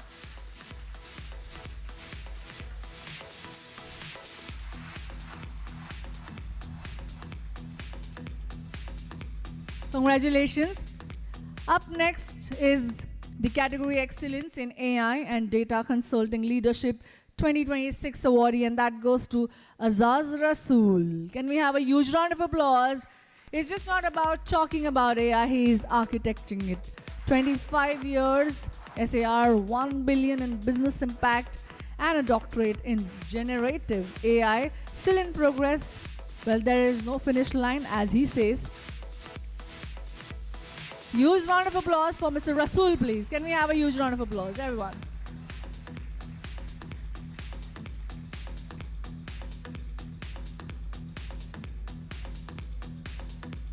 A very congratulations. Up next is Excellence in People-Centric Organizational Transformation 2026, and that goes to Balaji Sheshadri.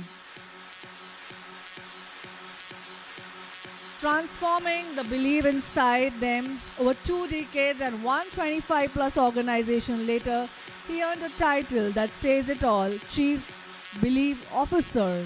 Well, congratulations, Mr. Balaji Sheshadri.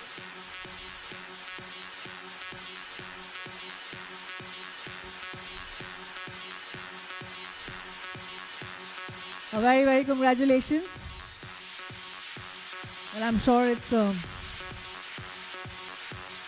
absolutely amazing moment for all the awardees out here, recognizing on such a big platform for the expertise, the hard work, the determination that you all put in. Congratulations.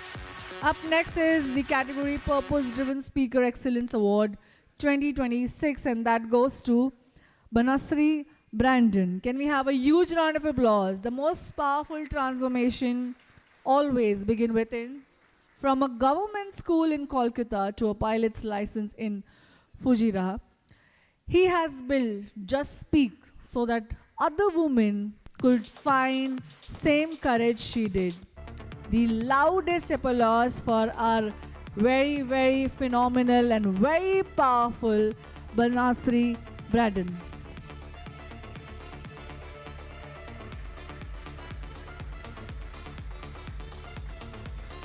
She believes that communication can empower women, and a very congratulations to her, single-handedly managing integrity, empowerment, and communication through her efforts constantly.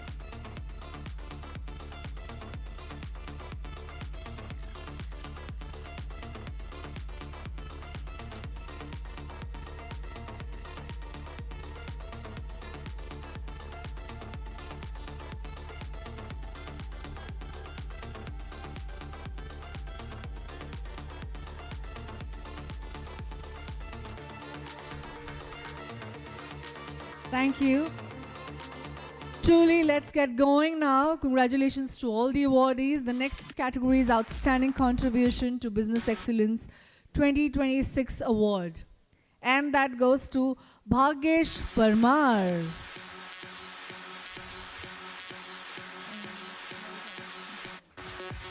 We couldn't join us. Let's move on to the next category. Is Excellence in AI-Driven Tax Automation Solutions 2026, and that goes to Bhumika Kenjale. Can we have a huge round of applause and welcome Bhumika on stage? An entrepreneur, the momentum in this room is unstoppable, right? She's making tax compliance extremely exciting with real AI-driven infrastructure. And when she's not doing that, she is co-chairing Women of Avalagara globally. Making tax compliance easy and exciting by the real AI-driven world. Congratulations, Bhumika. Next category is the most innovative plant protein company of the year, and that goes to C.S. Jadhav and Hitesh Patel.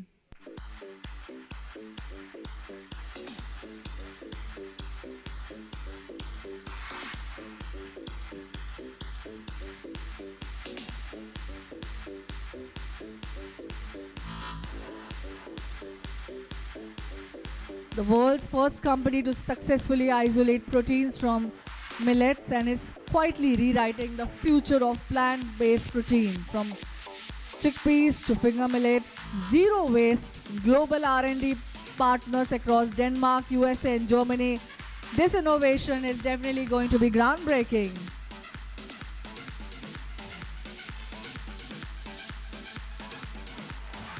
Well, up next is a category Outstanding Emerging Startup in Food Innovations and Excellence Award, and that goes to Parminder Joshi, Food Intel. Can we have a huge round of applause and welcome him on stage? 30 years inside Nestle, built Maggi across South Asia, then walked away to start his own company because he knew exactly what food business were missing. Someone who actually done it at a scale without shortcut. Ladies and gentlemen, let's put your hands together for Parminder Joshi.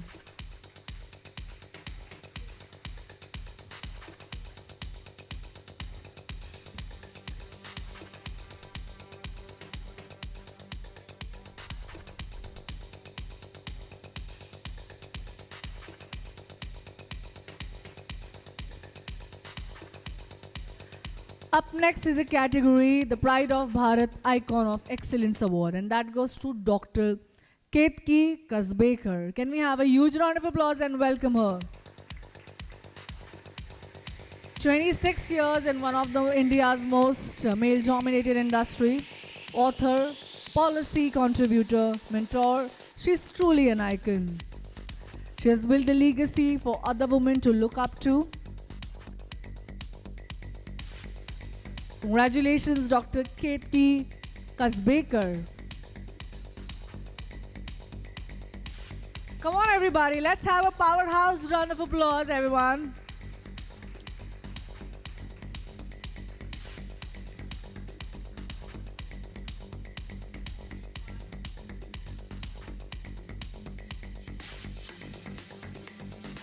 Up next is a category, National Cyber Security Excellence Award 2026, and that goes to Dr. Nishant Sawant. A huge congratulations. 25 years building secure digital ecosystems across BFSI, telecom, manufacturing, and government.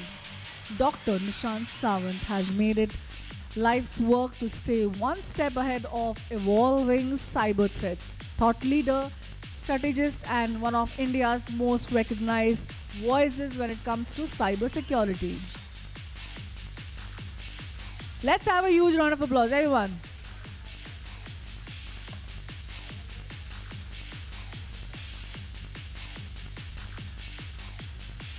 Up next is Excellence in Engineering, Innovation and Aviation Equipment Excellence 2026, and that goes to Dr. Raghunandan Jagdish. Can we have a huge round of applause and welcome him on stage?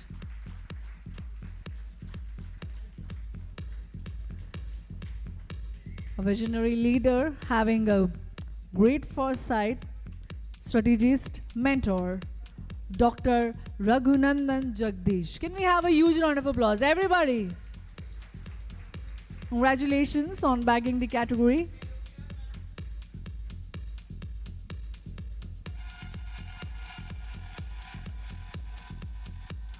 Up next is Excellence in Tech-Driven Real Estate Innovation Award 2026, and that goes to Dr. Sadaf Khan. Can we have a huge round of applause and welcome? A classroom, a therapy room, a boardroom. Well, she has lived it all three, brought every bit of that depth into founding her own SDG Real Estate. Well, now she leads an extraordinary pathway, so let's celebrate her achievement with a huge round of applause. Everyone, come on, all the women, all the men. I think it's a time to add glory to all the awardees out here.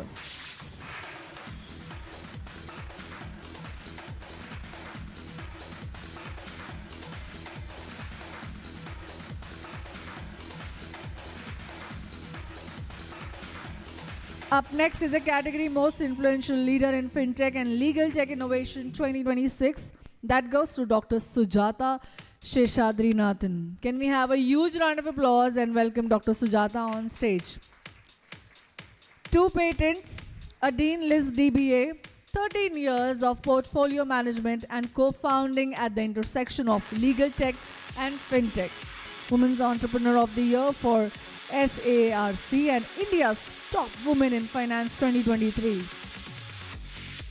Can we have a huge round of applause for Dr. Sujata? Very congratulations for bagging the Most Influential Leader in FinTech and Legal Tech Innovation 2026.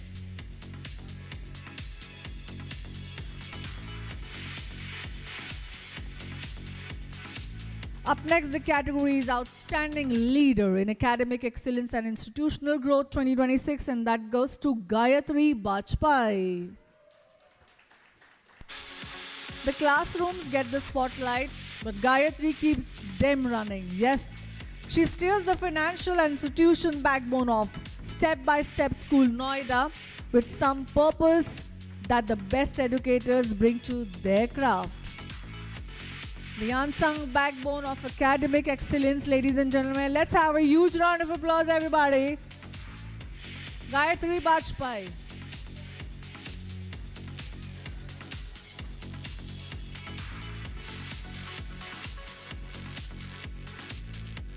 Up next, category is Outstanding Leadership in Technology-Driven Business Solution 2026.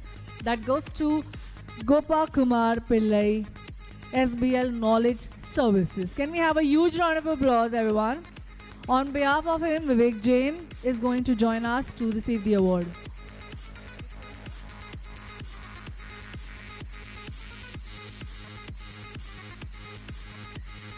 A 30-member village startup that became 1,500 strong team with 4,000 digital transformation projects and e-Parliament, India's first digital legislature platform. Gopakumar Pillai proved that world-class technology can build from anywhere. So I think let's have a huge round of applause for Mr. Pillai.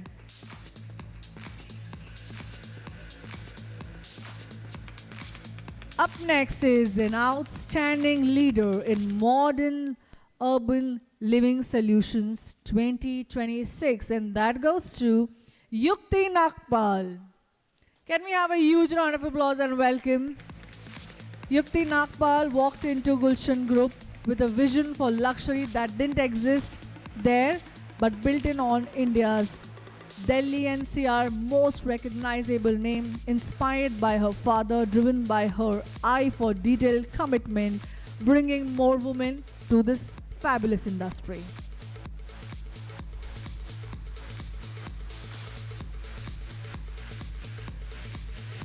Come on, everybody, let's create a momentum in the room by celebrating all the success story out here. Up next is a visionary leader in AI-powered digital experience and platform innovation 2026, and that goes to Govind Janardhanan.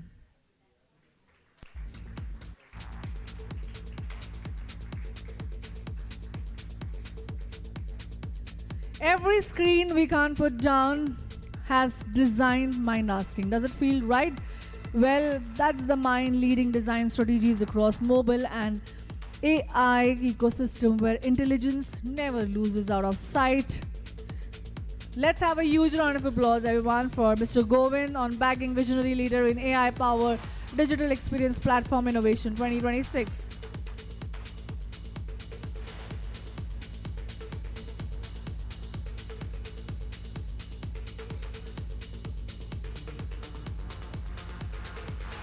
Let's move on to the next category, Leadership Excellence in Enterprise Support Service 2026. That goes to Harshad Sahane. Most companies treat support as a last resort.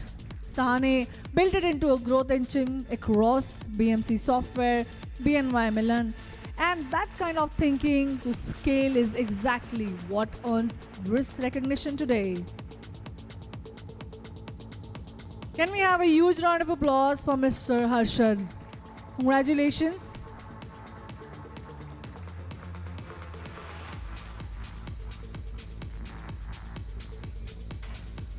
Up next is Best Web3 Entertainment Platform awardee. That goes to Hira Bulani, Movie Dome. Come on, let's welcome him with a huge round of applause. Smart contracts in the hands of fans and investors go everywhere. Cinema has always been a storytelling, and Movie Dome is making sure that everybody owns it. You piece. The best Web3 entertainment platform, Movie Dome, Hira Bulani. Congratulations to you and the entire team, and kudos to your innovation.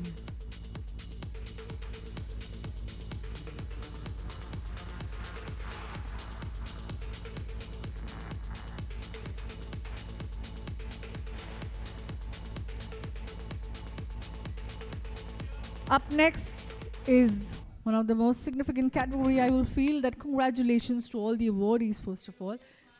Next is Excellence in Women Leadership in Construction Innovation 2026. That goes to Isha Chande. Can we have Isha on the stage, please? A huge congratulations. She took a 36-year-old family real estate business and walked it straight into luxury hospitality, signing 174 key Taj Hotel property in Nasik along the way. Oxford Executive Leadership, an MBA from EHL Switzerland, a green belt in Lean Six Sigma, and she is still going. Let us have a huge round of applause for Isha, everybody. Well, you all are just not reading history. I think you're all redefining and creating one, so this is the time to celebrate. Next is Excellence in Operational Strategy and Industrial Transformation 2026, and that goes to Jitendra Jadhav.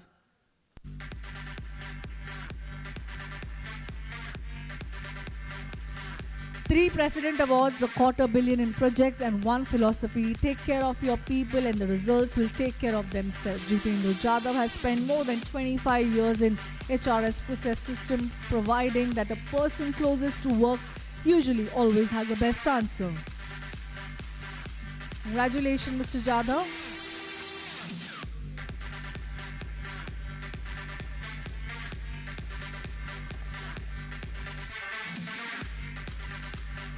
Up next is a category, Outstanding Woman Leader in Digital Innovation.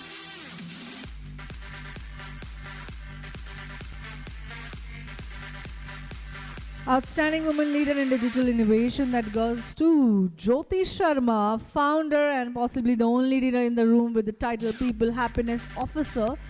Jyoti Sharma will invent IT technologies around one belief that intelligent technology should accelerate human potential and not replace it. AI-powered solution, a hybrid delivery model, and a track record across industry that speak for itself. Ladies and gentlemen, it is Jyoti Sharma. A huge congratulations.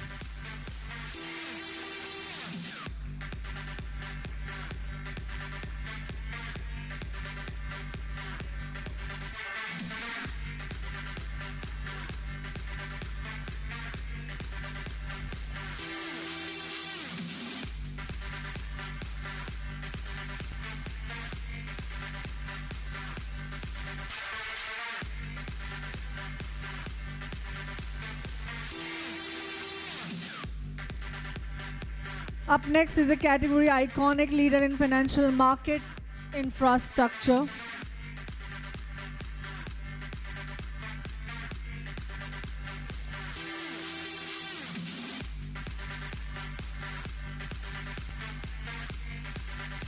Well, fabulous. Can we have a huge round of applause for this very amazing moment?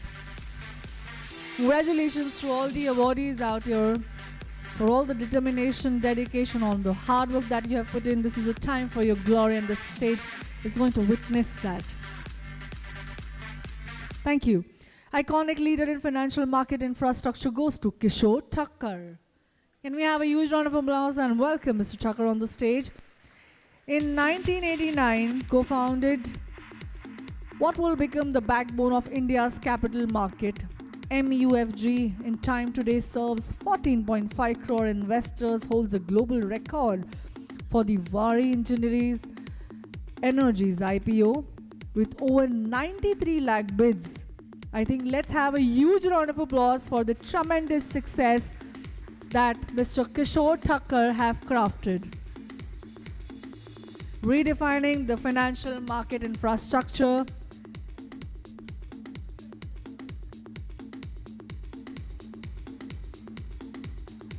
Up next is Excellence in Global Digital Marketing Services goes to Mansi Rana. She started at the age of 19 with one belief: cost is never the goal. It is a shadow of every decision. Mansi Rana grew EZ ranking from 2-person setup into 175-story agency trusted by 16,000 plus clients across 28 countries. Well, that's amazing. Can we have a huge round of applause for Mansi Rana?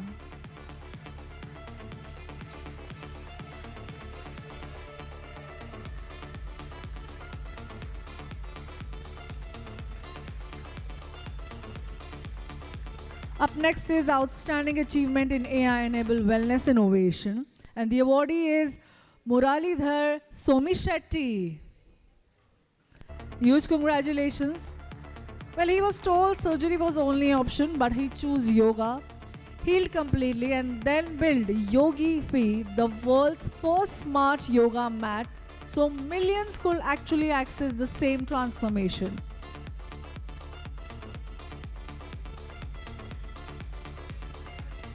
Ladies and gentlemen, let's put your hands together for our awardee, Muralidhar Somi Shetty. Congratulations.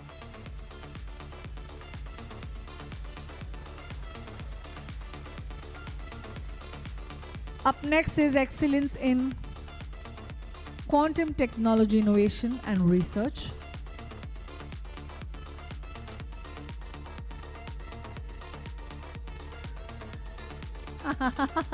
That's an amazing.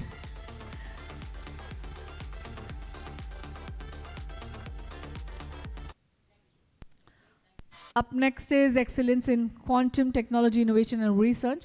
That goes to Navoch Mohanayak. Can we have a huge round of applause and let's welcome the next awardee on stage. Keep on clapping, everyone. Come on. Now, governments, consultants, startups, call him executive.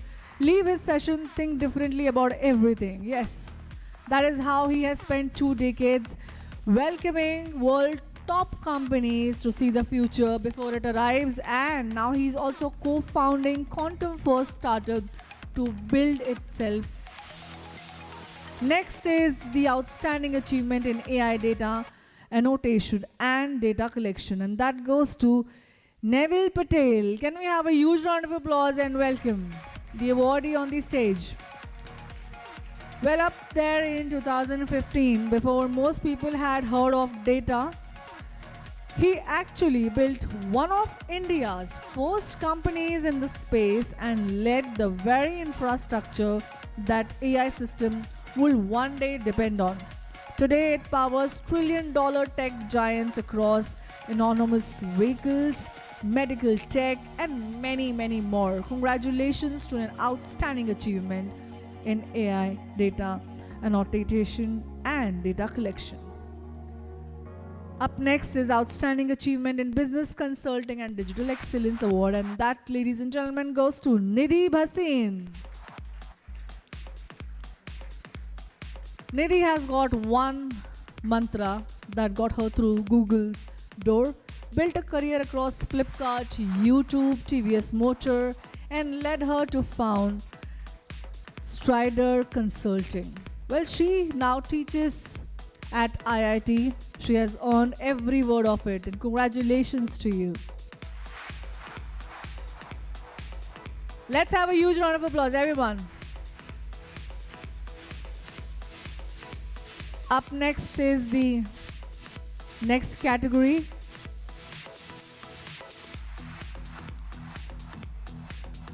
Leading plot development company.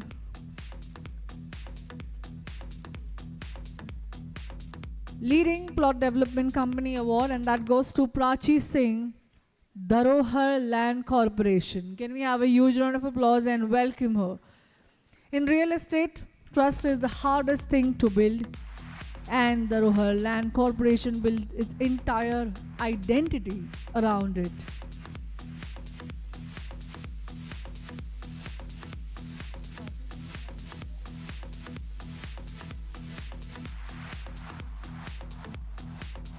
Let's now get going to the next category, Excellence in Higher Education and Academic Leadership 2026, and that goes to Professor Satish Kannan.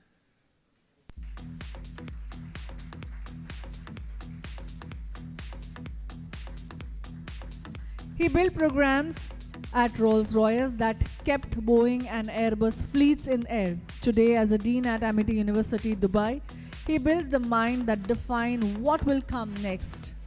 Cambridge postdoc, industry titan, and academic leader all at once.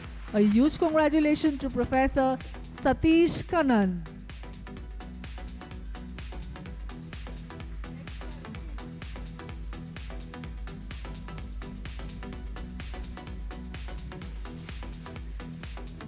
Next category is Excellence in Data and Analytics Leadership 2026.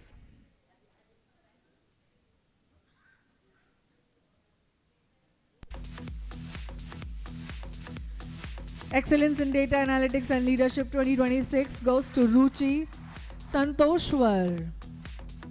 Let's welcome her with a huge round of applause. Co-founded a startup at 30 while navigating motherhood, scaled a corporate vertical 20x, and turn multi-million-dollar penalty into multi-year contract renewal. That's amazing. She spends 2 decades proving that most powerful thing data can do is change a decision. Congratulations to Ruchi.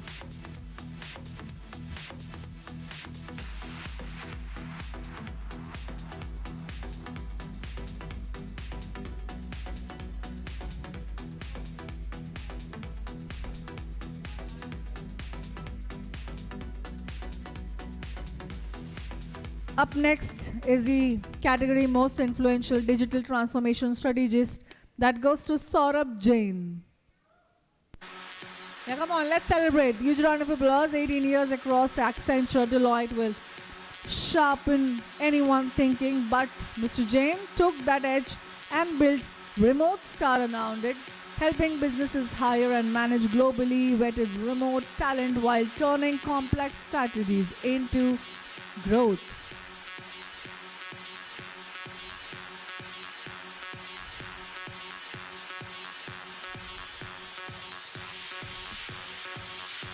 Everyone, come on, let's have a huge round of applause. Up next is Most Innovative AI-Powered Supply Chain Tech Awardee, and that goes to Shyam Katuri. Can we have a huge round of applause for Mr. Shyam? The best problem solvers live inside the problem first. Wow, that's amazing. Shyam spent years across Walmart, IKEA, Myntra, Flipkart, watching where supply chains broke, and then built TWIF technology to fix them all. Let's have a huge round of applause, everybody, for Mr. Shyam for bagging the award.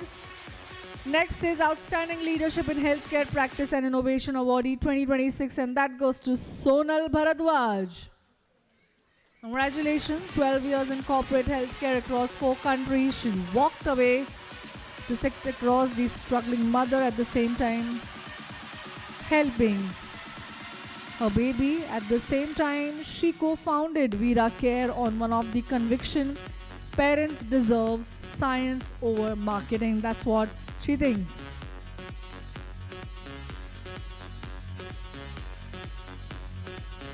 A huge round of applause, everybody, for Sonal Bharadwaj.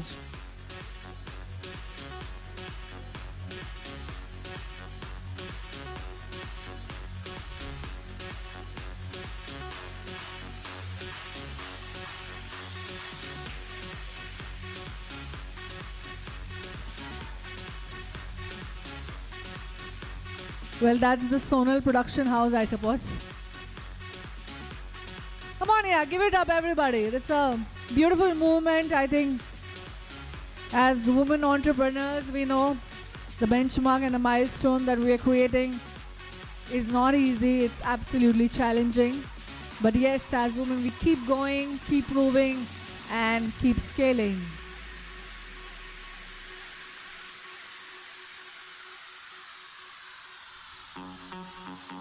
Congratulations. And that's amazing.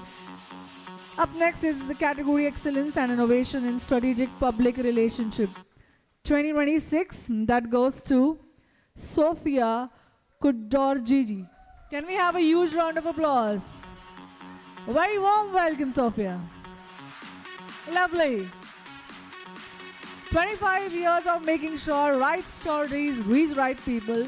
Sofia built the PR function itself from the ground up inside some of Ghana's most significant organizations. 2 master degrees, 10+ industry recognition, 1 reputation built carefully, 1 narrative at a time. Ladies and gentlemen, congratulations to Sofia for excellence and innovation in strategic public relations. Everyone, come on! Let's clap! Keep clapping!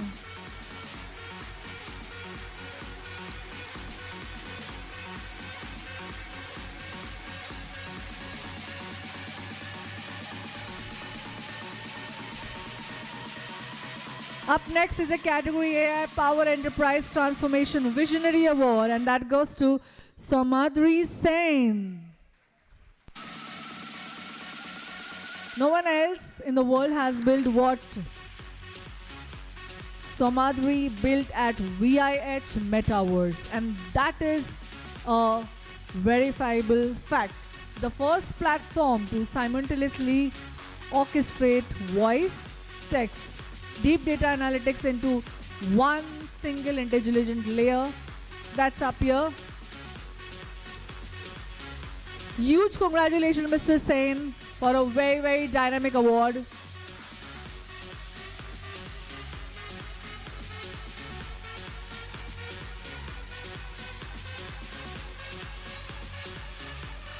Congratulations to all the awardees, and the next category, Excellence in Next Generation Engineering Education 2026, goes to Soumitra Mishra. Huge congratulations. He looked at the industry's success and decided it was simply isn't enough. Well, he joined Newton's School of Technology to solve the real problems, mentor curious mind, build engineering education that actually means something beyond curriculum. Can we have a huge round of applause for Soumitra Mishra?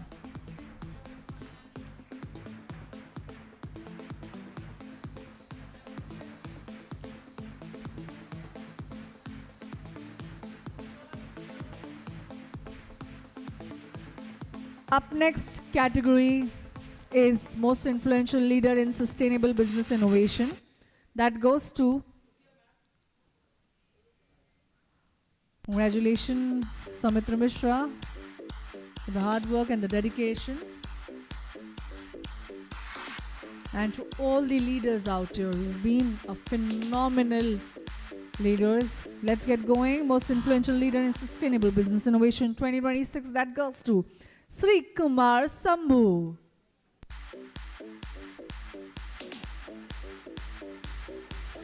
He left HCL and Capgemini to return to the soil of Wayanad, not as a retreat but as a purpose. He built with 90% of women in the workforce, gave tribal communities a genuine seat at the table, and just won a 21st Century Emily Dickinson Award for the poetry as well. Well, that's amazing. Can we have a huge round of applause for Sri Kumar Sambhu?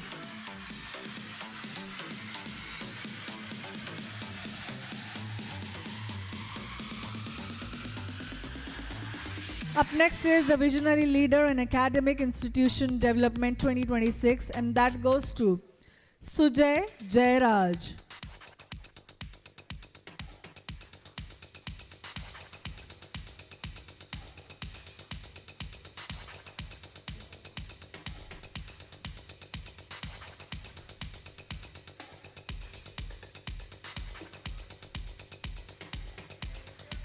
$30,000 students every year leave Chhatrabhuj Nursery School carrying just not knowledge but the confidence, wisdom and empathy to use it in the future. That is a legacy being written in real time by him. Congratulations, Sujay Jairaj. Up next is the category Outstanding Leader in Healthcare Technology Innovation. That goes to Saeed S. Ahmed. Can we have a huge round of applause and welcome him on stage, please?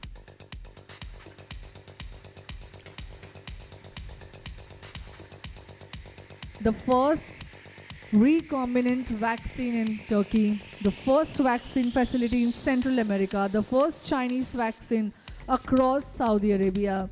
30 years, but one belief that life-saving biologics should never be a privilege. Huge round of applause for Mr. Ahmed, please.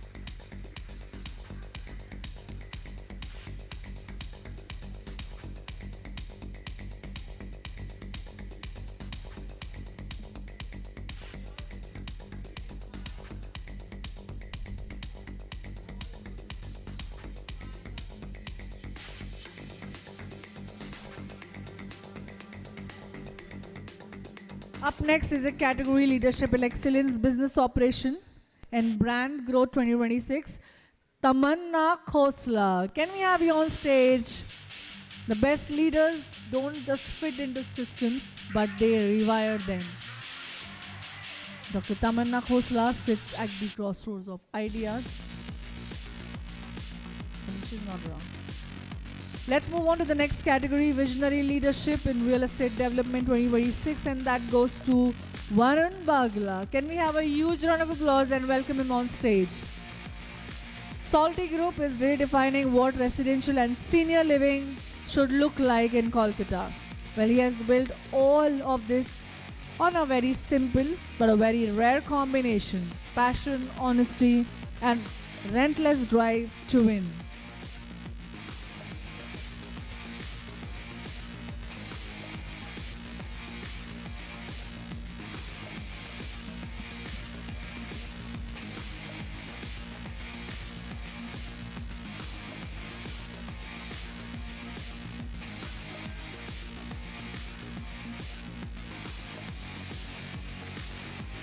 Up next is Outstanding Achievement in Healthcare Technology Solutions 2026.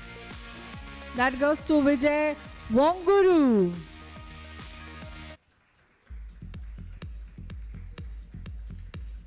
"17 years ago, he spotted a gap in how healthcare reaches people and decided to close it.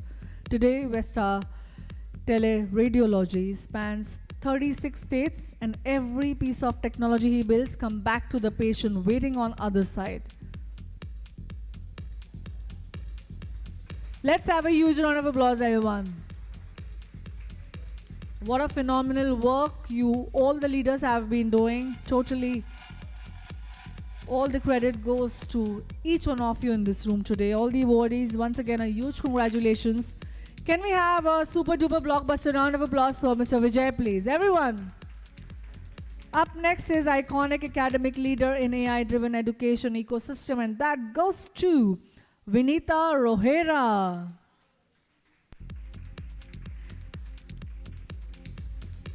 She's built an empire entirely on AI-powered education ecosystem at Gandhinagar University around that belief, earning the Gold Award for Excellence in AI-powered learning.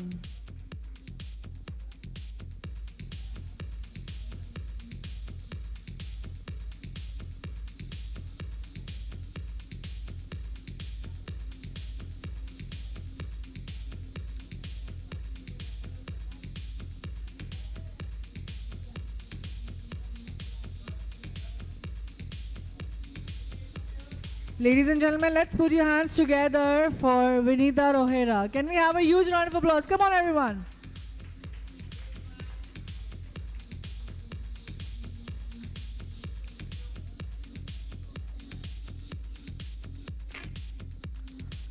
Up next is the category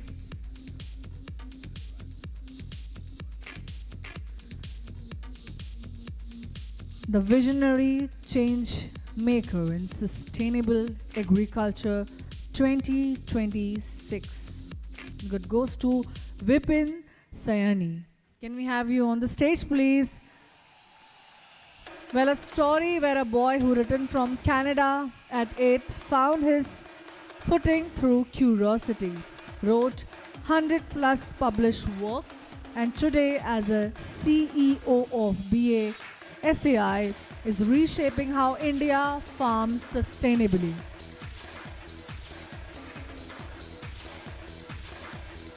Can we have a huge round of applause for Vipin Saini?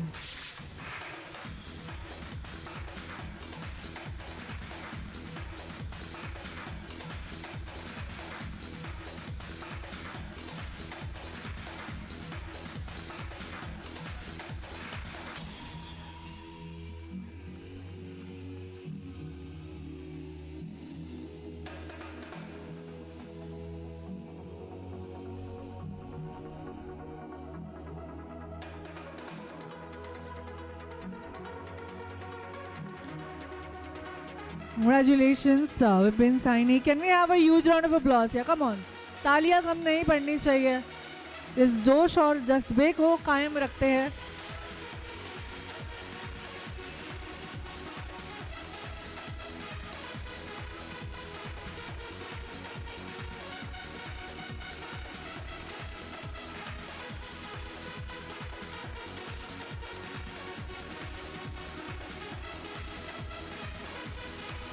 Thank you, and let's move on to the next category.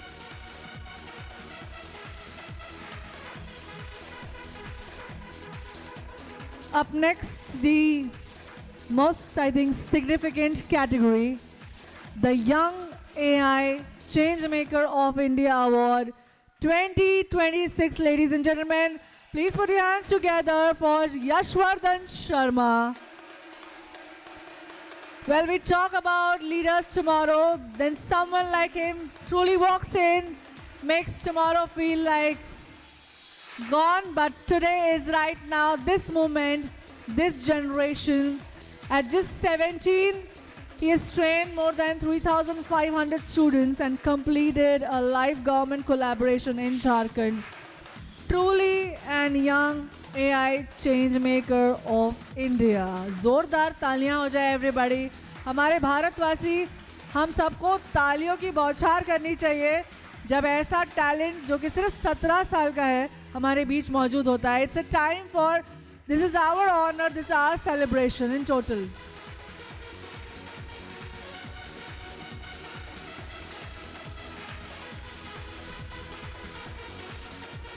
Well, Yashwardhan Sharma, we are very, very proud of you. Let's get going to the virtual awards. And now a very special moment. Not everybody could actually join us. So, you know, the recognition tonight could be here in person, but doesn't make any achievement less. So this is a virtual award. And the next award is in the category Excellence in Education, Leadership, School Innovation 2026. And that goes to Preeti Agarwal.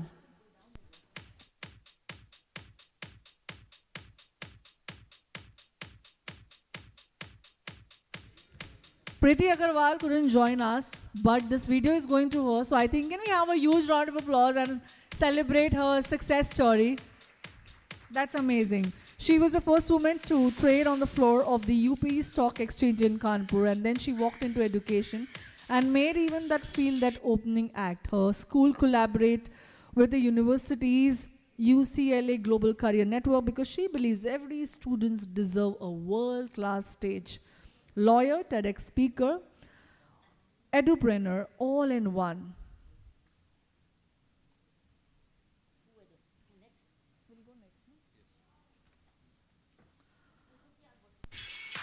Up next is the Outstanding Achievement in Client Engagement Excellence 2026 awardee, and that goes to Samiksha Shekhar. Come on, can we have a huge round of applause?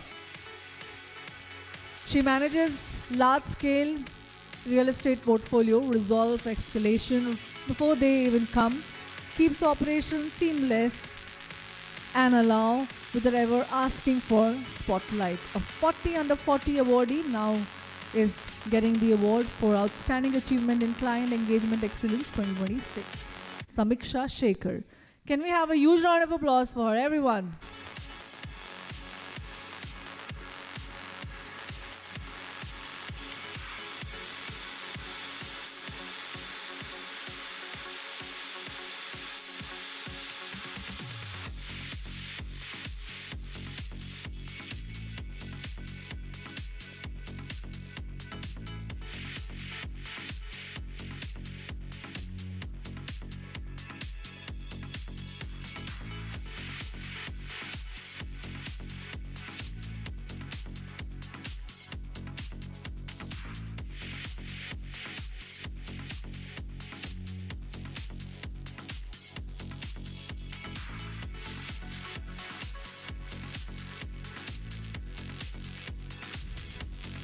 We now move on to the final and one of the most captivating, much anticipated session of the day, the town hall meeting with the very dynamic and incredible Dr. Kiran Bedi. This is just not a conventional keynote. This is an open, engaging, thought-provoking leadership dialogue. So, through this town hall, we shall be exploring the ideas around the leadership, decision-making, resilience, ethic, public service, and most importantly, nation building. This session is designed to be interactive, and we encourage everybody to listen deeply, engage sincerely, and make the most of rare opportunity to hear from India's most respected leaders. May I now invite Dr. Kiran Bedi to begin with the town hall session. Let's have a huge round of applause, everyone.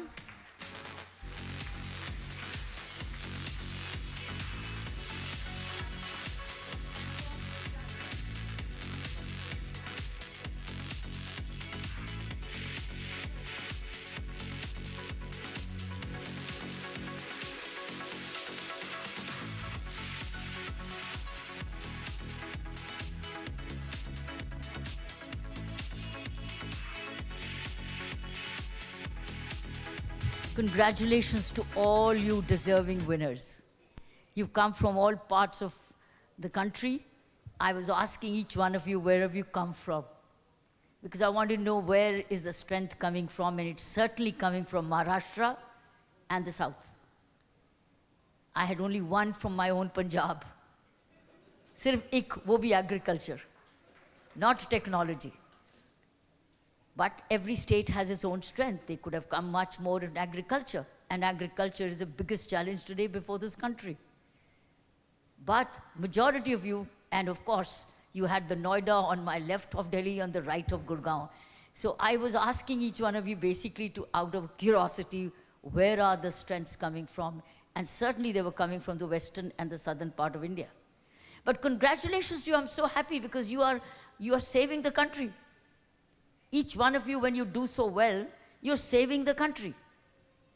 And you are, look at it, look at yourselves as saviors. Because the more you contribute, the more you save. More you innovate, the more we will benefit.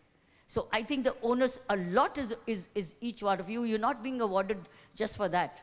You're being awarded to carry on. Carry on and do extraordinarily well, and even more, and aspire for more. I listed out of you, we're going to do a town hall. I'm going to come back to you. Now, I have exactly 45 minutes with you. Right now, I have a 5 o'clock. I have to leave for the airport at 5. I can maximum stretch by 10 minutes. But, so we have between us 45 minutes. So we'll use them properly and fully. We will use it as interaction, asking you a few questions which I have in mind. Also share with you what I have collected for you.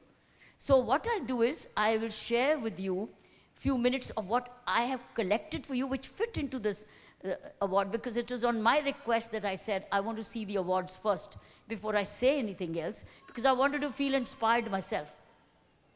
I wanted to know what have they recognized, and what are the high points of, but they've recognized almost many fields, from artificial intelligence, education, healthcare, technology, and so on. So isliye, I'm very happy that I could get a glimpse of it, and I could maybe analyze it as a write-up piece of what I saw today, because I do write a fortnightly column, and I would love to send it, a bit of that on the LinkedIn, which I would do. So this is how I thought we would handle. Let's begin with saying thank you to the Enterprise World Business Viewpoint team, who has brought us all together, me and you, all of us together. And thank Dhruv. Dhruv, thank you. Dhruv, aapte? Dhruv, where are you, Dhruv? Are you shy? Come ahead. So Dhruv, aapte? Why are you shy, Dhruv? For doing a good job. Kaushish Datur, where is Kaushish? Kaushish, huh? Kaushish? Kaushib. Kausib. Kausib. अच्छा कौसब, तुम भी खड़े हो जाओ, ताली सुन लो. कहाँ हो? दिखाओ शक्ल अपनी. और कौसब दातुर, हम आपको धन्यवाद करते हैं क्योंकि you brought us all together. Why don't you all come up and say, show your faces for the omissions and commissions? For your omissions and commissions. Shweta Nevalkar, where's Shweta? Where are you, Shweta? Come here. Shweta and Meghna Patil. Meghna, where's Meghna? You're not in the Meghna, right here. Come on, Meghna. Meghna Patil, Utarsh Deshpande. Utarsh, very good. So this is the team Dhruv. Narendra Supekar. Narendra Supekar. Where is he? Narendra? Thank you, Narendra. And then we got Sankalp Kulkarni. Sankalp. Where is Sankalp Kulkarni? Busy in some Sankalp. And so then comes Sohan Patil. Sohan Patil, वो भी काम में busy है. अच्छा, good. That's your blockchain and logistics. So good, thank you very much, young men and women. It's because of you, you brought us so many together. And you inspired everybody to continue to deserve more awards. And this is the second award here, isn't it? I'm sure third one will bring in even greater faces, and some may get repeated also. Yeah, good. Thanks. Some close up. Come close up. Come close up. We can all give them a very good applause of gratitude. Is applause of gratitude. I asked him, he says, the year round they pick up from the magazine. The whole year round they look for your faces to get into this, because this is the second, and they're getting ready already for the third event. Third year. There you are. So you are who? Huh? Sohan? Sohan Patil has finally arrived. So here's a group photograph. हाँ, अब कौन आया? सोहन पाटिल. नहीं, कौन आया? संकल्प. संकल्प, तेरा तू इतनी देर से क्यों आया? कहाँ था इतनी देर? So Sankalp आ गया. So the team now is strongly complete. Hold each other's hands. Come on, hold each other's hands. Show your strength together. Show that this is the blockchain which worked. See this? ये है marketing team, strong, creating, innovative, executing team. Good team. The enterprise team. You're welcome. I'm so happy to see you. Great job you're doing. You also deserve an award. तुमको भी किसी को देना चाहिए. मैं दे दूँगी आपको. मेरे पास इस वक्त देने के लिए वो फूल हैं जो मुझे दिए थे आपने. So I'm so happy to see. So as I said, we got 45 minutes or 40, whatever minutes we have, we'll divide it into two. First, I'll share with you what I think brought you the awards, what I believe, because you and I share the same thing. While you've done it in enterprise, I made my work entrepreneurial. That's the difference. So I saw you. My whole government service was truly entrepreneurial. And I totally relate with you how you must have done your work, that's why you made it happen, and you've deserved it. So therefore, let me share with you what I think made it happen. Let me share with you some of the written points I have. And I believe this is what has got all of you an award. They did not have the little platform there, otherwise I would have spoken from there, because I'm short enough for that long rostrum. So therefore, I thought I'd sit and talk. I think what got you people awards, I believe, are those who've done very visionary thinking. You've done visionary thinking. Secondly, you all had an innovation mindset. Now, all of these qualities and some of them collectively, and these are things of the future. I'm coming to the next level of mine for the future ready. But at the moment, you all had visionary thinking. You've had an innovation mindset. You've had courage to take risks. You've been resilient. You've been ethical leadership. Without ethical leadership, you wouldn't have been here. We know unethical leadership is where today. Somebody is in Singapore. So ethical leadership. So very critical thing, friends, is ethical leadership. Execution excellence. You must have done very good execution.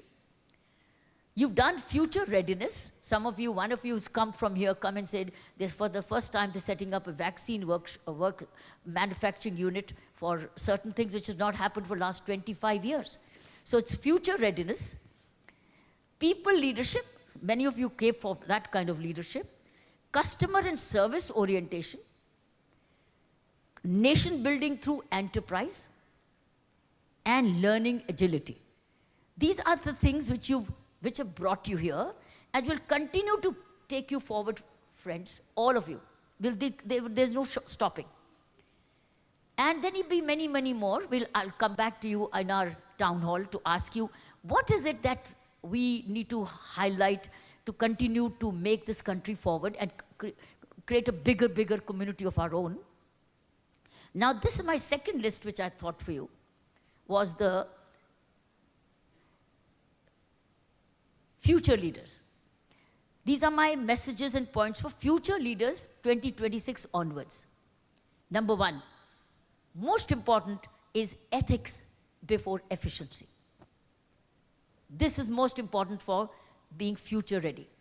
Ethics before efficiency. See, I'm not saying not efficient without. You cannot be ethics and inefficient. You have to go both. But it's ethics before efficiency. And in the age of AI and automation, leadership will be judged not only by speed and profits, my friends, but by ethics, trust, and human contact, human impact. Technology must serve humanity, not replace values. A lot of you came for AI as well. So am I engaged in AI a lot in my ways for my own foundations. And I know all the time this is the balance we are striking. Recently, I had a workshop with LinkedIn also. Some of the heads of corporates came. The head of the LinkedIn of the region also. We talked about values before AI. So technology must serve humanity and not replace values. Second, AI is not replacing leaders. AI is not replacing leaders. It is redefining leadership, friends. So we are being redefined and not being replaced. So how do you redefine yourself? Please check out. Future leaders must learn to work with AI, use data intelligently, and make wiser decisions while retaining human judgment and accountability. You can't say, AI, मैंने follow किया AI को, उसकी ज़िम्मेवारी. This cannot be. AI will give you what it has been fed. AI will give you what it has read. AI will give you what it extracts from whatever it has been fed. But you have to pick and choose what you accept and what you don't. And you can tell the AI, you're not right. Go back to the scoreboard and learn again. Your innovators, your teachers have not done enough work. And the AI will not say, sorry, I'm angry. It will just take it. AI will take it as it is. Third, continuous learning is the new survival shift. Absolutely. Any book which is written, even any code which has been made, any software which has been written is already getting outdated unless you update it. All our computers, systems are always updated, regularly being updated, otherwise they go stale and they hang up. So friends, continuous learning is the future ready. What is that continuous learning you need to do is make you worthy of the next awards. So continuous learning is the new survival skill. Degrees are not enough. Awards are not enough. Leaders must constantly upskill in AI, digital literacy, cyber awareness, and problem solving to remain relevant. India's growth depends heavily on reskilling its workforce. I'm going to talk to you about skilling a little later as I tell you how I'm going to join the fraternity as yours in skilling and reskilling. I'll tell you in the end. Fourth, character, friends, will be the greatest competitive advantage. Now, character is self-made. It won't be made by AI. It will be made by a self-effort on a regular basis. Character will be the greatest competitive advantage. Integrity, credibility, discipline, and transparency will differentiate lasting institutions from short-lived success. Ethical leadership is becoming a business necessity. That be the culture of your companies down the line. Fifth, India's opportunity, friends, belongs to innovators. Whatever you do, how can we do it better and innovatively? India is emerging a global innovation and entrepreneurship hub with increasing opportunities in AI, deep technology, manufacturing, health technology, climate technology, agriculture technology, and digital services. So India, and that's what our Honorable Prime Minister is all the time saying, how do we innovate more and more? And whenever I get an opportunity to speak to the IITs and elsewhere, I ask them, what is group innovation? What is your group innovation? We have we've got thousands of crores of investment in the IITs. In the end of the year, what is the innovation of I think we've got more than 25 plus IITs. What is the 25 innovations you give every year to this country? That's a challenge that we need to do. What are the 25? That should be the measurability of every IIT and IMMs. What is the innovation you've given and contributed? Because they are all money guzzlers. Countries not being miserly in investing them. And they're the best in the country who've qualified there. What are the 25 innovations? How many patents you went into? So I think the real challenge here belongs to the innovators. And every IIT, every company, as an association, and you all are also organized in FICCIs and ASSOCHAMs and chambers of commerce. You are. What is the output? What is the innovation as an association? I think that's the message. That should be the buzzword. What is our innovation? Even a policy change. If we have convincingly written, researched and done that this is the policy change we need for this, and we can focus a lot on agriculture at the moment with deficient rains coming in, droughts coming in, El Nino setting in. What is it that we can do with this?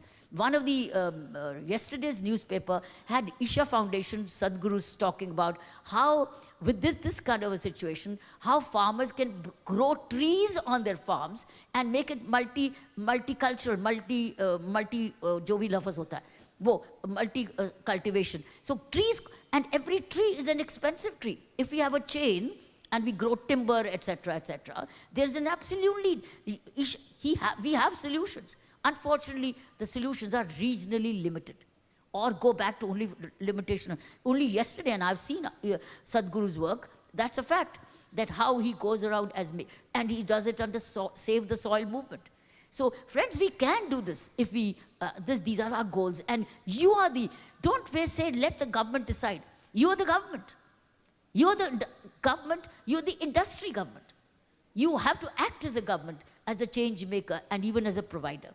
6, purpose-driven enterprises. Now, purpose-driven enterprises will win trust. Remember, you all have some contribution to make through corporate social responsibility. How do you apply that CSR in the right way, in a sustained way, and help out people to deliver in a sustained manner and also innovate and make the change? So purpose-driven enterprises will win trust. Business of the future cannot focus only on profits. Customers, investors, and employees increasingly support organizations that solve real problems and create social impact. We have to be very inclusive. If we leave most of the population behind, all this, whatever hard work of which we are doing and innovation we're doing, it will get consumed and come to zero sum. So somewhere we have to find, साथ में अपने हाथ से और आगे किसको लेकर चलूं.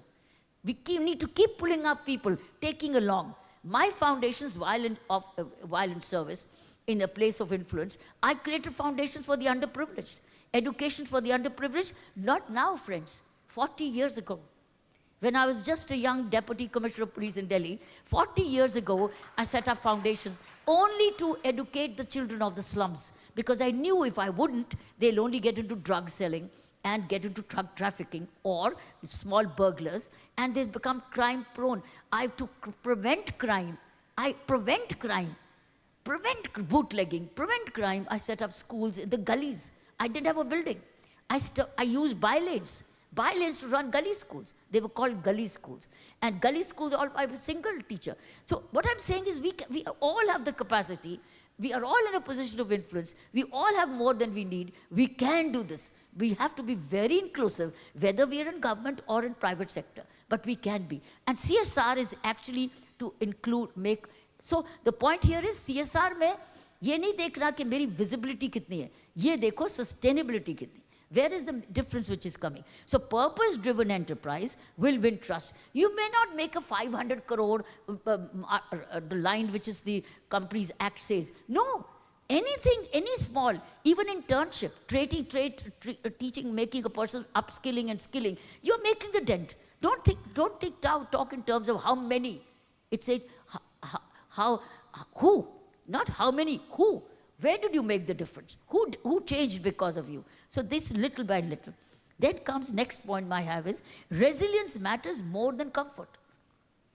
Resilience measures more than comfort. Future entrepreneurs, which you are, present and future, must learn to face uncertainty.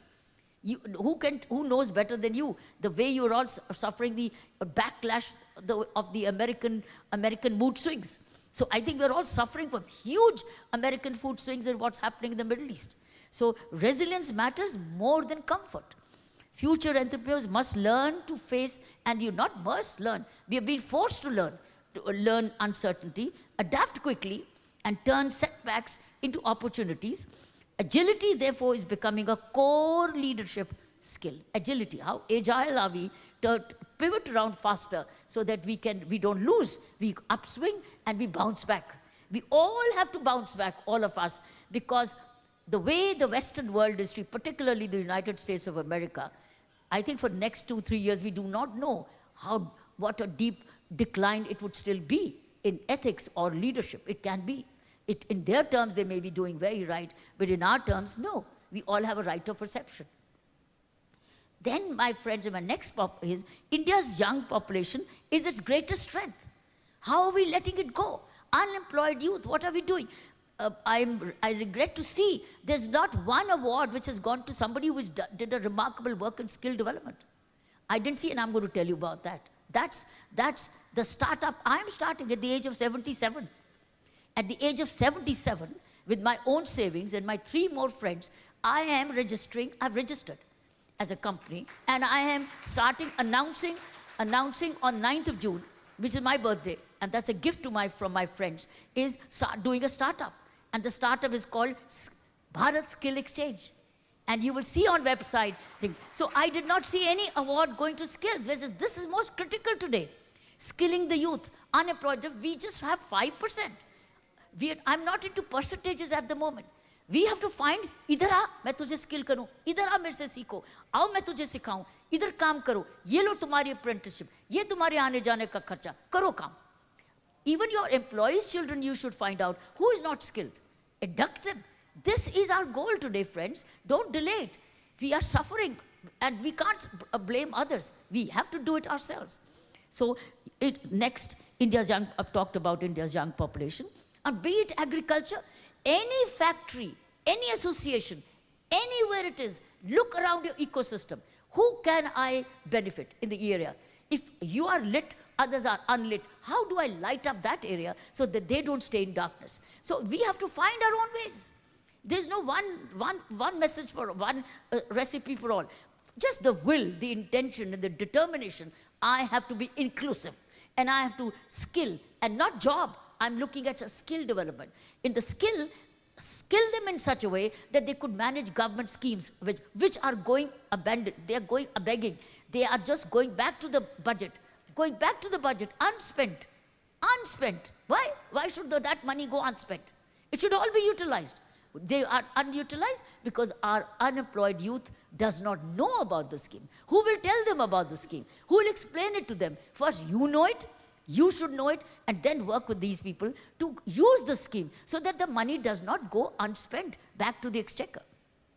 9th, human skills will matter even more. Now remember, human skills don't cost money. Human skills cause humanity to humanity. Human skills will matter even more. Communication, empathy, trust building, teamwork, and emotional intelligence will become more valuable as machines take over repetitive work. So while the machines will take repetitive work, it's a human skill which will matter, which make the difference. So human skills are taught in families. They're taught in companies. They're taught in schools. They're taught in colleges. They're taught in community gatherings. They're taught in universities. They're taught in colleges. They're taught by teachers. They're taught as parents. We're all here. It doesn't cost us anything to teach human skills, but the main thing is we have to be the role models. Okay? Now, another few minutes and then we get into town hall. Fine. So I would say, ask not only how much profit, ask not how much profit, but what problem am I solving? Now, don't ask how many profits, how much profit. What problem am I solving? What problem am I solving?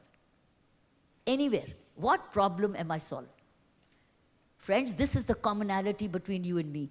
All my life, I was only saying, what am I making, how am I making the difference today? In everything, whether it was in policing, whether it was as Lieutenant Governor Pondicherry, or whether it was running prison systems. It was all along, what have I done today to make the difference? I didn't wait for the government to tell me to make the difference. I made it because that's what my purpose was. That is what my presence was for. That is what my higher purpose was. I owed it to myself. What difference have I made? And that's the joy I took home every day when I said, I made the difference in the following areas. So friends, all I would say is the leaders now, this is my punchline, the leaders of the future will not be remembered to how much wealth they created. The leaders of the future will not be remembered on how much wealth they created, but for how much trust, opportunity, and positive change they left behind. Remember, and that is what I thought I'll share with you. What am I going to do now? On the 9th, four of us close friends, when the whole year, last year, we had mandapans and so many conferences on skill development, India unemployed, India unemployable. I just thought, what am I doing with myself? Why can't I do more? So I connected with 4 of my key friends, one a chartered accountant, one a leading businessman, and one a technology, a person from Indian School of Business in Hyderabad. All the 3, I asked them, let's work together and we'll bootstrap. We'll bootstrap, but begin.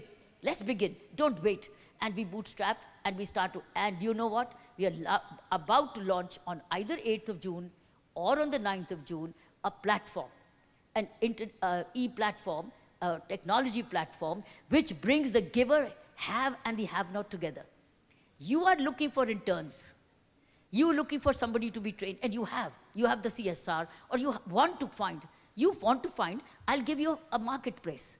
This is a marketplace for a have and the have-not. You can choose that person who's willing to learn, and the learner can choose the supporter who's willing to support, and also training institution, which is also in the algorithm to link you with geographically. And what was lacking so far, as I understand, was trust. What was lacking, that if I support this man, will he learn? And if I give the money to a training institution, will that money be used, and will that money not get lost in transmission? No. We've created an escrow account. This platform has an escrow account run independently. And I have an SBI account which is watching it and auditing it. And we have an escrow account where the donor or the supporter registers. Of course, it's all registration. They register saying, I want to train so many. Can the platform help? So it's an escrow account. An escrow account is visible to the donor. Where is my money? How much money is left? How is it being used? And if it's not used, the money goes back. Money does not get lost in transition, and it is all DBT. Everything's digital, that the money is transferred digitally, and everything's digital. We've used total transparency. So the key is of this Bharat skill exchanges, total trust, total transparency, and total use of technology, and with total integrity. This is how I'm going to launch it on this day for skills. Now, can you join it? Can you in any way support it? Okay, I will inform you through Dhruv that this is the platform. Register, and you are in it. You can self-lead it, and you can do your own bit. And can I announce it? Supposing when I do announce it, hopefully we have the Minister for Skill Development join us, unless he's called by the Prime Minister, as you know, always they're all pulled away. If he says he's likely to come, can I say that these award winners are joining? Can I say that? Okay, good. Grateful to you. Friends, it is for a national cause. I have not done it for any profit. I am above anything now. I have enough of my own. I don't need that profit. The rule to my director of this is, you become sustainable. You become sustainable. We 3 founders, the chartered accountant, the businessman of this city who's a leading multinational, and myself, we don't need anything. You become sustainable. Until you become sustainable, none of these founders will take anything from you. And even if it does, it will go back to the company so that we can strengthen the company. That's the intention behind this Bharat Skill Exchange. So friends, we can all contribute. So there is it. That question which came to my mind was when the Prime Minister started to say, what can I do more? And I asked, and I said, who can I work with? I found my 4 best friends and got them in, and we've all bootstrapped. And we've come to this situation that we are about to launch it on 8th of June or 9th. I will ask Dhruv Dhruv, to inform you all about this launch, and then you can join in the way you wish, as you deem appropriate. Okay, now that's the story. Because I did not find anybody from skill background, Dhruv, you must have a special award for somebody who's done this. And look, I may be eligible. You never know. I may be eligible for this award. I will receive the award from all of you for having done this little bit selflessly, and with passion. So friends, now over to you. Now, ball is in your court. You can ask me a few questions if you wish, otherwise I'll ask you. First you, then I. Any question you have in mind? We have time. We got 20 minutes. Yes. You need a mic. So we got 20 minutes of this Q&A. But I have to ask you too. I'll ask you one or two.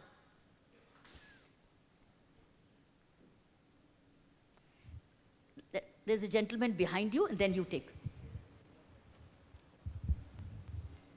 Thank you very much, Madam Ji. Very inspiring.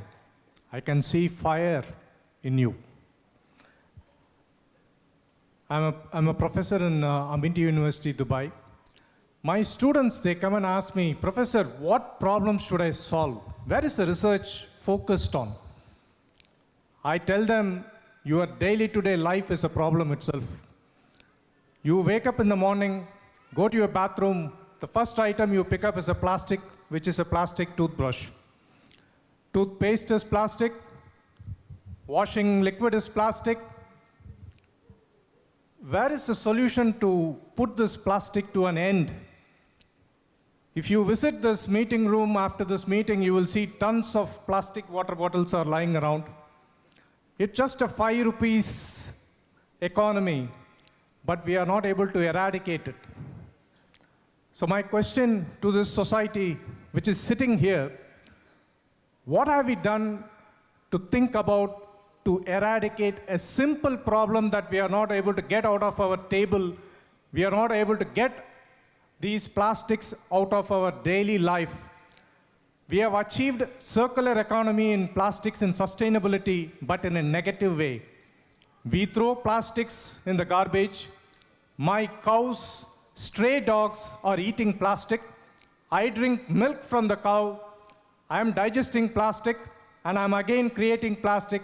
It has become a negative circular economy in sustainability. I'm really worried about this society. Where is it going? So solutions lie here. Solutions lie here and elsewhere too. So see, once it angers us, unless it angers you, doesn't move you, right? So if it's angering you and angering us as a community, as an education community, the ball is also in our courts. And you're in Amity University in Dubai, I believe. That's right. The Chauhans could be one of the best contributors to this kind of research.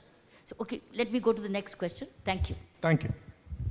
So let's be the solution rather than leaving the problem as it is. Yeah. Mike? Go ahead.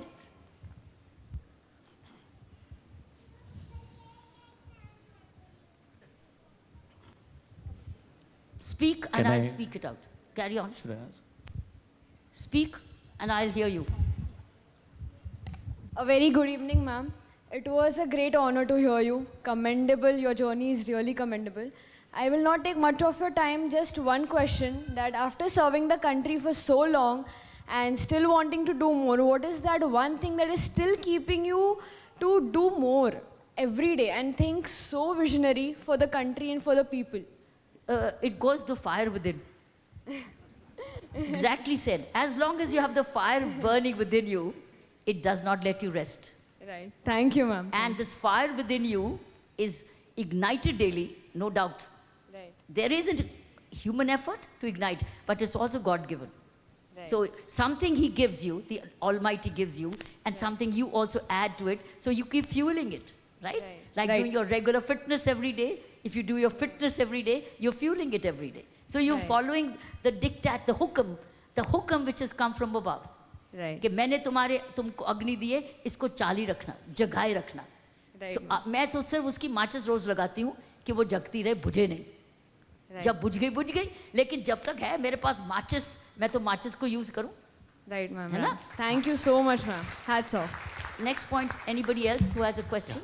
Hello, ma'am. Hi, this is Murli here. Yeah. First of all, I'd like to share one small this thing that we share the same birthday. I'm also born on June 9th. So congratulations on starting up at this age. And I would like to share that I would like to contribute to Bharat Skill Exchange. I have one question. I think you talked about and touched upon AI.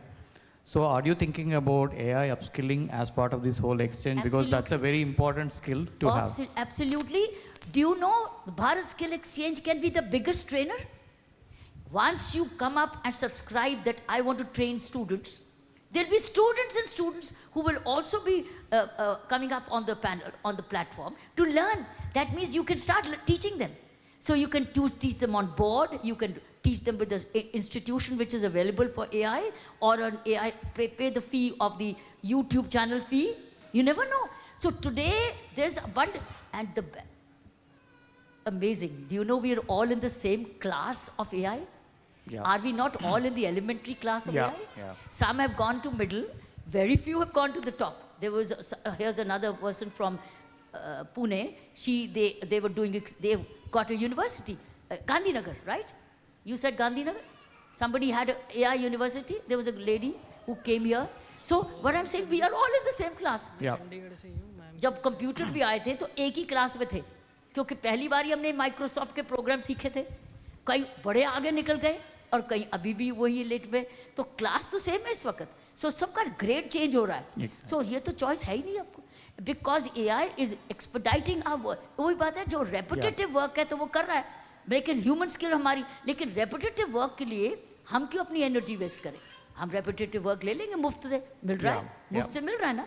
So I think AI का choice नहीं है. We all have to contribute to using it correctly, skilling it, ताकि skill ऐसे करें ताकि वो lay off भी ना हो. Absolutely. हम अप स्किल करें ताकि उसका जॉब भी ना जाए. Absolutely. We look at human angle and we also look at a professional angle. Absolutely. Is there any minimum qualification you are set in this exchange program? I think anybody 12th standard above. Okay.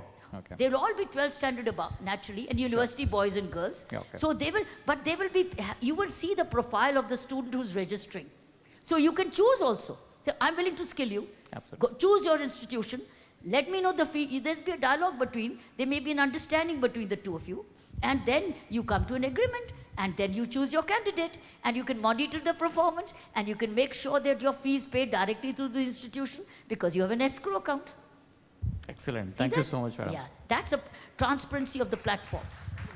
There's a mic. Whoever has the mic. Hello. Hi, I'm here. Who are you? Yeah. Hello, good evening, Kiran. ये ma'am. मेरा Hoshiarpur. Agriculture. ओ मैंने होशियारपुर ही लग रहा सीगा. नहीं जी. ओ शक्ल मिल रही सी. मैं चंडीगढ़ तो ही हैं. अच्छा चंगा. आगे दसो. Ma'am, very good evening. So we were living in the Netherlands for the last 10 years, and we moved back with our 5-year-old वापस Chandigarh to participate in building Bharat.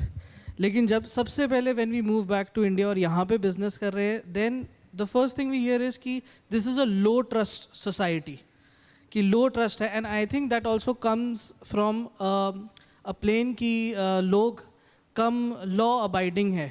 And I still remember 1999 when I was 10 years old, I think you were positioned in Chandigarh, and all the papers were filled कि कैसे anti-encroachment drive हुई and PGI के आगे सारा खाली हो गया.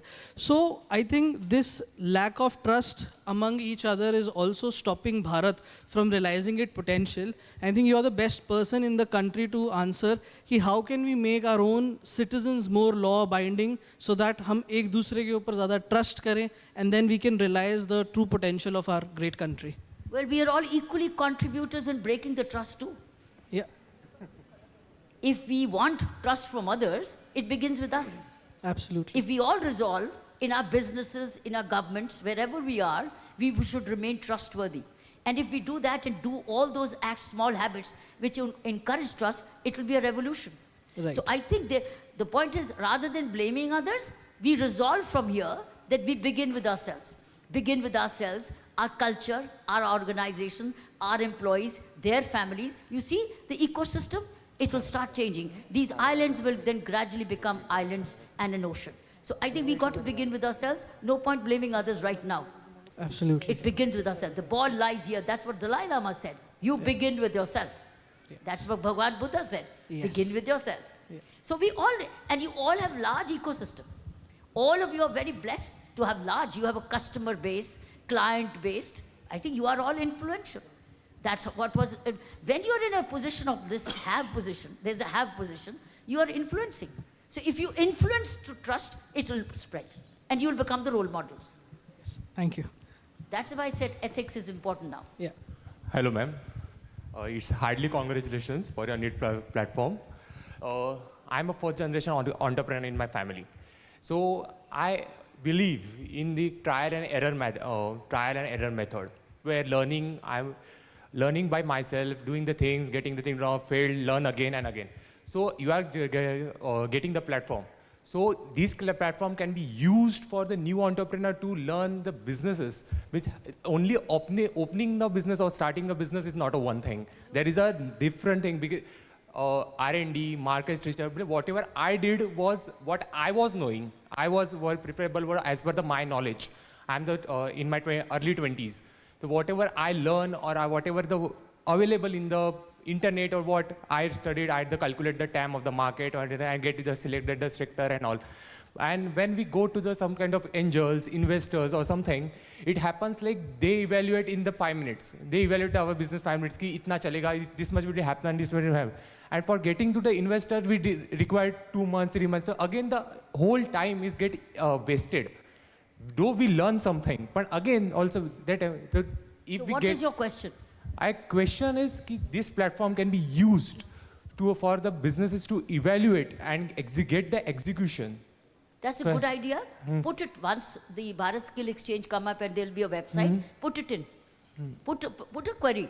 Okay. Maybe that would be a new challenge for us to create. Yeah. It's a work in progress. Yeah, See? yeah. So we'll continue to evolve and say, how do we have experiential learning training programs? Whether it's business or marketing or finance, we do not know. So we will evolve and we'll be finding an answer. Maybe the answer might say, मैं training करने को तैयार हूँ, मुझे students दे दो. So that's how the platform will link you. Even if we can put something, another login or something, Yes. here investors or people who are sitting over here can log in, can evaluate the ideas, get the pitches. Certainly. Once you give me this idea, we will carry it forward because How we to will connect, be ma'am? closely watching. Okay? So once this is launched, I'll ask Dhruv to send a common email to all of you and tell you the website available so that we can have you people on board and get your feedback. Yeah. And we'll keep growing. It's a work in progress. Okay, ma'am. Thank you, ma'am. Thank you. We are making no tall claims, but you see the intention? We are going to use this artificial. I want this to become the Google of skill training. Why can't India, we can't be the Google of skill training? Sure. Why can't we be? Sure. Why can't we? हम किसी से कम थोड़ी है. Exactly. तो इसलिए मेरा ख्याल है this is the way we'll grow and go together. Thank you. Good Anybody evening, else with ma'am. the mic? Good evening, ma'am. I'm here. My name is Dr. Anvita. I'm from the South, like you said. You've always been an inspiration, and this program is even more fantastic. My question to you is, what do you, with the 4 intelligent brains that you've come together, what do you see could be 1 or 2 obstacles in the success of this, and how do you have already envisaged solving the problem? There will be no obstacle. Oh, It's brilliant. about the speed. Okay. It's how fast it generates. The message spreads and trust builds. Right. We are beginning with believe us, trust us. You are safe in this position. The moment the trust spreads, there's a more partnership. I think the platform will be busy. Perfect. Thank you, ma'am. It's all about your joining in. Once the platform comes, you can start registering. You register on the right because you're the haves. Then we'll also have the movement to start the registering on the right, which is the have-nots. And then see how you can do matchmaking. Yes. Hello. Good afternoon, ma'am. Can I go? Yes. Yes, please. Please. You want to go first? It's okay. Yes, please. Acha. I've been waiting for since long. Same here. Okay. After you, after him, you. Okay. First of all, thank you for the inspiring session, and it's my honor to receive award from you. See, I've been working for the last 25 years mostly into enterprise space in the AI and innovation sector. implemented AI and innovation and automation products in the large enterprises. Last 1 year of my research, or of my doctoral research, I found that there is a huge hunger in MSME segment, the small and medium enterprise segment. This segment is waiting for us to take the AI product and implement for them. All the large enterprises are just targeting the large enterprises. All big product companies are targeting the large enterprises. What are your views on how we can take this AI and innovation to the small and medium enterprise segment in India specifically? And by the way, I'm based in Middle East. I have started a company in Saudi, and our current focus is Middle East market. But I would like to take that learning and experience from global world to India. So what is the platform? What are your recommendations around this? The more skilled people we have in this, more people use skill in MSME section, in use of AI, and then application of AI in their business, I think will add to the knowledge, add to the use, and also add to the products. But, as I said, I'm also a learner. When this platform launches, state your part on the website, and then we will have this group of experts, advisory board, examine this and see which is the answer we give. It's your platform. This is people platform, but without bureaucracy. This is one platform which will be without bureaucracy and without any dishonesty. It will be fully ethical, dedicated to the nation. You can use this. Consider it as your own platform to find your student or your learner. Find it. It's your platform. You register, it's your platform. And when you ask a query, it's your platform for the advisor now, or maybe we'll put it to other groups to say, do we have an answer to your question? We are not going to be repository to all the answers, but we are willing to learn. So we'll put it to the challenge, to the groups to say, how can we do it better? Sure. So try that as we launch. One follow-up question. This platform will also have access to the target potential customers as well, like the industries, or is it just for the skill development? Industries can also subscribe. Sure. And industries can pick up potential candidates to train. And then they can have a contract between each, saying, I train you, you come back to me. Sure. That's a contract which you will sign with the learner. And we'll have the legal document for that. We also have a legal expertise on board to help you sign a legal document. I am investing into you. Now, after investment, you come and work with me. This will be excellent. Thank you. Hello. Ma'am, throughout your career, Where are you? Here. Throughout your career, you've been taking a decision on the basis of incomplete information and immense public scrutiny. So how do you differentiate the fear, which is an actual fear, and there is one fear which is always there in your mind, which confuses you? How do you tackle those situations? How do you tackle the two fears? Yeah, one fear which is actual fear. Which is actual. And one which is there in your mind actually, which makes you maybe a little bit cranky or maybe worried all the time. So how do you deal it? As long as it's within my mind, the choice is mine. Correct. As long as it's within my mind, the onus is on me to make the right choice. Fortunately, it's not in others' mind. And there are always, in other words, you're talking about the doubt in your mind. Huh? Who clears the doubt in my mind? My mind might guide me, go there, take some guidance. It might. It might. Saying, there's somebody else who knows little more, check them out. The choice is mine. Or if my mind says, I have an answer, check your intention and check your purpose. See your ego. What is your intention? So the mind will start asking, which means your inner voice will start asking you. That's your mind. And the mind will start clarifying. But the mind will guide you. If your intention is good and you're determined for a solution, the mind will direct you towards the solution. It will happen. As long as you're selfless, your own ego is last, India first, or the beneficiary first, you will get a better solution. But if you are first, and your need first, that is the time when you're afraid कि मेरा काम, मेरा क्या होगा कालिया, ये आएगा फिर. मेरा क्या होगा, मुझे मेडल मिलेगा कि नहीं, अगर मैं ये करूँगा मेरा क्या होगा, तो फिर तो आपके हाथ भी कांपेंगे ये भी। जब मुझे नहीं चाहिए कुछ, मेरा तो कर्तव्य ही यही है, मुझे तो यही करना है, इस तरीके से करना है, इसका भला करना है। अब मैं जाऊं कहाँ से साधन लूं जो मैं इसका भला कर सकूं? मुझे बताइए कन्फ्यूजन कहाँ है? कन्फ्यूजन तब है जब ये दो चीज़ों में कॉन्फ्लिक्ट होता है, मेरा और तुम्हारा। जब हो ही तुम्हारा तो मेरा कॉन्फ्लिक्ट कहाँ है? Thank you so much, ma'am. Ma'am, just one question from my end, and sorry for being a devil advocate in your startup idea. Just one concern from my end, ma'am. So I am very much into mentorship, but what I believe is you are actually revolutionizing this moonlighting.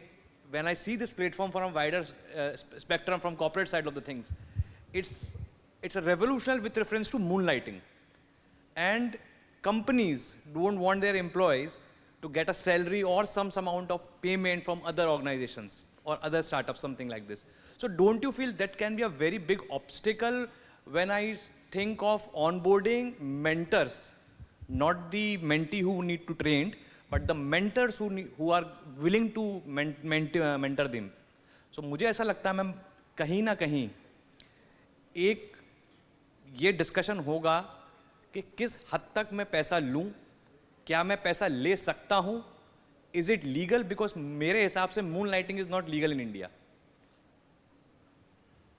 That's and sorry for being a devil advocate. नहीं, कोई problem नहीं है. मैं अपने काम को पहले doubt में नहीं डालना चाहती. मैं जो कर सकती हूँ वो करने लगी हूँ. जैसे जैसे कोई रुकावट आएगी उसको क्रॉस करेंगे. Sure sure. मगर मैं पहले ये सोचने लगी ये भी हो सकता है, ये भी हो सकता है, मैं उठूँ ही नहीं. जो मैं कर सकती हूँ मैं करने लगी हूँ. अब करते करते सीखती जाऊंगी क्योंकि मेरी इंटेंशन ये है दूसरे का भला हो. Thank you ma'am. ठीक है ma'am, I just had a question for your platform. Where are you? अच्छा. So I had a question. So it's basically for the people who are already completed class 12. What about the students who are still in class 12? कोई problem नहीं. हमने कोई minimum qualification रखी नहीं. अनपढ़ भी कह सकता है मैंने कारपेंट्री सीखनी है तो चढ़ जा. वही गारंटी कोई हमारी, मैंने कहा ना इसमें ब्यूरोक्रेसी है ही नहीं. कोई बच्चे ब्यूरोक्रेसी है ही नहीं. You are a young man. I know you are the brilliant youngest entrepreneur who got the award. There is nothing, even illiterate boy में somebody में सर मेरी स्कूल फीस भी दे दो और मैंने ये ट्रेनिंग भी लेनी है, तो हो सकता है स्पॉन्सर आ जाए कि तेरी मैं स्कूल की फीस भी दूंगा और तू कारपेंट्री या इलेक्ट्रिशियन का भी सीख ले, लेकिन याद रखना बेटा काम तो फिर मेरे साथ करेगा उसके बाद, लेकिन तुम उसको एक्सप्लॉइट नहीं करोगे. तुम भी रीजनेबल हो. हम खड़े हैं ना तुम्हारे लिए, हम खड़े हैं, हम वॉच करेंगे. सो इसलिए अब तो बहुत जिम्मेवारी ले रहे हैं लेकिन अपने देश के लिए.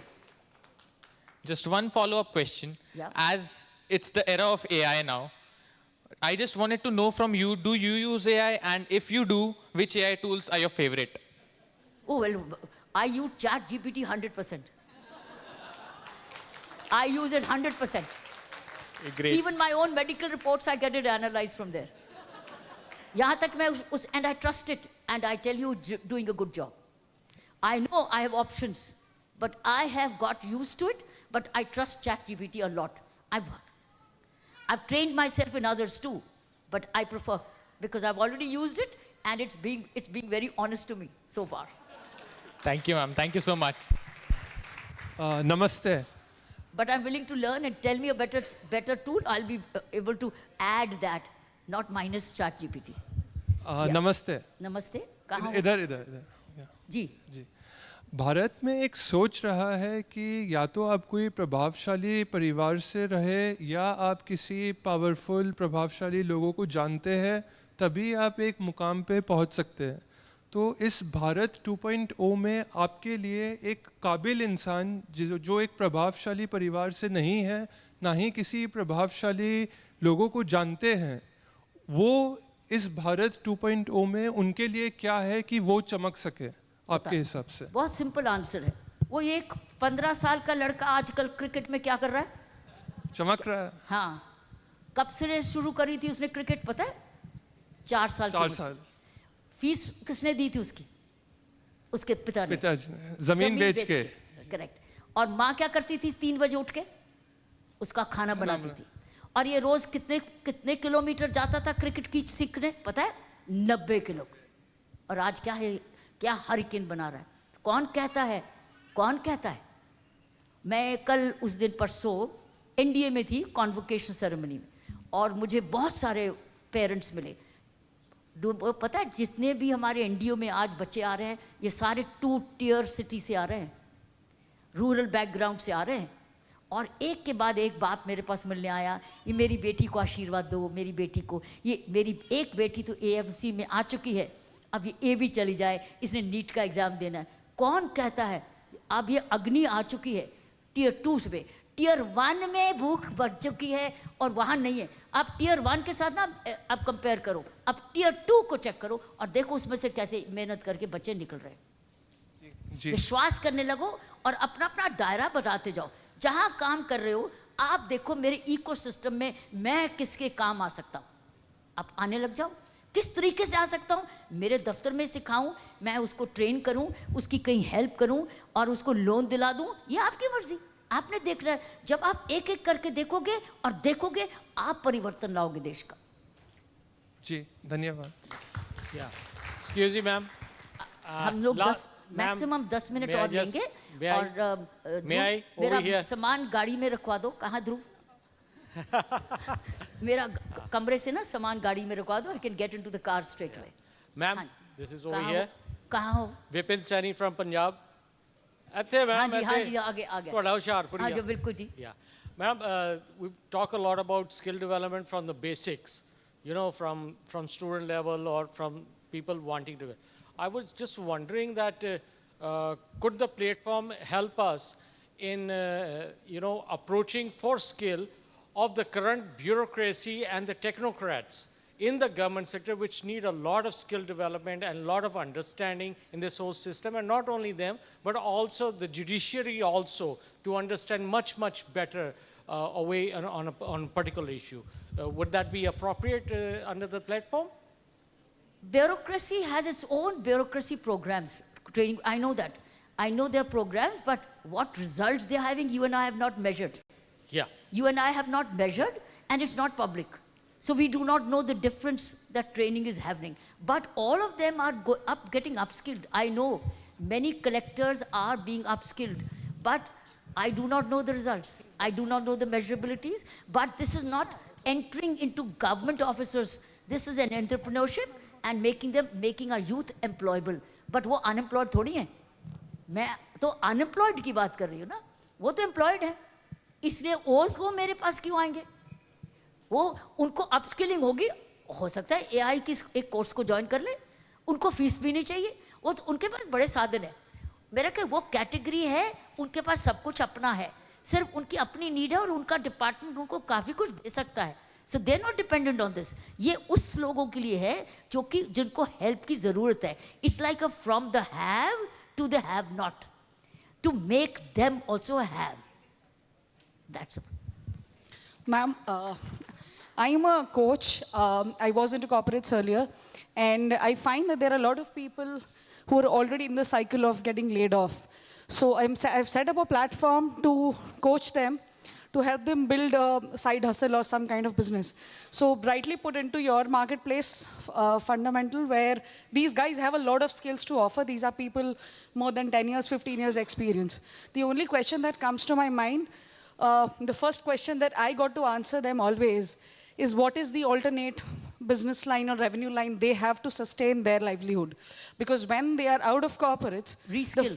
The answer is reskill, reskill. Okay. Upskill, reskill. There's no other choice.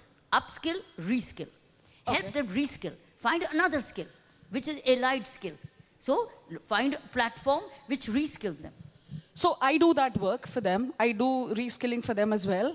But the question is, if they offer, so I'm thinking my people are right fit for you to offer the training to the people who need the training. As I said, reskill. Like they will choose, there'll be a drop down. Which skill do you want? And there is no skill barred. And he can even feed in the chat bot or chat box, I need this skill. Can I get a supporter? Right? So there can be a skill, वो उसमें लिख देगा तो automatically supporter ढूंढ लेगा, वो aggregator भी pick कर लेगा, geography भी pick करेगा. So it's very, very driven now by the algorithms. Perfect. The question 2 is about how do we get a balanced business model for them? So the revenue, without a revenue line, they don't have an income to sustain. So if I employ them for your work, which they'll be happy to do because that's the skill they have been living on for X number of years with a lot of expertise and even industry connections to place them. What is the kind of business model they can expect in reskilling, but you link them. That is when I told you in the beginning, you should all know what are the government's announcements of various schemes. And we should be able to puncture that and get that. Because otherwise that money is being surrendered. If you start tapping it, I offered it to one of the government meetings. I said, ऐसे करो, ये मेरे platform को अपने को line दे दो, जहाँ आपकी funding हो रही है. मुझे line दे दो. वो अभी इसके लिए खुले नहीं है. लेकिन अगर खुले नहीं है, एक दिन खुलना चाहिए था. They should have given us a line where if I've skilled a person, he can get the line straight away. These are the schemes available. Apply here. So he can enter that platform. That would have been easy. But if that will take time to happen, you should know where the schemes are. The banks know it all, by the way. If you tie up with the good banks, banks know these schemes. So work with the banks, and banks are the creditors. Banks then, naturally, when they credit देंगे, तो training भी तो देंगे, क्योंकि उनको पैसा वापस भी तो चाहिए. So it's now you need to have the extra mile. You need to go a little extra mile to link them with the government scheme and help use your influence to see that the government scheme helps them, either through the bank or through your own influence. You will have to do what of वो कहते हैं ना जुगाड़ करना पड़ेगा अभी इस वक्त. तो जुगाड़ करते करते कहीं ना कहीं but do not guarantee them jobs. We are teaching them employability and do your own work. You make an employee. You be the employer rather than looking only for the job. But job भी मिलेगा. Job भी मिल सकता है और दूसरे को काम भी दे सकता है. So we have to open it up. क्योंकि अगर मैं जॉब की गारंटी दूंगी तो वो कह देंगे मुझे पकड़ लेंगे. मैम आपने तो झूठ बोला, आपने मुझे जॉब नहीं दिलाया. मैं तो कोई गारंटी, मैं तो तुमको एम्प्लॉयबल बना रही हूँ, लेकिन कंपनीज को भी बीच में ला रही हूँ कि जागो बच्चों को ले लो, ये एम्प्लॉयबल है. So we are now creating a marketplace by technology where companies come together, university comes together, and these learners come together, supporters come together, and now use this as an honest market. और इसमें सारा DBT है, सारा transparency है, सारा escrow amounts है, इसमें कोई हेराफेरी नहीं. Perfect. So I was looking at these people to be trainers in your marketplace, not learners. They could be trainers, you're right. So my question was, if they're trainers, correct, what kind of business model they can get? Because they will get a learner. For sure, but there has to be an exchange value in return of the training that they offer. They will be paid the training fee. Perfect. So that's perfect to hear. And so the fee will be known. How much are you charging? And then how much are you charging? Who is paying for you? Are you paying or somebody else is? That is where we are bringing the CSR in. And could the CSR pay? That's where you people come in, saying, okay, we're willing to fund because you have the CSR. So the person also, the trainer also gets, learner also gets, CSR is also spent correctly. So all is a win-win situation. Perfect. Thank you, ma'am. So this is a marketplace now. Okay, all right. Hello. Now let's take me the last question. Last question. I have to leave for the airport. Yes, ma'am, I'm here. Is in the car. Good evening, ma'am. The last question, can we make it the last? I'm so sorry, I've got to go. I did not know that my Bharat Skill Exchange would generate this kind of curiosity. But it only shows it was so much required. तो अब हम करेंगे, मिलके करेंगे, और मैं ध्रुव को request करूंगी आप सबको email भेज देगा. Look out for 8th or 9th, depending on the minister's availability, is going to be the launch. But you will be informed, and I'll also be live streaming it. And I will send you all, Dhruv will send you the code where you can watch the program. Okay? All right, carry on. Yeah, good evening, ma'am. I'm Khushbu Srivastav, and my question, or I would say the main concern that we are not, that we would face in future with regard to adapting to AI. Everybody is implementing AI, right? But at this point, nobody is worrying about the kind of validity of the results that the AI is going to generate, right? So if this is going to be a platform, I would like to raise this concern, and probably we might need to think about the authenticity of the data that the trainers are providing to the AI, that the trainers are skilling the AI.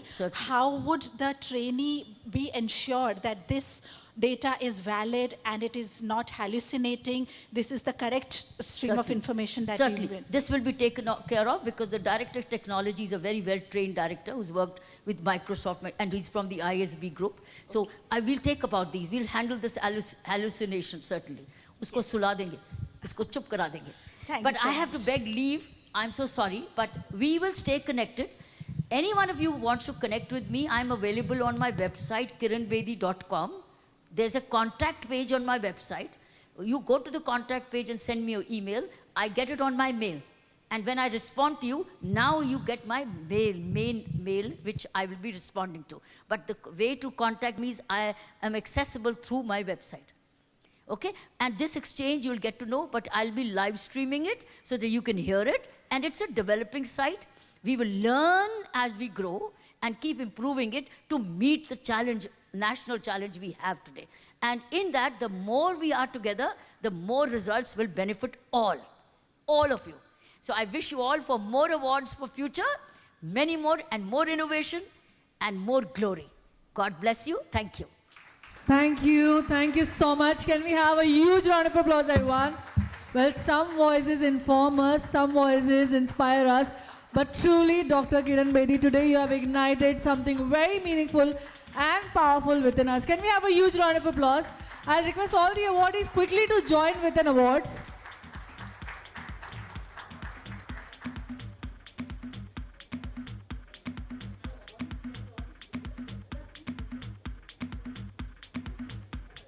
All the awardees, can we have you together? All the awardees with your trophy. Only awardees, I'll request you to please join us.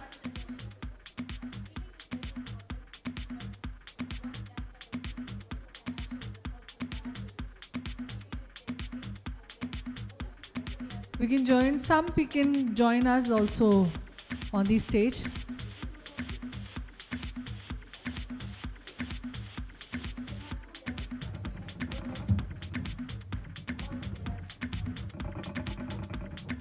Quickly.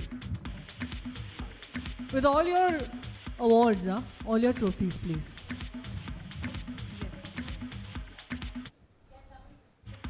I think it was a masterclass in leadership, masterclass in resilience, and a powerful reminder that true leaders simply do not navigate, they shape with conviction and purpose. Ladies and gentlemen, let's have a super duper round of applause, everyone, for all the awardees, and thank you, Dr. Kiran Bedi. Fabulous session. Thank you so much.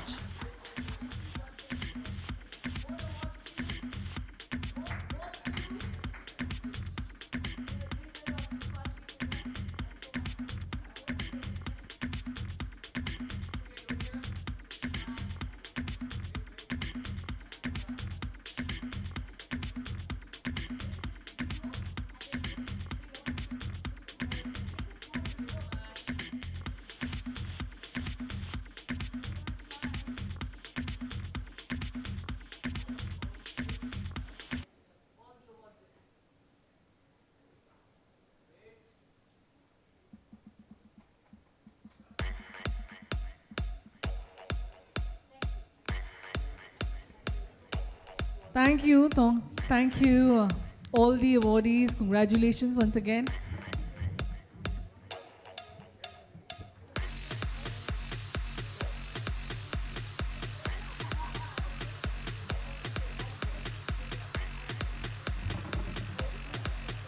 Also, Dr. Kiran Bedi has a flight to catch up, so I'll request everyone.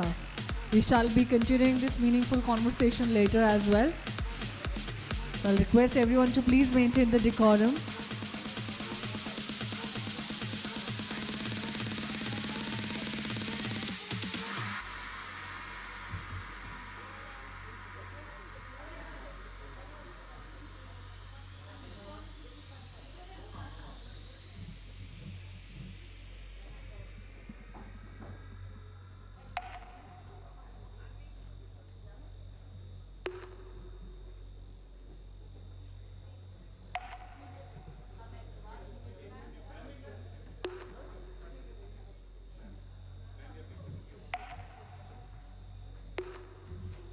Everyone, I'll request you to be a little thoughtful.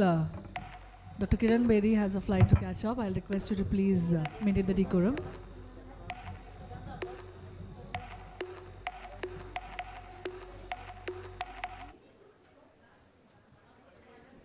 Everybody, thank you. Thank you for joining us at Bharat 2.0 Conclave, the next edition. Thank you, everybody. And I'll request everyone to have a huge round of applause. Lastly, for all the awardees out here, thank you, everyone, for shaping it with integrity, conviction. Well, we all know that the Bharat will be now shaped with courage, conviction, and collaboration together. Thank you, all of you, for joining us. Let's look forward for the next powerful conclave. Thank you all.